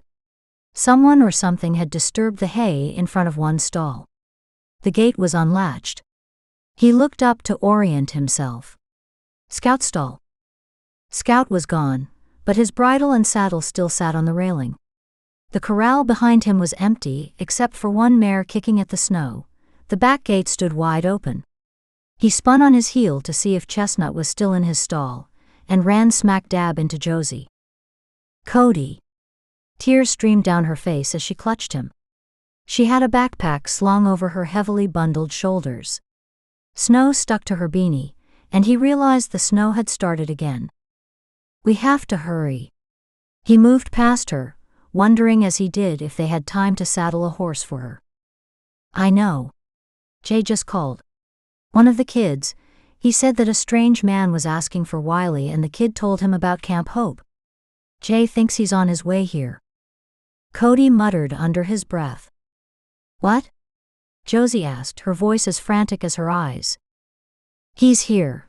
Cody kicked a feeding bucket, watching it fly across the barn, hitting the wall and spooking a horse. Can you ride bareback? Yes, whatever. We have to go. She pushed past him, slipping a halter on Chestnut. He haltered a gelding in the next stall, a dark brown horse he hoped was big enough to carry his weight at a fast gallop. With a last-minute thought, he reached in the tack room to grab a rope, noticing that two were already missing. His jaws clenched with the thought of that man getting his hands on Wiley. Did Wiley take Scout? She asked, glancing at him and to the gelding. That's the way it looks, and it seems the father is following on foot. He nodded out the open pasture gate. They led the horses out into the snow that fell in big flakes, sticking to their clothes. The horses blinked and shook their coats, snorting in dislike of being made to leave the warmth of the barn. Cody bent on one knee, nodding to Josie to use him to mount her horse. She did, her mouth set in a determined line, though her lower lip trembled. I told him he was safe here. I did too, and we'll make sure of it. He leapt, and threw a leg over the gelding. Do you have your cell phone? Is there any reception up here? She patted the pocket of her jacket. Just up the trail there is a spot, at least sometimes. Good. Call your sheriff friend. We have to hurry. The snow will cover the tracks in no time. He nudged his horse, pushing with his heels to turn him toward the trail. The horse needed little prodding. They knew these trails better than he did. He only half listened as Josie talked to the sheriff, her voice firm and direct, even if it trembled. The tracks were slowly filling. We've got to hurry, he said, not waiting for her to end the call. He kicked his horse into a gallop, the strides long and fast, following Scout's trail in the snow. The man's tracks held a distance between prints, showing that he had followed Scout at a full run. Though there was no way the guy could keep up with a horse, but the man, presumably Wiley's father, was giving it his best shot. Scout had been on the trails many times over the last few months, but he didn't know them like this horse or even Chestnut. What would happen when Wiley lost his way? Shouts in the distance spurred Cody on. Clucking to the horse, he dug his heels in, urging the gelding to increase his speed. He heard the distance between him and Josie lengthening, but he couldn't worry about that now. He had to get to Wiley. Josie clung onto Chestnut for her life. She kept slipping off one side and then the other, doing her best to grip tightly with her legs. Bareback riding was never something she had perfected, preferring the comfort of a saddle and the assurance of stirrups.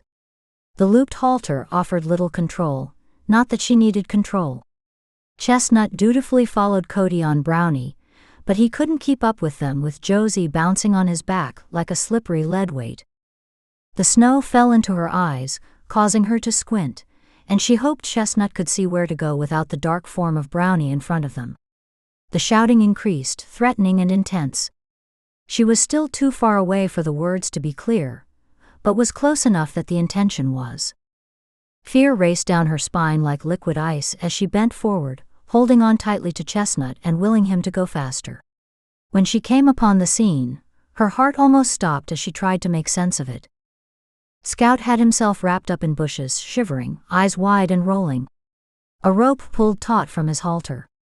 She followed the rope to where a man writhed, covered in snow, yelling threats and slurring like a sailor.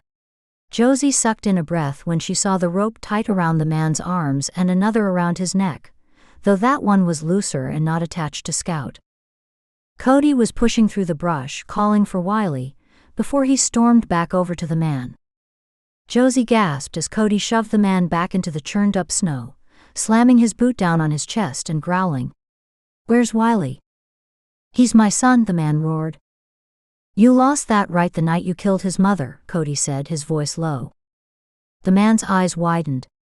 "That little snitch. I knew he'd wuss out and let it slip. You can't trust kids these days. You're gonna get it now, boy.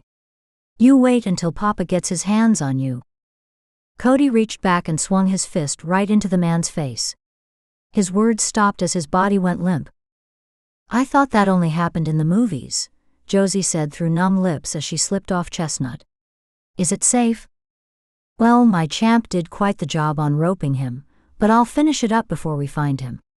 We don't need this loser coming after us." Cody dropped and quickly trussed up the man like he would a calf. Then he searched the man's pockets, taking out a knife and slipping it into his jacket. "There. He won't be getting out of that one before the sheriff finds him. He might freeze, though." Josie looked up at the snow coming down thickly. "Wiley is going to be so cold. We've got to find him. I think I know where he is." Cody stood, talking gently to Scout, as he followed the tight rope that Wiley had looped around the halter with no saddle horn to use. "Good boy, Scout, good boy," he said, soothing the horse as he untied the rope from his halter. "There you go. Should I tie them up?" Josie stood, shifting her weight, anxious thoughts building up inside of her. "It's been too long, it's too cold, he's so small." "No, they'll be fine. We've got to get Wiley." Josie blew her breath out in relief. "You said you had an idea." "This way," Cody said, pushing through brush. "How do you know?" "I can't see any tracks." Josie searched all around, fearing that if they were going in the wrong direction, that would delay them even longer in reaching the boy who desperately needed the dry clothes and blanket she had for him. "I know." Cody glanced back at her. "Trust me." She nodded, surprised at how much she trusted him. By the time they made it through the brush, her pants had soaked through. The snow came down so heavily, she could barely make out Cody's back in front of her. He reached back to take her hand. "Wiley," he called. She cupped her free hand around her mouth. "Wiley." The snow held an eerie silence, but then a tentative sound, like a mouse uncertain if he heard a friend or a foe, squeaked out of the silence in a question. Josie pulled her hand out of Cody's grasp and pushed blindly through the snow toward the sound. "Wiley," she called. Hearing a possibility of him gave her the urgency to rush forward and hold him to her in assurance he was okay. "We're coming, buddy. We're coming." "It's around, close," Cody muttered, grabbing her hand again and pulling her behind him as they closed in on a looming presence like a massive wall, but she couldn't see a thing beyond the snow. "Wiley." "Cody." "Josie." This time the tentative call came louder, closer. "It's us, buddy," Josie called, feeling the tears streaming down her face harden into ice droplets against her skin. "We're coming." "Josie." Wiley bounded out from a curtain of white, slamming into her so hard it knocked her off her feet. Cody caught them, pulling them both into his arms. He pushed Wiley back gently, turning his face this way and that, pulling up his arms and looking at him all over. "I'm okay," Wiley chattered, smiling through his tears. "I got him. I roped him good." He turned to Josie. "I led him away. I wouldn't let him hurt you." "Oh, Wiley," Josie sobbed, pulling the boy into her, feeling the coldness of his cheeks even through her clothes. "We've got to get you warmed up." She turned, realizing that she did not know where they were. Everything was white, blinding and thick. "We're going to have to hole up here until this storm cell passes," Cody said, wiping the snow off their faces. "In our cave," Wiley said, squeezing her hand and pulling her back the way he had come. "I'm trying to make a fire, but well, I have nothing with me." He glanced down at his pajamas, and pulled Cody's jacket tighter around him, his teeth chattering. Cody bent down and scooped him up. "We're going to get you warm again, champ." "I've got clothes, a blanket, and some hot chocolate," Josie said, following them closely and awkwardly with Wiley holding her hand as if his life depended on it. Will he come after us?" Wiley asked, in full shivering mode now. "No, I finished your roping. He'll be lucky if the sheriff finds him before freezing solid, all tied up like a wayward calf," Cody said, sitting the boy down and stripping off his soggy socks. I can't feel my toes." Wiley looked down at his blue-tinged feet. Cody tested each toe. It made Josie feel like he knew what he was doing. She didn't know too much about snow or cold weather survival. Then Cody rubbed the boy's feet in his hands until they reddened, and slipped on 2 pairs of wool socks that he pulled out of his jacket pocket. "Better?" he asked. Wiley nodded. "Let's get these clothes on as well," Josie said, dressing the shivering boy in the layers of warm clothes she had brought him. Wiley shook almost uncontrollably, and she looked at Cody, concern filling her face. "Believe it or not, the shivering is a good sign. It's when he stops that we get worried." Cody took the blanket from her hands. "Go on and cuddle up with him." He waited as she spooned herself around Wiley. She didn't want to admit how cold she was as well, but the reassurance of his small body against hers warmed her in ways no fire or blanket or dry clothes could do. Cody draped the blanket around them, tucking it under their bodies. Cody scrounged around the cave, putting together a pile of tinder and sticks that he found in the depression. Glancing back at her, he said, "Keep him talking. Don't let him sleep." "You warmer now, buddy?" she asked, fear tinging her words. She had heard enough about hypothermia to know just how dangerous it could be. "Yeah," he shivered, nudging closer to her as if he wanted to get closer than was physically possible. "I am sorry I ran off." "It's okay, buddy. We aren't mad at you." "Please don't send me away," he wrapped his arms around her. "Oh, Wiley. I will never send you away. Not ever." The slight crack of a lighter drew her attention away, as she watched Cody light a cotton ball, and slowly cover it with small twigs. "It's not much, but it will help a little." He pulled the thermos from the backpack, and poured a little in the cup lid, before scooting over to them. "Hey champ, think you could drink a little hot chocolate?" "Before breakfast?" he asked, pushing to sit up, teeth still chattering. "Yeah, buddy, before breakfast, though I added a few snacks in the pack if you get hungry." She tested the hot chocolate before helping him sip it, his hands shaking too badly to hold it without spilling. "Why am I shaking so bad?" Wiley asked. "It's your body's way of staying warm. Don't worry. It's a good thing." Cody took the cup back once they finished. He glanced at her as Wiley snuggled up into her arms, closing his eyes. "Hey champ." "Yeah," he said, though he didn't open his eyes. "Hey, I need you to look at me." Cody pushed. Josie gently nudged Wiley to look toward him, his eyes blinking slowly, landing on Cody. "I need to ask your permission for something," Cody said. "My permission?" Wiley's eyes opened a little more steady. "Yeah, you see, I want something more than I have ever wanted anything in my life." Cody glanced at Josie before locking eyes with the boy. I want a family. Josie's adopting you, and I was wondering, would you consider adopting me too?"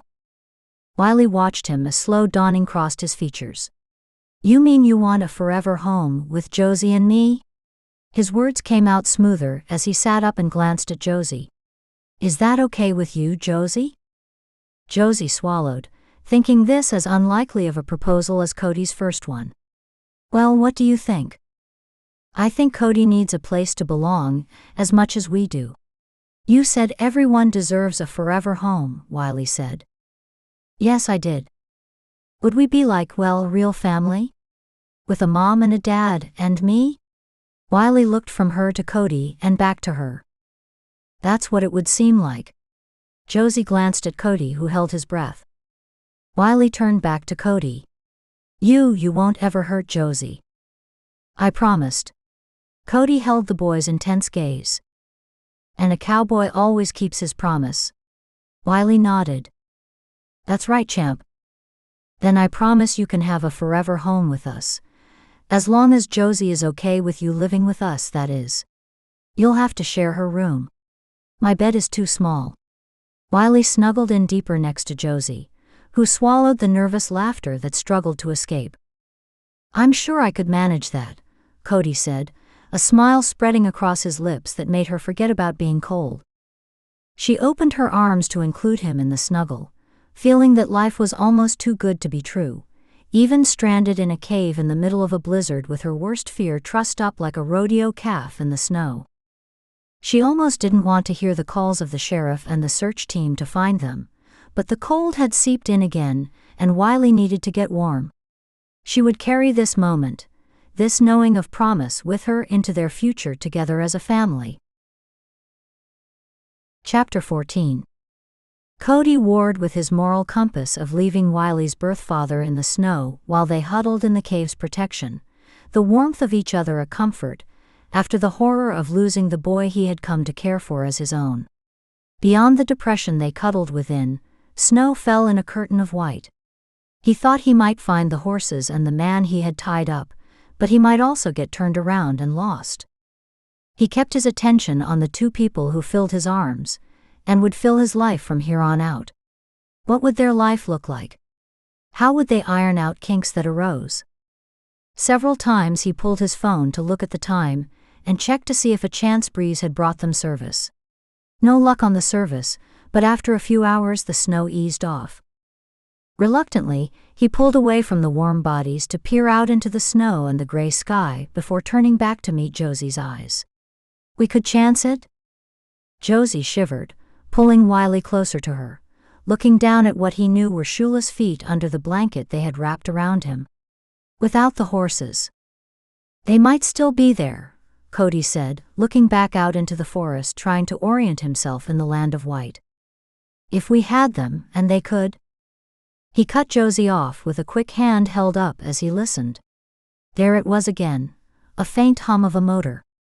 There were no roads nearby, and no plane or even a helicopter would fly in the blizzard they had just gone through. Josie gasped. Snowmobiles. That must be Derek. Derek, the young sheriff that he had met a few times while he was there helping Josie, once again pulled through. Cody nodded, before putting the last few twigs on the remnants of the fire. He stood, pulling his collar up around his neck, turning to look at the two most important people in his life. Stay bundled up.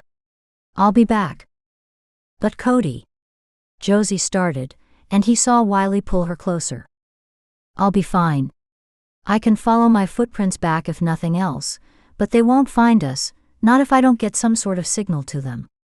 He took the few steps to close the distance between them, kissed them both on the forehead, and tucked the blanket around their shoulders. Be safe, Josie said as he left the cover of the cave and strode purposefully through the almost knee-high snow. The brush that separated them from the trail loomed like a fallen cloud. He pushed through it, the snow soaking his pants and the bottom of his shirt. Everything looked the same, all covered in a foot of snow. The sound of the snowmobiles increased, urging him to wade through the brush faster until he finally broke free. A snort greeted him, and he looked over to see Scout through the trees in an area he had stamped down in the snow. A man groaned at his hooves, and relief swept through Cody. As awful as that man was, he didn't want to live with the death of Wiley's birth father on his shoulders. Good boy, Scout. Cody reached out a hand to his horse once he worked his way into the bowl the horse had created, with his constant movement. As he stroked Scout's neck and brushed the snow off his back, he glanced around the area. Did your buddies go back to the barn? You stayed though, didn't you? Such a loyal guy. Help, the man near his feet croaked. You won't die, Cody snarled at him, not feeling bad for the guy who probably had advanced stage hypothermia. The snowmobiles were almost upon them now, making Scout dance around in nervousness. Cody grabbed his halter, soothing him, but pulled him out of the trees and onto the trail where the sheriff could see them better. Whoever drove the snowmobiles must be quite familiar with the trails, because they came slowly up the buried trail, standing and scanning the land around them. Cody put a hand around his mouth and hollered as loud as he could, waving his arm wide, causing Scout to dance even more. The man in the lead spotted him, called and motioned to the two snowmobiles behind him, and soon neared Cody. "Cody." Derek pulled off his snow goggles. "Did you find him?" "Yes, Josie is with him now." He stood to the side as Derek hopped off the snowmobile. "We also found him." "This the father?" Derek asked, unlatching the safety strap on his pistol under his jacket. "Yeah." "You tie him up?" Derek asked, coming closer, motioning to the deputies behind him. "Some, but Wiley had him roped and attached to my calf roping horse when we arrived. I only made sure he wouldn't be following us." Cody felt the proud smile tug on his lips. "Good skill to have," Derek said, his own smile relaxed now. "Is the kid okay?" "Mildly hypothermic, but we're warming him as best as we can in a cave back a ways." Cody glanced at the machines. "Our other horses ran off. We saw them on our way in. Sorry it took so long. That whiteout cell impeded our preparations." He glanced at the man in the snow who shivered uncontrollably. "Guess we should get him to the hospital, in custody of course." "Yeah," Cody turned toward him. "It would serve him right if he lost a few toes or the tip of his nose to frostbite." The man's eyes only slightly widened, but his blue lips kept chattering, not even bothering to snarl. "Armstrong, why don't you get the sled and the warming blanket and take this guy back to where an ambulance can meet you? Be sure to keep him restrained and flag him as hostile. We don't want him to die before we can charge him for what he put this kid through." Armstrong nodded before turning to address the situation, using his radio to call in an ambulance. "Tony, you come with me." Derek turned to Cody. "We'll follow you to Josie and the kid." "Wiley," Cody said. "His name is Wiley." Derek gave him a lingering look that said more than words, then followed him through the brush. As they came closer to the cave, he heard Josie tentatively calling his name. "It's me, and I have the sheriff with me." He rushed into the cave, bringing them both into his arms. As Josie went to thank Derek, Cody picked Wiley up. "I'll carry you out, buddy." "Thanks." Wiley shivered, nestling closer against Cody's chest. Cody's heart swelled. He glanced at Josie, whose relief had brought some color back in her cheeks. "Let's get you guys back and warmed up. We can deal with all the reports then." Derek checked out the inside of the cave, then turned his attention to Wiley. "This situation could have been a lot worse if you hadn't found this cave, and I hear you helped to catch the bad guy." "We are a good team," Wiley said, staring up at Cody and then looking at Josie. "All three of us." "All three of us." The words soothed Cody as they made their way back to the safety and warmth of camp. Josie and Wiley rode on the snowmobiles as he trailed behind in their tracks with Scout. He wasn't about to leave his partner alone to find his way home. Home, he liked the sound of that. Something within him felt unsettled, like he had forgotten to finish something. He pondered the feeling until they arrived at the cabin, and Josie came to him, placing her freezing hand on his cheek and staring at him in a way that made him feel like the world revolved around them. That's what it was. He hadn't properly courted her, an oversight that he planned on rectifying as soon as he could feel his feet again. She stared up at him, her eyes shining with emotion, her lips slightly parted. "Feet are overrated," he murmured, and he leaned down to warm her lips with his. Instantly, it felt like he had stepped into a furnace, and his toes tingled with feeling once again. Josie pulled back, gasping but keeping her eyes intent on him. "Those feet worked hard for us today. We should take care of them." She reached out her hand, wrapping her icy fingers around his, and pulled him to follow Derek, who carried Wiley into the cabin. "Allow me?" Tony, the deputy, took Scout's reins from him. "I'll brush him down, put on a blanket, and give him some extra grain." Cody let go of Josie's hand long enough to give Scout a good scratch behind his ears. "You did good, boy." He let the deputy care for Scout, while Josie led him into the cabin where Derek had brought Wiley, and was now bent over the wood stove starting a fire. "Do you have any electric heaters, Josie?" Derek asked before bending low and gently blowing on the coals that had somehow remained from the night before. "I do," Josie said, disappearing into the back and reappearing with two of them. Cody took one and they each plugged one in, pointing them toward the couch where Wiley huddled under the blanket, staring off in shock. Josie returned to his side, her hands covering his body as she checked to make sure he had no injuries. Cody joined her, squeezing each of the boys' fingertips and toes to make sure there were no signs of frostbite. Color returned to each of them after he released the pressure. "I think he's good. Do you have those rice packs you heat in the microwave?" Josie nodded, but as she stood he saw her sway. He tucked the blanket tighter around Wiley before going to her side. "Sit. You're just as cold as he is. Go be with him." Cody led her back to the couch. "Tell me where the heat packs are." After she directed him, he warmed them up and placed them both by their feet. Only then did he sit to untie his boots, strip off his wet socks, and rub out his numb toes. It would hurt as the feeling returned, but he welcomed the pain. Derek sat across from them in a kitchen chair, once the fire roared in the wood stove. His radio crackled as he did. "Go ahead," he spoke into it. "Suspect in custody, traveling toward Hope County Hospital.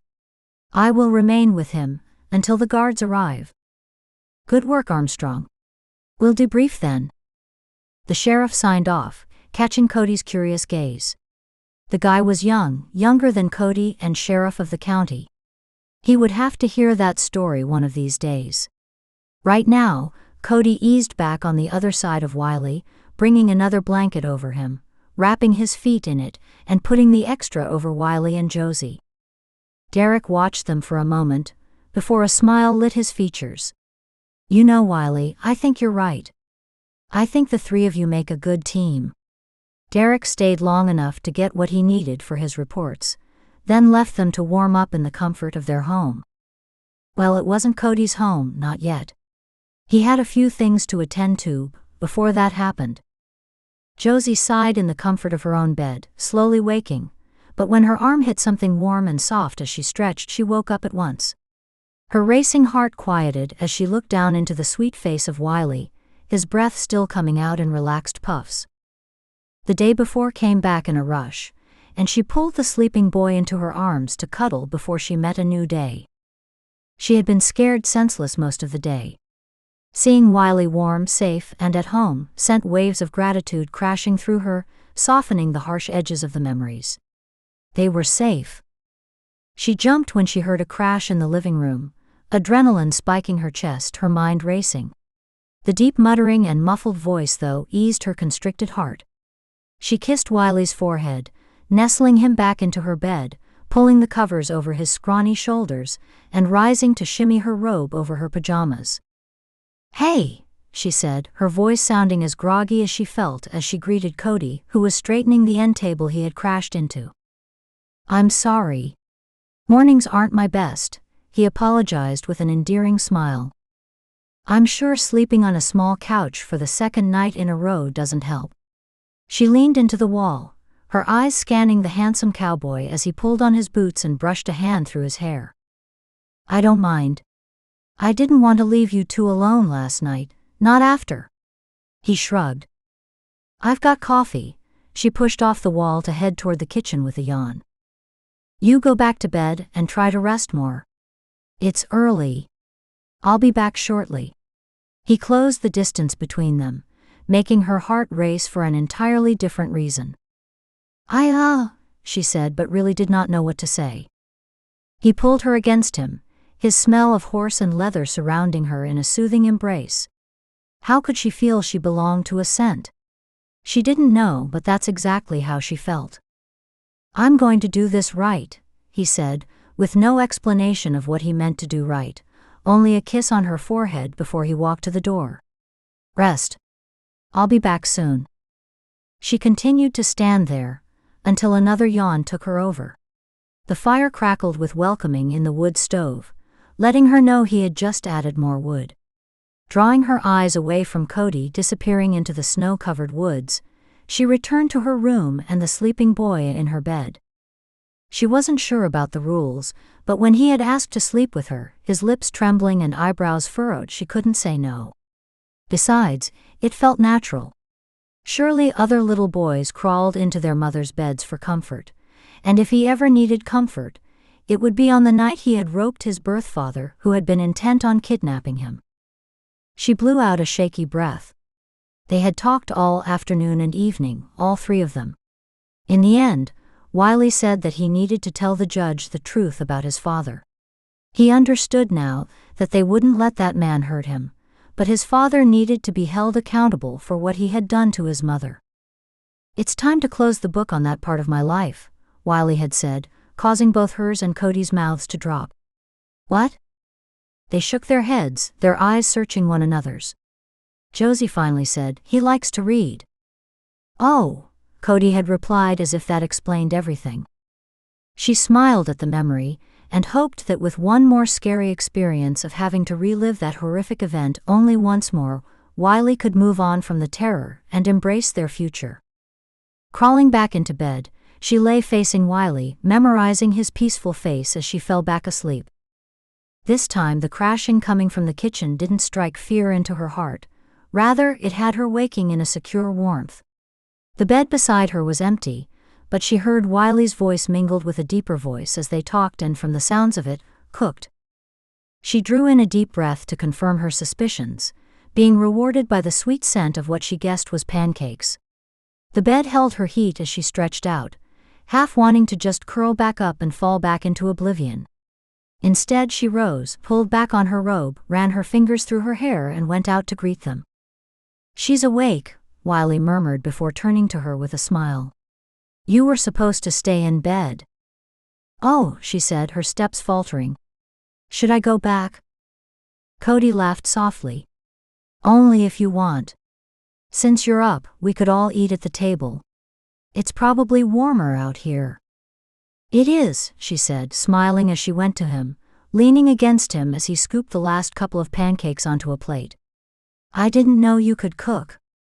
"Well, that's what Wiley and I were discussing," he said, kissing the top of her head before moving off to finish his cooking duties. "You were, huh?" She reached over to draw the boy into a hug. "How are you doing?" "Great," he said, pulling her to the table where he piled up pieces of papers and moved the plates back into their spots. "I've been making question cards." "Question cards?"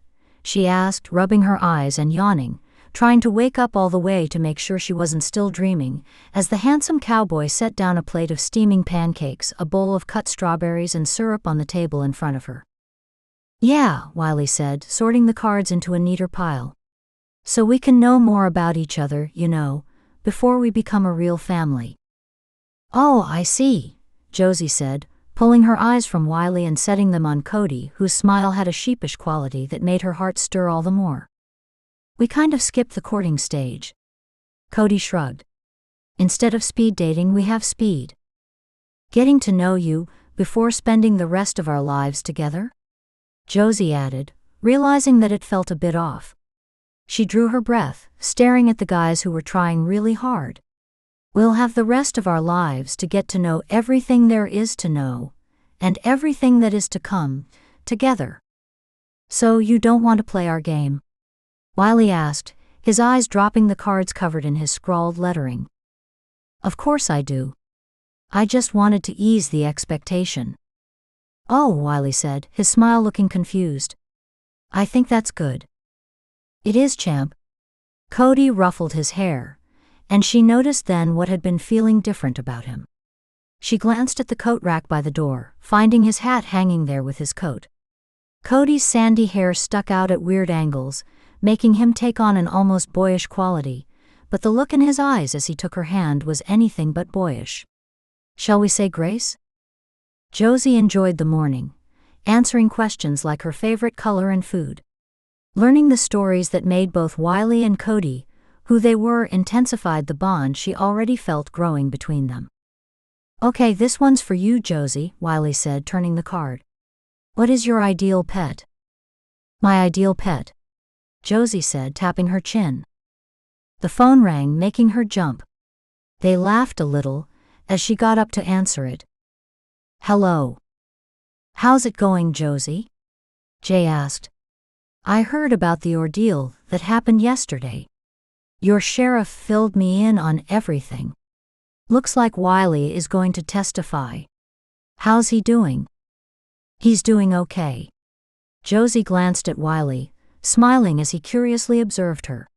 You know how it is. It will take time to sink in, but he has a lot of support.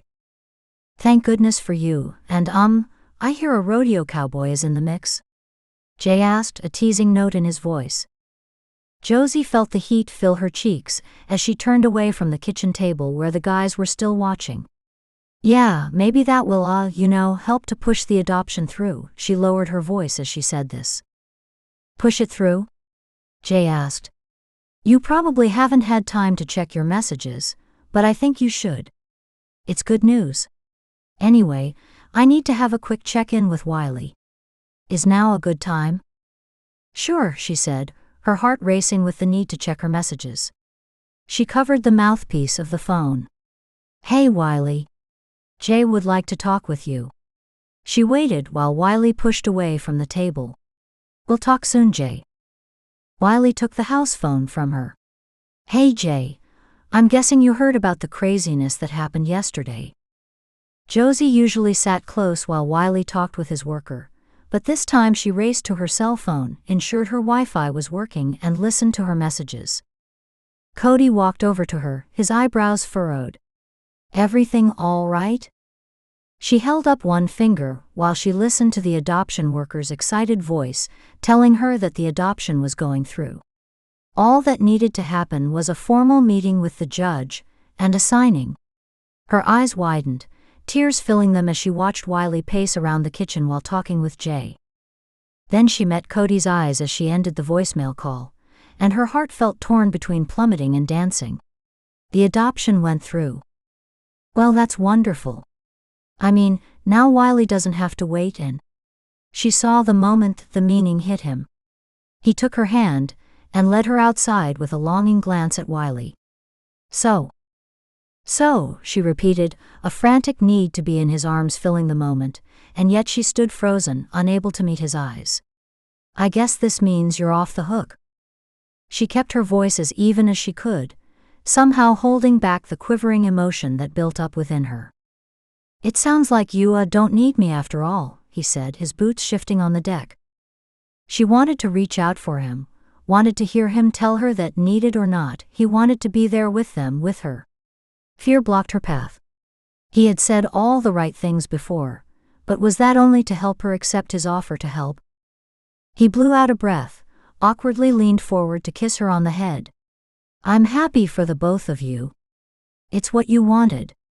Then he walked down the steps and across the snow, turning back only to say, Tell Wiley, tell him I'm proud of him. Josie watched him go, frozen and unable to call out after him. The only thing able to move were the tears falling freely down her face. Chapter 15. Cody fought the urge to leave, to run away from the pain that existed every time he saw Wiley, every time he saw Josie. She hadn't asked him to leave, but hadn't told him she wanted him to stay either. His proposal was meant to help her achieve the goal of adopting Wiley. If they did not need him for that, why would she want him? She was an independent woman, capable of running things herself. She didn't need the complications of a husband. He went back through their conversations, realizing that she had never told him she wanted him, never told him she loved him. Had he only seen what he wanted? He shook his head, knowing he wasn't thinking clearly, that he should give it space for things to settle, for emotions to calm down before he went about making assumptions. Wiley needed him, though, even if it wasn't in the way Cody had finally allowed himself to envision being there for the kid. Over the next couple of days, he kept himself busy, telling himself he needed to ensure that Wiley's father would stay in custody, and that Josie and Wiley would be okay out here on their own. Or maybe he just enjoyed torturing himself. Wiley may have noticed a difference, but he had said nothing about it, at least not until Cody started packing up. "Where are you going?" Wiley asked, his eyes wide while watching him get the trailer ready to leave in the morning. "Rodeo up near Redding." Cody kept it matter-of-fact, not sure when or if Josie would let the kid know she would not adopt Cody as well. "Can I come with you?" Wiley swung up on the back of the trailer. "I wish, champ," Cody said, realizing that he really did. "I'll ask Josie. She'll probably let me." Don't you two have an important meeting soon?" Cody said, the pain in his chest ripping like a whip against flesh, thinking of the adoption that didn't include him. "Oh yeah." Wiley cheered, then sobered. "But I thought it would be all of us, right, Cody? Shouldn't it be all of us?" Cody froze. Right that moment, he wanted to give Josie a good talking to for not explaining things to Wiley. He would have been there, could have been, and man did he want to be there signing his own name. "Well," Cody turned toward him, facing him like the man he was. "You see, I offered to be a part of it because Josie was having a difficult time getting the paperwork through without having a husband." He glanced back at the office where Josie was working. She would be mad, but he couldn't lie. The kid was old enough to hear it like it was. "But it went through," Wiley said. "So that's because of you, right?" Cody shook his head. "It went through without me, champ. You guys don't need me now to make your dream come true." "But I need you." "My dream changed, Cody. It's the three of us. Remember? We said it in the cave.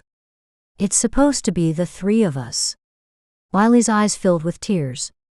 He set his feet wide apart, crossed his arms, and thinned his lips. "I'll still be around. As long as Josie lets me come see you, I'll be here." "You promised, Cody." "Cowboys never break their promises." Wiley narrowed his eyes. "And I'll be here, champ.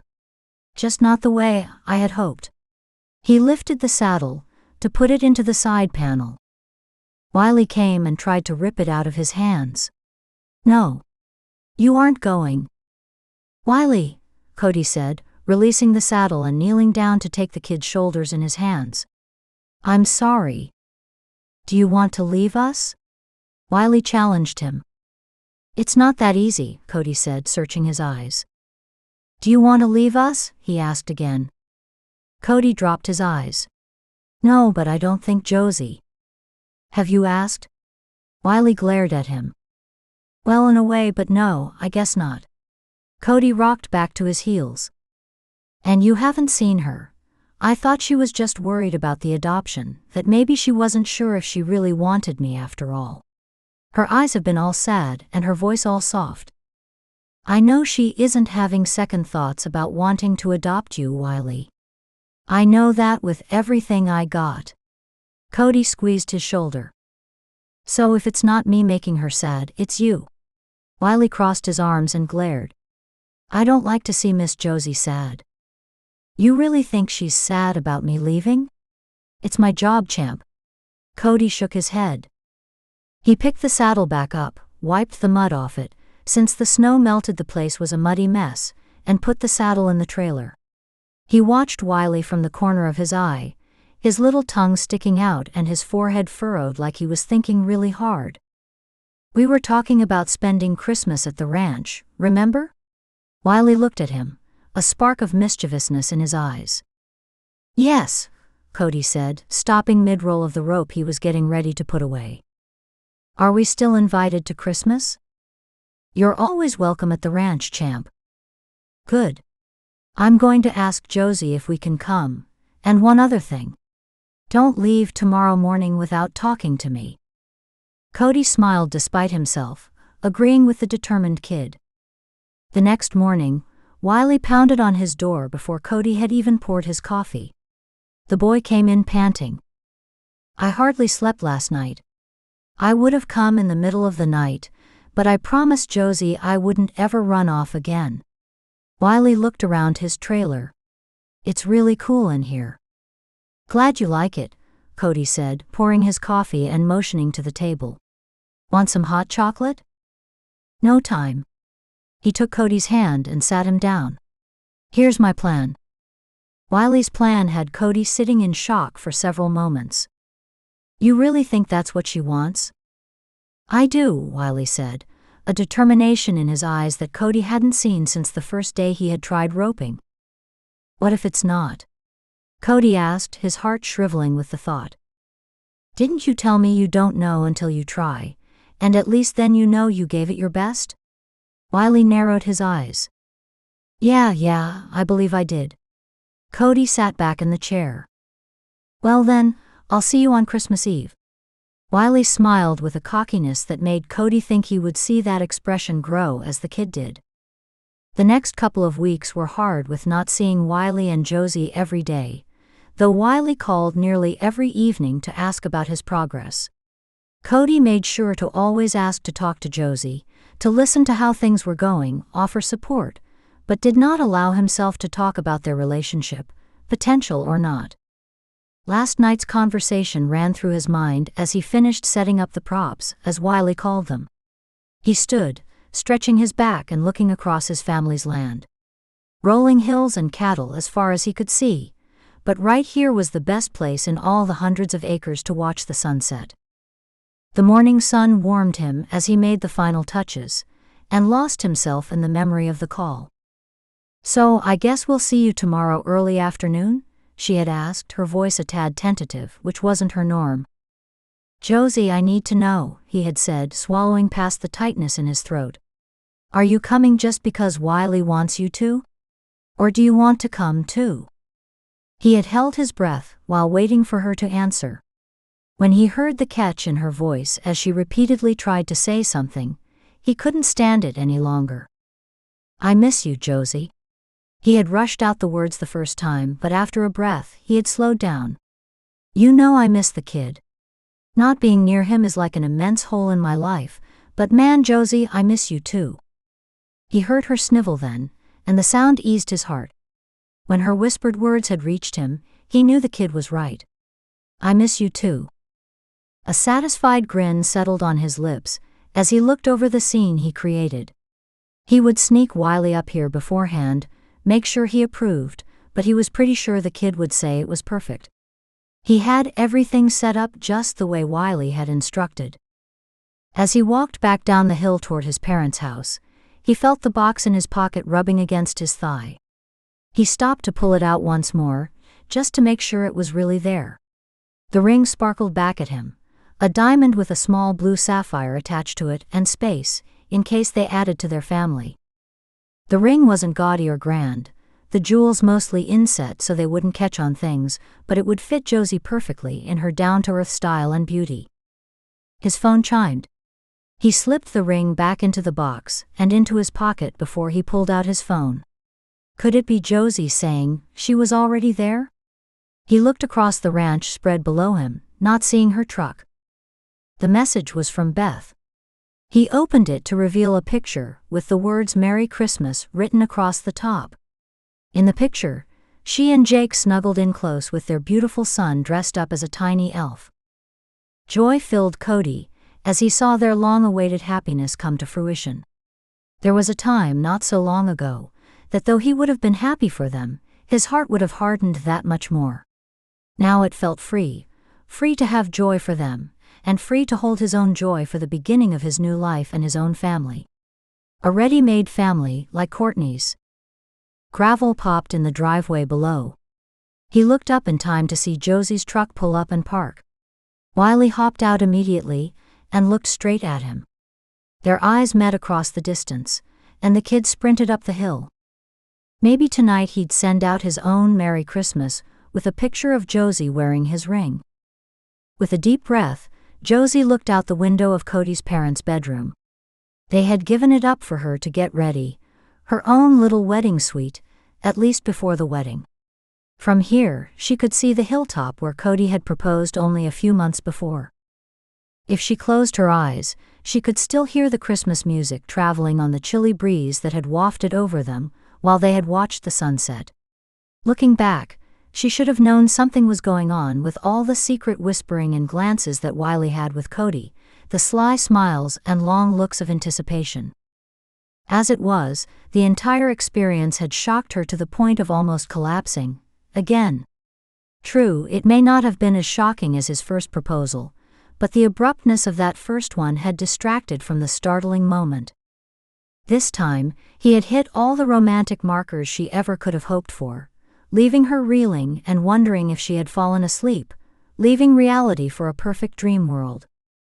Her first clue was when he took off his hat. Sure, he had taken off his hat in buildings for dinner and things like that, but outside? The second clue was the shaking of his hands and constant movement of his feet. She had read his nervousness since the first day they met. What finally threw her into overdrive was the way his voice had deepened. She hadn't known there was an octave deeper than his rich resonance, but there it was, making her tingle all the way down to her toes. She had gasped as he lowered down to one knee.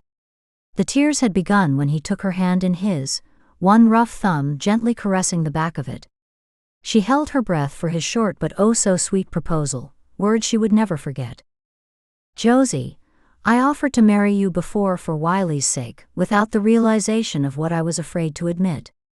Now I am asking for the honor of your hand, because I realize I don't want to spend another day without you, because I know that all the brokenness we have gone through was only to lead us to each other, to have the chance to feel unconditional love for each other and for our Wiley." She started nodding then, a hand over her mouth, but Cody only smiled. "I'm doing it right this time." He pulled out the ring from his pocket, slipping it on her finger. "Josie, will you be mine for the rest of our days?" "Yes," she mumbled past her hand, pulling him up and into her arms. "Yes," she whispered. At the window, the proposal spot blurred as she blinked back the tears the memory evoked. He had wanted to get married the next day, but reality made their engagement last a little longer.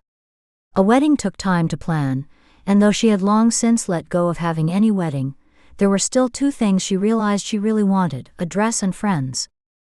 Cody's family welcomed her immediately into their tribe, acting as if she had always been a part, and Wiley, well, they adopted him the instant they met during that first visit.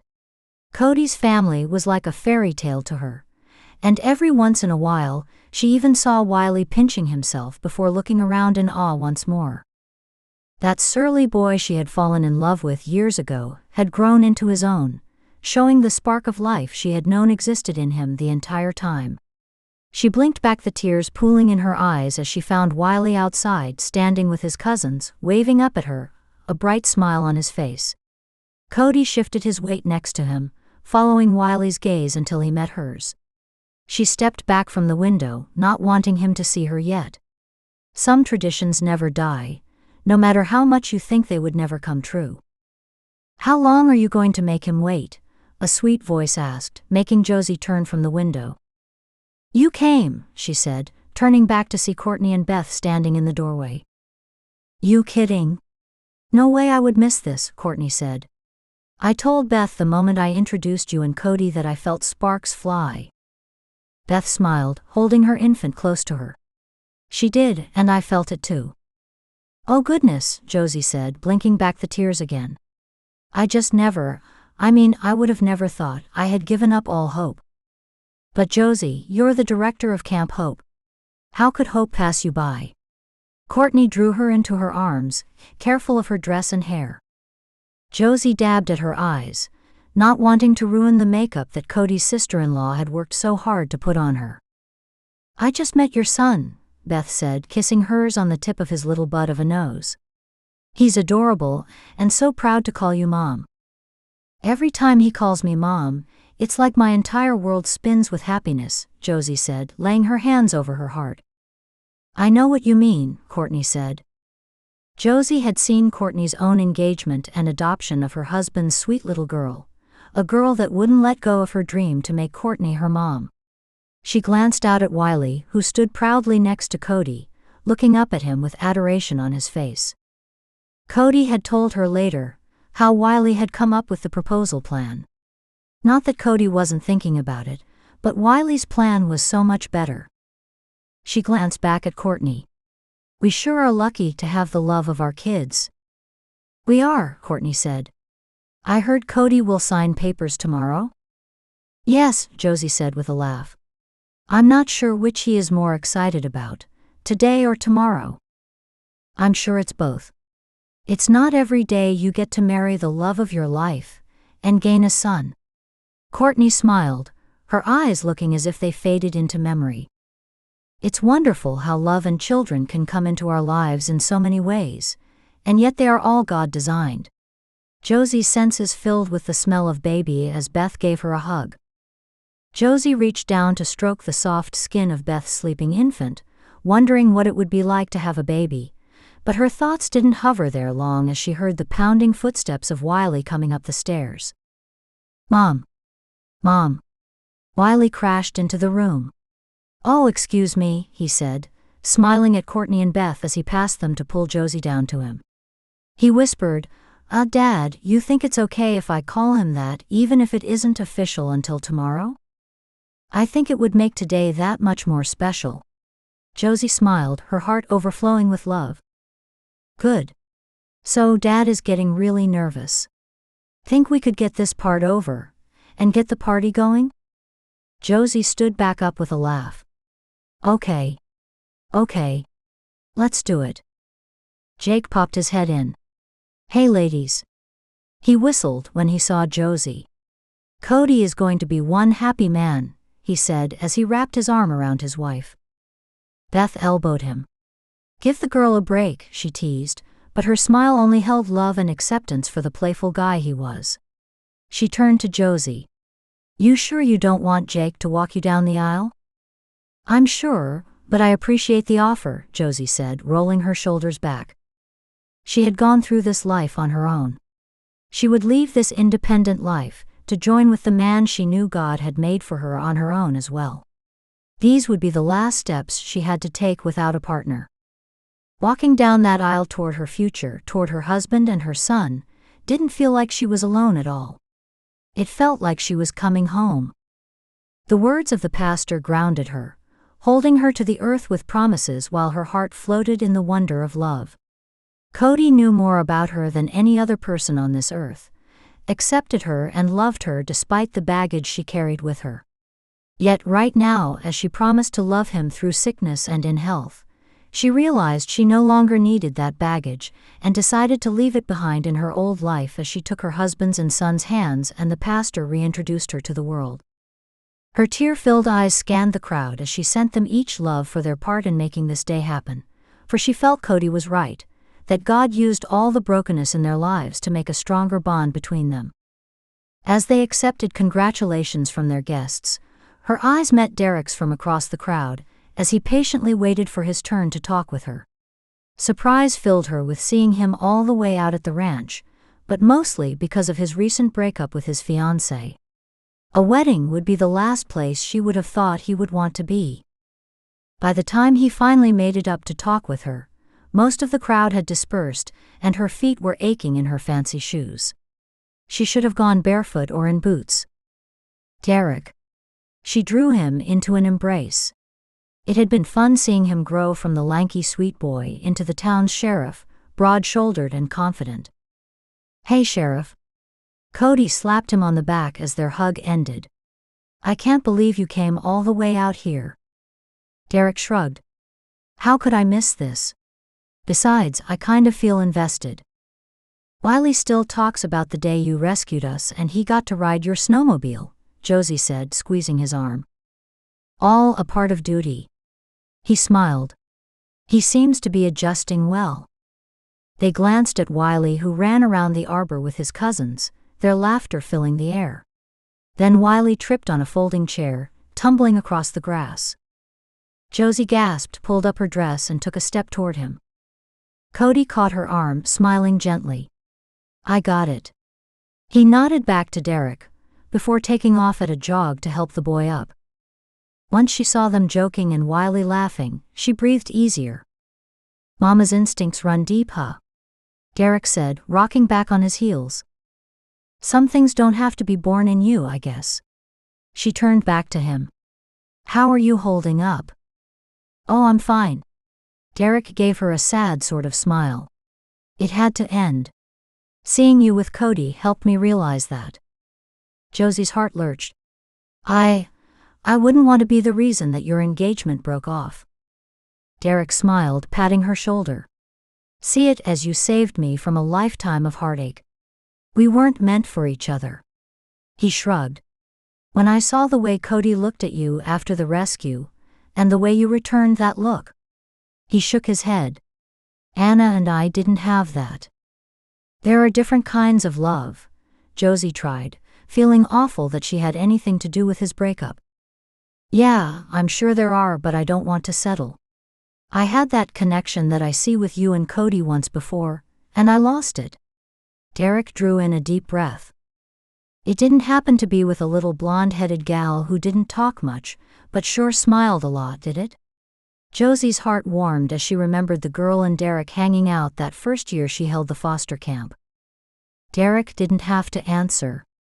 The red in his cheeks did it for him. A lost cause, but if I felt that once, then I know I can feel it again. I've done a lot of praying about this, and I need to wait on him. I support you in this, Derek. I hope you find her, or at least someone who makes you feel that way. Cody walked up with a skin-kneed Wiley on his shoulders.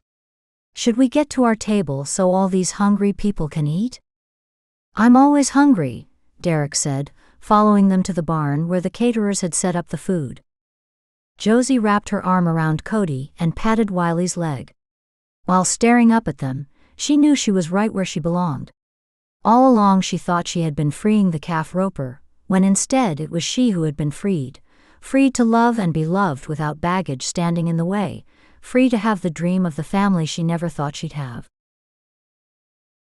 Epilogue. A year after the attack on Chambers, the almost Olympic swimmer remains elusive to the swimming world, with Regina Makovsky quickly taking her place. Chambers' attacker is still behind bars, awaiting the jury trial set for the end of the year.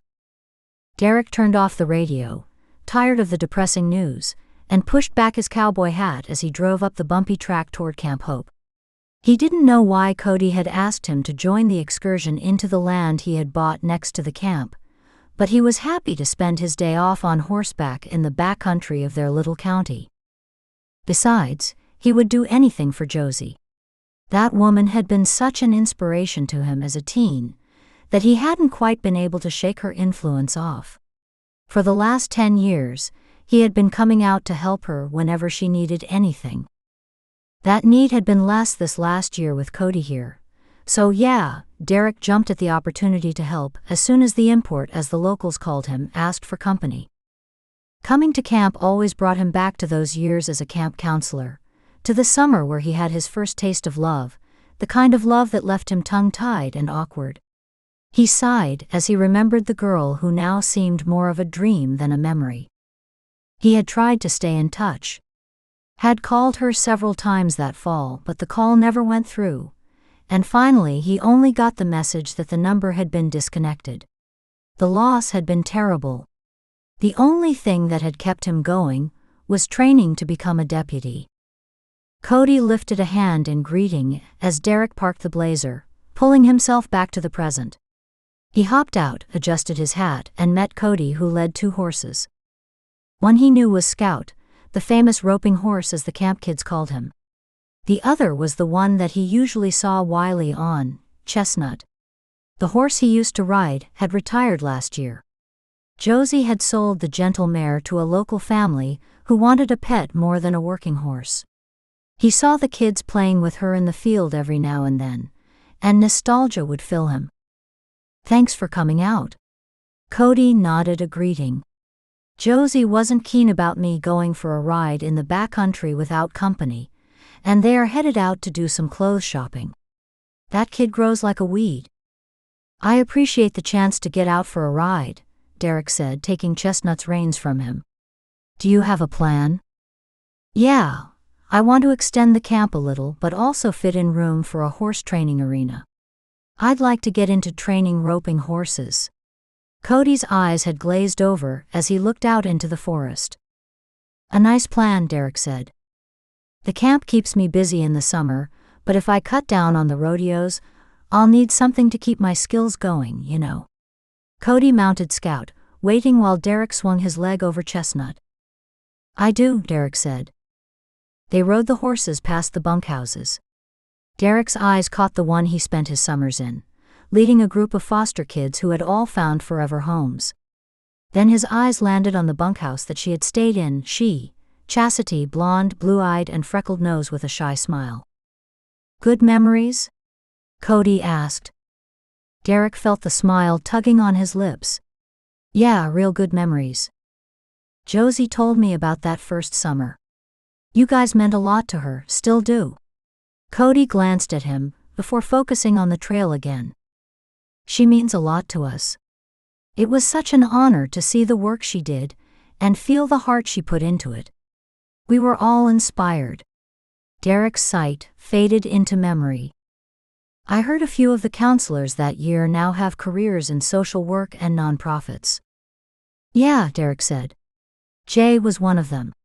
I think he was Wiley's foster worker, right? I didn't realize Jay had been a counselor here, Cody said. It's funny.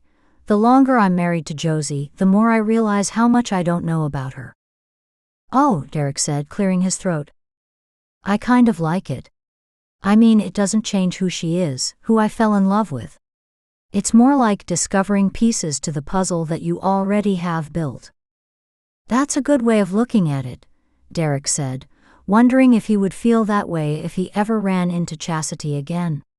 Did you know Josie was the one right away? Cody glanced over at him, and remained silent for long enough that Derek felt awkward, knowing that he probably overstepped the lines of their acquaintance and pushed his way into a deeper friendship, or an awkward something that would create a distance between them. If I had allowed myself to recognize it, yes. As it was, I had just gone through a bad divorce. I didn't know that, Derek said. Cody shrugged. The way I see it, God uses the things that happen in our lives to strengthen us, make us more connected and able to love even deeper. I no longer regret that heartbreak, for it led me right where I belong. Derek digested his words as they mapped out the property. His thoughts kept returning to that blonde girl from his past. Had she just been another piece of the puzzle that made him who he was? Something about her continued to tug on him, as if there was something he was missing. He shrugged it off as just the nostalgia of being back at camp.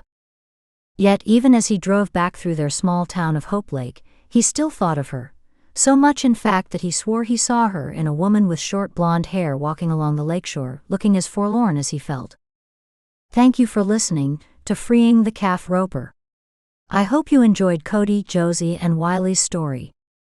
Faithful Cowboys continues with Forgiving the Team Roper, where we will find out who had Cody's friend Austin smiling.